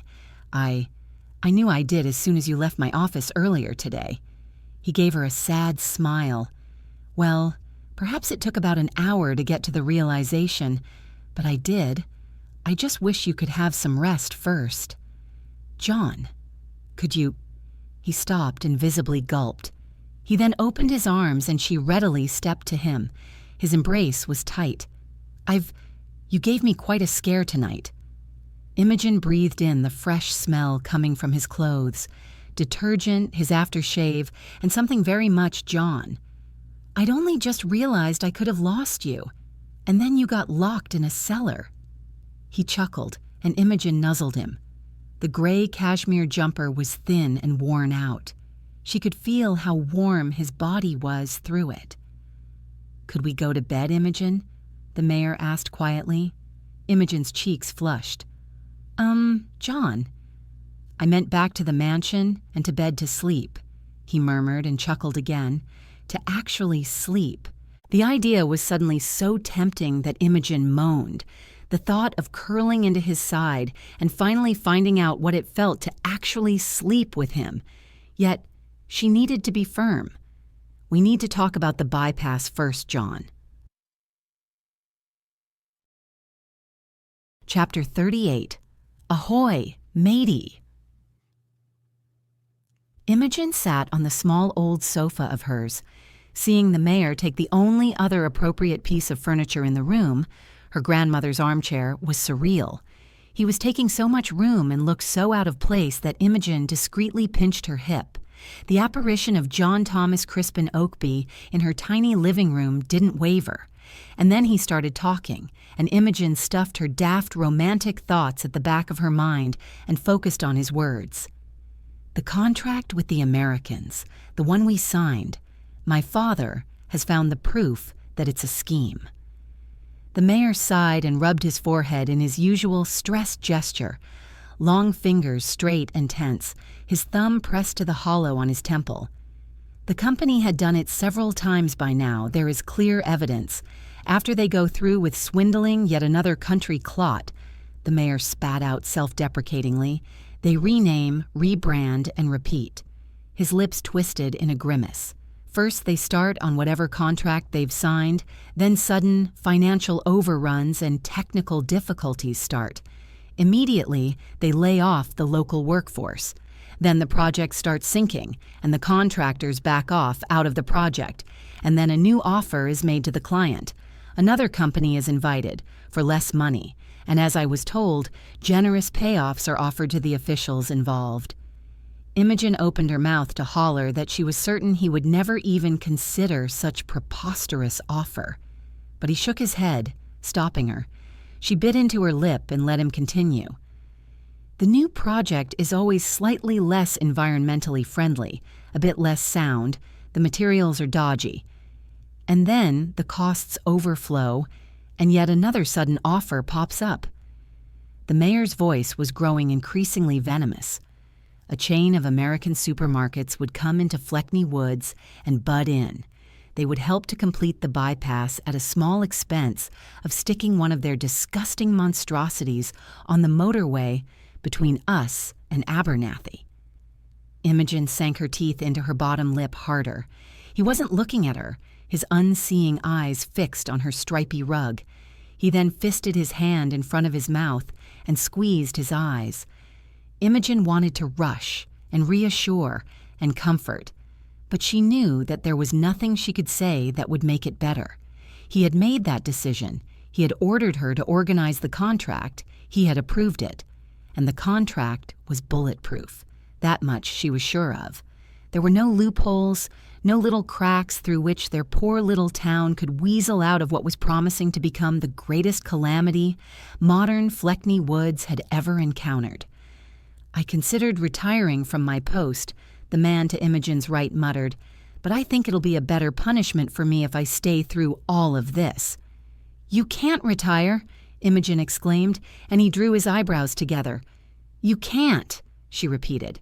"Besides the fact that I don't think you need to be punished, I'm sure that you will stay and fight. And even if it all goes down in flames, you'll stay to do your best and make it easier for your people. We need you." "I let my people down." His voice sounded pained. "I let you down. If only I'd asked my father for his counsel then, at the very beginning." "You had no reason to." Imogen folded her hands in a begging gesture. "John, there was no indication that the contract was iffy. Your lawyers confirmed it. It went through all the proper checks. And yet my father's shady connections allowed him to figure it out." The mayor gritted through his teeth. "He was right. I'm an incompetent boy who pretends to be a king of his little kingdom." "Your father is a heartless, lonely man who is incapable of appreciating his children." Imogen unimpressively thumped her fist to the balding upholstery of her sofa. "You're a great ruler for our kingdom. You made a mistake, but just as you've just said, several other towns had gone through the same. Clearly the Americans knew what they were doing." The mayor continued staring down. Imogen climbed off the sofa and minced to him. Her bare feet were cold. She scooted in front of him and touched his shoulder. "John, it is awful. It's really, really bad. We are in trouble," she said quietly. He slowly lifted his eyes. A spark of surprise danced in the dark blue sea of gloom in his irises. "But it is what it is," she said firmly, "and at least we know now that it's coming, and we will do all we can to get out of it, or at least to minimize the damage." He studied her face, and his features softened. "You keep saying 'we,'" he said, and she smiled to him. But then he shook his head again. "I don't want to drag you down with me, Imogen. You should quit." "I will do no such thing." Her knees were getting tired, and she moved closer and put her hand on his lap. He looked up at her again. "Imogen, I can't let you." He lifted his hand and cupped her jaw. His palm was dry and pleasantly warm. It was such a strange evening. The confessions, his openness, him being at her place, and now his gestures were so intimate. She almost felt like she'd walked through the looking glass. On the other hand, it was just John. She'd known him for so long, and in the biblical sense as well. Maybe this new familiarity was unexpected, but hardly unfounded. I always have appreciated, your loyalty, he said, and gave her a sad smile. But just because we're together... She pushed ahead and, secretly shocked by her own boldness, she climbed onto his lap. His jaw slacked, and Imogen met his widened eyes with a direct gaze. "I don't fancy being underestimated, John," she said haughtily. "Do you honestly think that I'd stick by you because of our relationship? These are two different things." For some inconceivable reason, Imogen decided her statement was to be illustrated and lifted 2 fingers in front of his gorgeous, long nose. "I am loyal, but I'm loyal to you as a public officer. I am the second in command in this city, and I am to blame for the current situation as well, and we will get through it together." He was gawking at her, and it was her turn to cup his jaw. "You're the captain of this ship, and you'll never abandon it. But I am your first mate. If we're to sink, we'll sink together."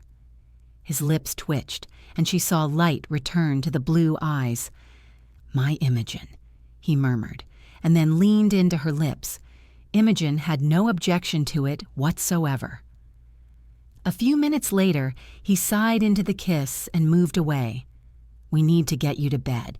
You've had a shock tonight," he said. Imogen nodded and immediately yawned widely. As soon as she got warm, mostly due to the stimulation of being held and cared for by the mayor, she felt exhausted and sleepy. "I'll get dressed," she said, stifling another yawn, "and then we'll go to the mansion." She climbed off his lap and plodded towards her bedroom. "Imogen!" the mayor called after her, and she stuck her head from around the corner. She considered pinching herself again. Even after confirming the mayor's corporeality by the means of her backside coming into a tactile contact with his hard and scorching thigh through 2 layers of fabric, she still couldn't quite wrap her mind around John Oakby sitting in her Nana's chair. All of a sudden, she fully perceived that he had become a part of her life, quoting Gallivant for realsies. Imogen's nose twitched in her usual nervous tick. "Will you stay with me when we go back to the mansion? I hardly sleep without you," the mayor said quietly. For realsies, indeed, Imogen thought. It has been quite a mess, but I've been thinking for a while that we should just... Imogen held her breath, waiting for him to continue, but the mayor froze, his lips softly parted. Apparently, he had trouble labeling their relationship. Imogen blinked, and then womaned up. "Date?" Imogen suggested. "Thank you, Imogen," the mayor habitually muttered with a nod, and they stared at each other. It had been such a normal situation. He'd be looking for a word, or a concept would be escaping him, and he'd turn to her, and she'd help him out. And then he'd absent-mindedly express his gratitude. And then the 2 of them laughed. "You're welcome," she answered between giggles. The mayor got up from the chair in a swift, fluid movement. Imogen swooned and came up to her. He looked down at her, and Imogen's cheeks flushed. "What would I do without you, Ms. Fox?" the mayor rumbled, and Imogen's knees buckled. Good Lord, the man flirted. "You'd sleep properly," Imogen suggested, in her own gingerly attempt to flirt. The mayor hummed deep in his throat. "But it surely wouldn't be worth it," he answered. Imogen's lacking chest heaved. "Go, get some clothes," he said, laughing wrinkles running in the corners of his eyes. "We can discuss my sleep in my bed. Quite appropriate place for it, I'd say." "I haven't agreed on it yet," Imogen reminded him, and then she timidly hooked her finger on the collar of his jumper and pulled. "But you can try to convince me it'll be beneficial for both of us. I need comforting, and you've been so very worried for me." The man started slowly bending, his eyes sparkling. Imogen suspected in a few seconds she'd be convinced. Chapter 39, Back in the Saddle. Imogen woke up mildly suffocated in the tight embrace of the directly elected mayor of the town of Fleckney Woulds. Said individual was wrapped around her, his hot, heavy body separated from her by 2 layers of their demure pajamas. Apparently, in the man's mind, emotional turmoil was incompatible with nudity and unmentionable acts. Imogen didn't disapprove the previous night. As soon as she had been presented with a bed, her head had swum and her legs had grown alike al dente spaghetti. Imogen looked at the man, grinned, and felt like pinching herself to make sure they were indeed sleeping together, and everything seemed now in the open, and they had exchanged the words. And then her smile dropped. She might have solved 2 big mysteries yesterday: who had murdered Mrs. Fitzroy, and whether John Oakby was capable of emotional articulation. But meanwhile, the town remained in danger, and so did the reputation of the man currently frowning in his sleep. Imogen sighed and mentally went through her to-do list for today. After the kids were to be driven to school, the mayor was picking up his sister from the hospital. Police officers would accompany them back to the mansion and stay with the headmistress until Mrs. Roberts were apprehended. Imogen, meanwhile, was supposed to go to the town hall and start a day like any other. Except it wasn't, and it had nothing to do with her suddenly official status in the flat above the town hall, and everything to do with the menace threatening their little town. Imogen sighed again. "It'll be all right, darling." She heard the mayor's low velvet voice, and Imogen gawked at him. One blue eye opened. The mayor wasn't smiling, but didn't look as distraught as he had a second ago. "There's no point in worrying about it right now. We aren't at work yet." "I'm afraid I lack your ability to compartmentalize, Mr. Oakby," Imogen squeaked, inexplicably falling back onto a formal tone, utterly flustered by darling. The mayor chuckled. He then shifted closer to her and buried his nose into her neck. Imogen swooned, and then she felt his warm lips on her skin. "I thought you were focused on the work issues," she muttered and squeezed her eyes. "I had been worried," he murmured, and the lips traveled lower. The long nose pushed the collar of her tee aside. Another small kiss followed. "And giving you time to get over the abduction." "Oh? And I thought you weren't in the mood." The mayor hummed. "Are you in the mood?" he whispered, and Imogen felt a large, heavy hand lie on her waist.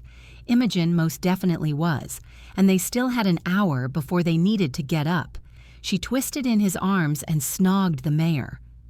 At work, Imogen reassured the endlessly miserable Mrs. Harris, filed several reports, made several phone calls, and it was time for her lunch break. She settled in front of her computer with a cup of noodle and dove into the contract with the Americans. It was an empty endeavor. She was well aware there were no hidden escape routes in it, and yet she had to try. Her phone rang. Imogen," Andrew said, and she put her fork down. "Hiya. How are you? Oakby whisked you away last night. I didn't get a chance to ask you." The policeman sounded bitter. Imogen sighed for the upteenth time that day. "I'm all right, Andrew. How are you? How's your hand?" "I've already forgotten about it. 'Tis but a scratch." Imogen laughed at Cooper's somewhat tense joke. "I was just ringing you up to see how you were, and to tell you we haven't gotten her," Andrew continued. "Mrs. Roberts, she'd recently rented several cars in several agencies in Abernathy, so we reckon she'd had everything prepared. We're looking into her finances and her phone records, but it seems she hadn't lied. She does have cancer, extremely advanced, and she hasn't purchased any tickets recently, so we assumed she would just drive one of those cars and hide somewhere. The doctors say she has about a month left." Imogen pressed her lips to stop them from shaking. Despite the possibility of Mrs. Roberts having killed 2 people and her attempt on Imogen's and Andrew's lives, to say nothing of the headmistress, Imogen felt acute sympathy to the cleaning lady. "Imogen?" "Yeah, I'm here." "So I reckon you are Sherlock Mops," Andrew said with an awkward chuckle. "You have solved the murder, and you did come to me yesterday with the ideas for the investigation." Imogen stopped blindly staring at her screen and huffed air in irritation. "Andrew—" I know," the policeman interrupted. "But I can't help but—" "But what? Andrew, you don't even fancy me." Clearly, Imogen's nerves were in shreds, since she couldn't have possibly imagined ever speaking that openly about such sensitive matters. On the other hand, were these matters that sensitive, or was it all rather far-fetched in Andrew's head? "Andrew, we're childhood friends, and you're just stuck. Half the town would dump their significant others if you offered. A third of the female population probably has your photo cut out of the local newspaper. Go find yourself a girlfriend." And with that, for the very first time, Imogen did what she always considered the epitome of rudeness. She hung up. Andrew called back 15 seconds later, grumbled that Imogen had to come into the station to give her testament, and then hung up back on her. She didn't hold it against him. She went back to work, and then the mayor arrived to the town hall. He had a box of sweets in his hand, as Imogen suspected, as a bribe and an apology to Mrs. Harris. The pastries and an offer to go home earlier that day worked, and the woman left the mayor's house in the best of moods. Imogen and the mayor took their respective desks and immersed themselves into work, just as always. Except the door to the mayor's office remained open, unlike all previous years. And sometimes Imogen thought she could feel his eyes on her. Imogen would smile, just a smidge, and continue typing. An hour before the closing time, Imogen felt the definite gaze on herself, and the faint smell of the mayor's cologne filled her nose. The man was standing in front of her desk, a shy smile on his lips. Imogen hadn't been the mayor's mistress all this time for nothing. "Upstairs?" she asked, lifting one eyebrow. The mayor nodded silently and eagerly. "You can't stay, can you?" the mayor murmured and kissed the top of her head. Imogen rubbed her nose to the hot, bare skin of his chest. "I have the kids staying with me," she reminded him. He hummed, and his long fingers threaded into the hair at the back of her head.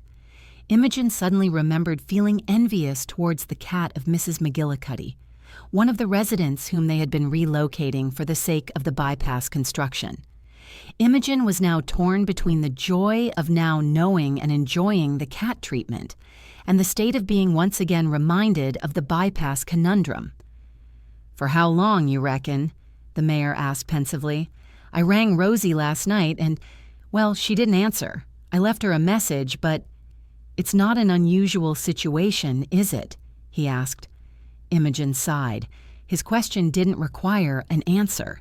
"She's just—" Imogen stopped herself from venturing into her usual defense speech. How her sister was too trusting when it came to men. How everything always seemed to go wrong for Rosie. Her jobs, her relationships, and all the small bits and bobs of life. And how Rosie knew she could rely on Imogen when it came to taking care of Brian and Kathy, and how that was why she felt she could sometimes neglect them. And then Imogen lifted her head and gave the mayor a direct look in the eyes.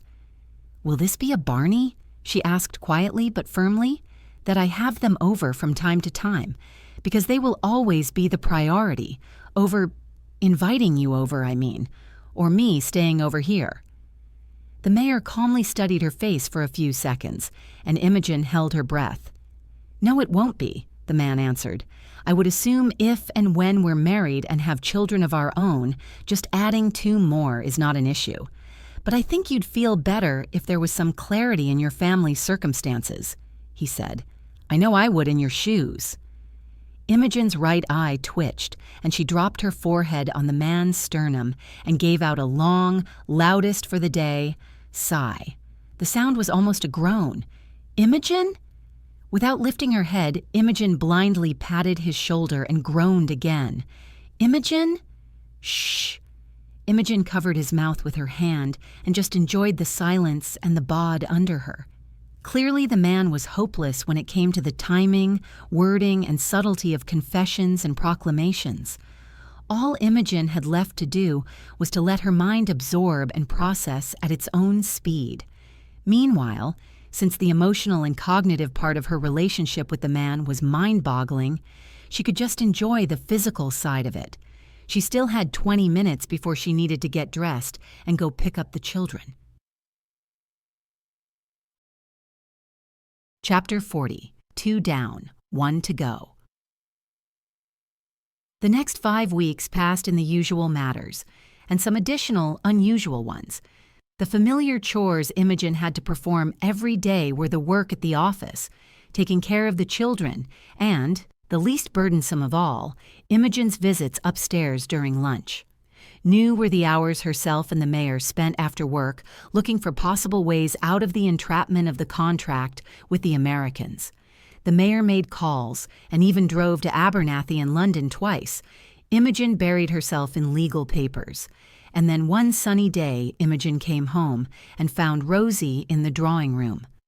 Imogen's sister was sitting in Nana's armchair, and Imogen's first thought was that the ash from Rosie's cigarette could fall on the armrest. "Rosie, get an ashtray!" Her words were obviously ignored, and Imogen rushed to the kitchen in search of a dish to sacrifice. "Mops, I'm not staying. I came to pick up the children. They're packing," Rosie yelled from the drawing room, and a saucer fell out of Imogen's hands with a clank. She stuck her head into the room. "What?" "You see, Johnny offered me to move to Abernathy with him, and—" "Who's Johnny?" Imogen interrupted squeakily. "Blimey, Mops, don't you care about my personal life at all? You can't remember my boyfriend's name?" Rosie scoffed, and the ash fell, thankfully missing the armchair. "I thought—" "Never mind." Imogen shook her head. "But when are you moving? And why now?" "He's got a job at some car shop there." Rosie shrugged. "What about your job?" Imogen asked. At that moment, Kathy and Brian stepped into the room with their bags in their hands. Kathy's eyes were red. Brian looked defeated. "Rosie, does Johnny— do you even want to take the children with you? They can stay with me until you settle there and—" Imogen threw her sister a hopeful look. Rosie grimaced. "Of course I'd rather they stayed here. It'll be a new place for us. The last thing we need is the Sproggs being in our way." Rosie tapped the cigarette with her finger, fertilizing Imogen's carpet with more ash. "But you're a busy woman, Mops. You are working with the mayor. You're shagging the mayor. What do you need 2 children on your neck for?" Imogen's right eye twitched. She was naively under the impression that despite the clarity between herself and the mayor, their relationship had remained, if not a secret, then at least a need-to-know fact. And then the meaning of Rosie's words reached her understanding. Rosie, since when do you care about my comfort?" Imogen frowned and studied her sister. "You know, to think of it, that might be the first time in my life when you asked before doing anything." Imogen shimmied her shoulders, wondering what this strange sensation between her shoulder blades was, and then she realized that's what having a backbone felt like. "What are you trying to achieve here, Rosie?" she asked firmly. And then she immediately knew the answer, and her own answer to Rosie's answer. "Kids, go back to your room and unpack." She addressed Brian and Kathy in a much softer voice. "I think your mom changed her mind and she wants you to stay here since you'll probably enjoy it more than moving to Abernathy." The little uns scampered with relieved whispering, while Imogen turned to Rosie and pinned her with a glare. "You want money, don't you?" Imogen hissed at her sister. "And don't argue. I just wasn't going to discuss it in front of them so they don't know that their mother would gladly sell them. But I get it." Imogen gritted her teeth. "How much?" "Oh, Mops, do you really think—" Rosie started her not-so-BAFTA-worthy performance, but then snapped her mouth shut under Imogen's stare. "I just need couple £100, to start up.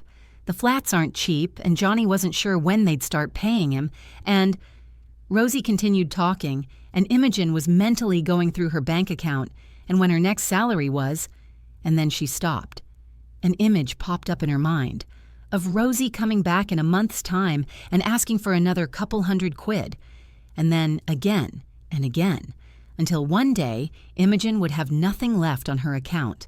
And of course, If it happened, she'd start borrowing money because she'd rather be in debt than let the kids go for days without proper sleep due to drunk, noisy parties all night. And hungry because Rosie had a habit of forgetting to buy groceries, except for whatever she needed for those parties, and no adequate support of any sort altogether. Imogen closed her eyes, took a deep breath in, and let her 165 IQ do its work. And here you go. I'm going to need you to give up all your legal rights to the children, Rosie, she said slowly and opened her eyes. I'm going to prepare the adoption papers, and you're going to sign them, and then I'll pay you the sum I consider adequate, and you will never bother us again. Imogen had never in her life seen such an expression on Rosie's face. To be fair, Rosie probably had never seen Imogen like that either. And you will be free to visit them, but on my conditions, Imogen continued, and you will behave. This seemed to be the last nail into the coffin of Rosie's composure. She jumped to her feet and pointed at Imogen's face, with 2 fingers, the cigarette still smoking between them. "Who do you think you are, you little shit?" Rosie hollered. "Shut up, Rosie," Imogen said firmly, but quietly. The children didn't need to hear this. The louder you are right now, the smaller the sum you're getting at the end. That made Rosie close her mouth. Her teeth were bared, but she was silent. "You can take your time to think it over," Imogen said, and added what she heard the mayor say during the negotiations with especially uncooperative peeps. "But I trust you to make the right decision. Let me know." And then she sat on the sofa and schooled her face in a polite, expectant expression. The answer from Rosie came in the shape of a question. "How long do you need to prepare the papers?" Imogen discreetly exhaled the breath she'd been holding. A week later, Imogen was furiously typing on her work computer when the headmistress came in. "Imogen, could I have a minute of your time?" The women sat in front of each other at a small coffee table, and Imogen took a sip from her "quickly look busy. Here comes the boss mug." Recently, she loved the inscription even more for the childish innuendo she saw in it these days. "I've received this letter," the headmistress said slowly, and showed a simple white envelope to Imogen. "From Esther, Mrs. Roberts, I mean." "Oh, yes," the headmistress sighed. "You have gotten involved in this story, Imogen, with the statuette, and later one with—" "The shotgun?" Imogen offered, filling in the pause in Mrs. Dyer's talking. "Indeed." The headmistress pressed her lips in exactly the gesture Imogen had observed in the mayor when the latter was emotionally uncomfortable. "She says she's in the hospital in Edinburgh, and she doesn't think she has more than 2 days left. The letter was sent a week ago." Imogen just took another sip of her tea, since she wasn't sure what she could say in this situation. "She confesses to the murders and asks me to make a copy of the letter for the police," the headmistress continued, "and she says she hopes I burn in hell, so obviously I am not forgiven for all those years ago." Mrs. Dyer gave out a joyless chuckle. "She also says she sent an anonymous email to the police the same night she locked you and the sergeant in the ice house, telling them where you were, so you can see she wasn't planning to let you die there." The new information didn't diminish Imogen's smugness regarding her daring rescue of herself and Andrew, but it felt nice to know that Mrs. Roberts had been concerned for their lives. "So, that is it then. End of story," Mrs. Dyer said, and rubbed her temples in an uncharacteristically dramatic way. "She said we deserved it, all 3 of us, for what we'd done to her, and sometimes I believe it. But at the time, it just sort of happened. It was Patricia's idea, and I just went with it. I was so desperate to make something of myself without my father's help, and she had that gift, to convince you to betray your beliefs, to corrupt you. I hate this town sometimes. It's like a swamp, so stuffy, so sometimes I wish it perished, in the flood or something, like in Genesis. And the waters prevailed exceedingly on the earth, and all the high hills under the whole heaven were covered. Imogen was just going to mumble that perhaps it would quite too much to wish that all flesh that moved on land died in the town of Fleckney Woulds, when the proverbial light bulb went up above her head. Perhaps not all was lost for their lovely town. Chapter 41. Bring it to a dead end. 2 months later, the mayor's case traveled into Imogen's hand, and he walked up the stairs to the stage. "Good afternoon, everyone," he greeted the crowd. "Thank you all for coming today. I hope you're comfortable.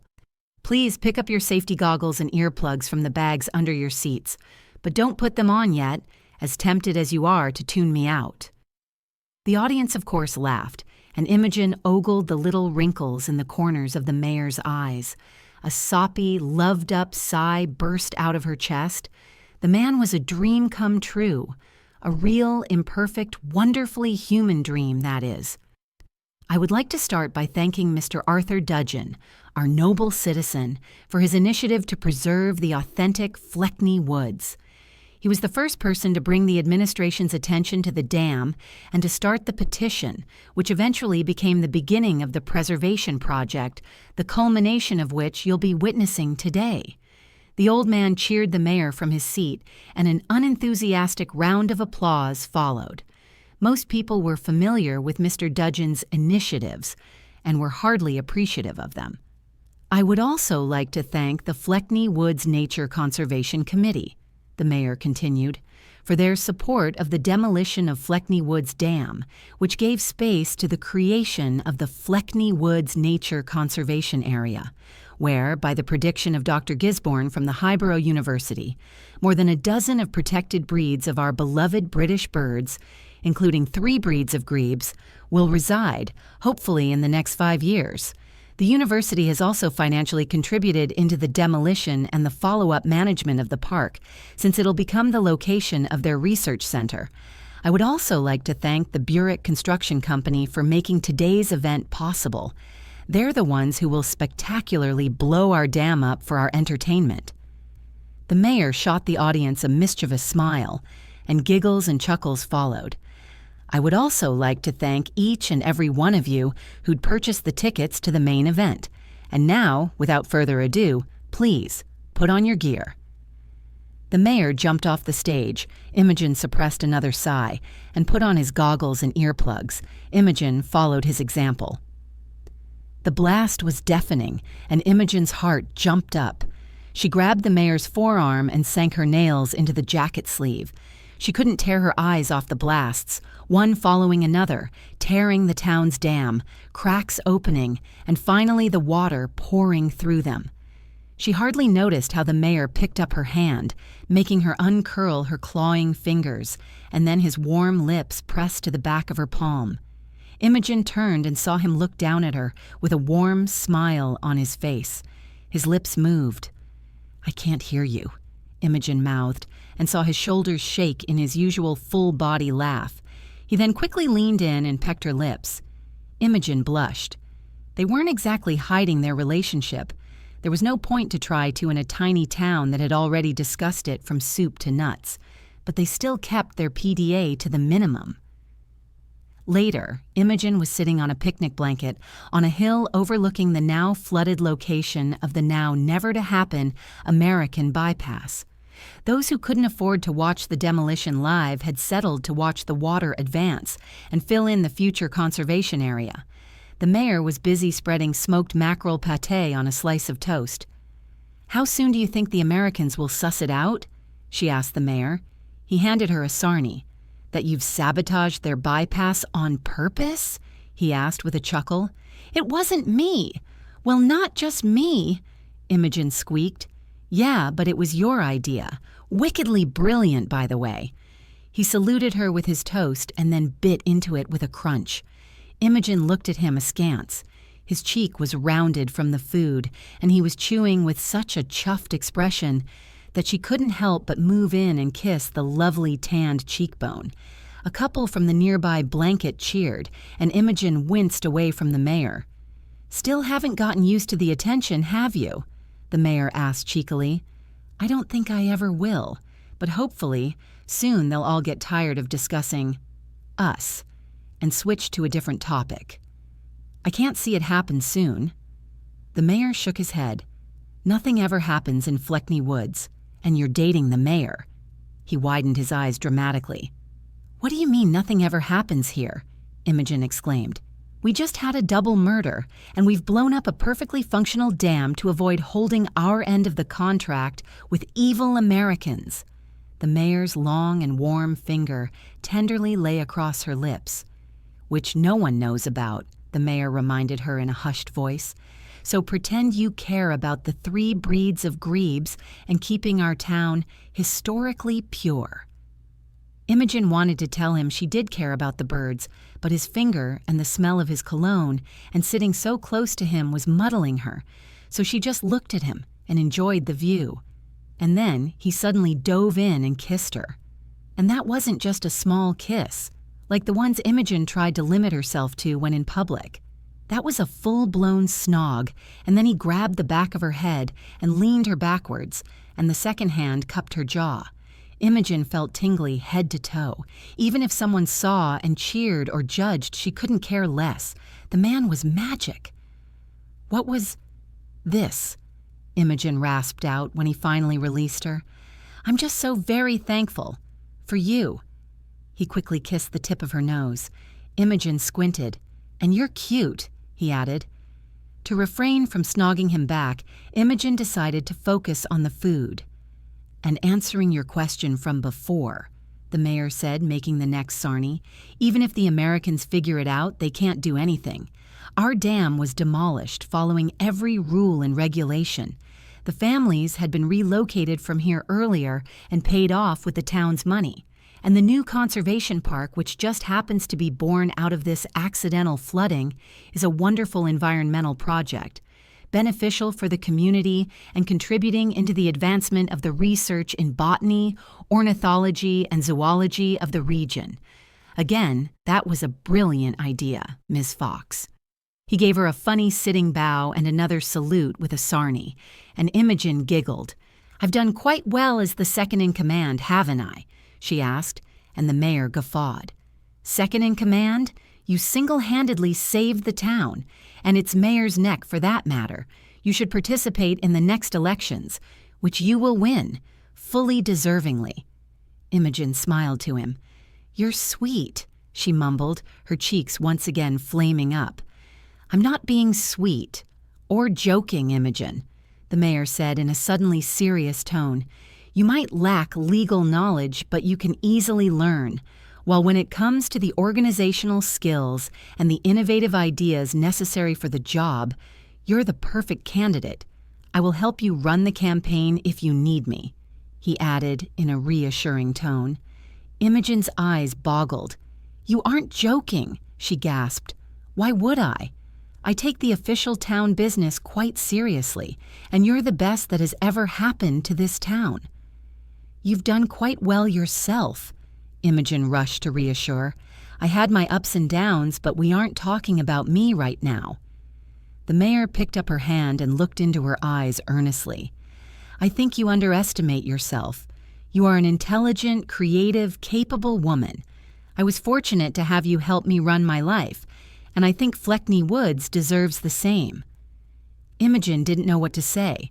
Among other things, no one has ever praised her so directly. And as much as she enjoyed it, hearing and accepting the praise was a challenge. "Well, I don't know.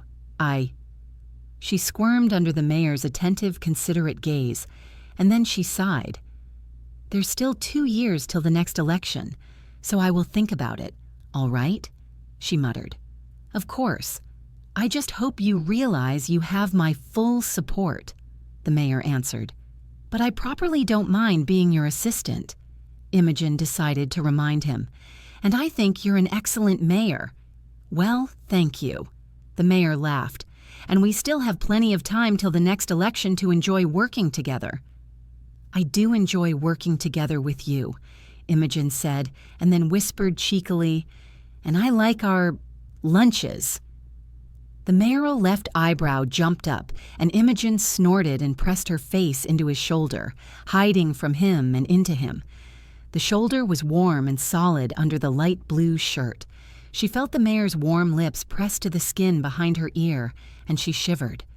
"I love you," he whispered, and she was going to whisper, "I love you too," into the juniper and vanilla-smelling shoulder, when the loud "Mr. Oakby" rolled between the hills. Imogen's head flew up and she stared at Andrew, who was quickly walking up to them.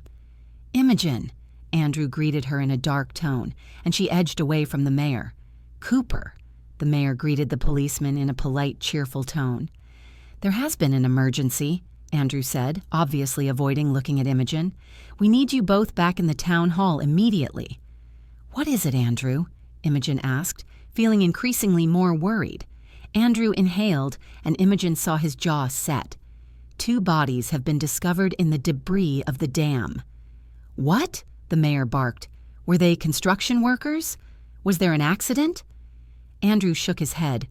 "We're possibly looking at deaths under suspicious circumstances." Andrew quickly looked around to make sure he wasn't overheard. The victims were tied down in the pump stations inside the dam, and they were possibly still alive when the explosion took place. It could be a double murder. The story continues in Fox and Oakby Book 2, Paint the Town Red.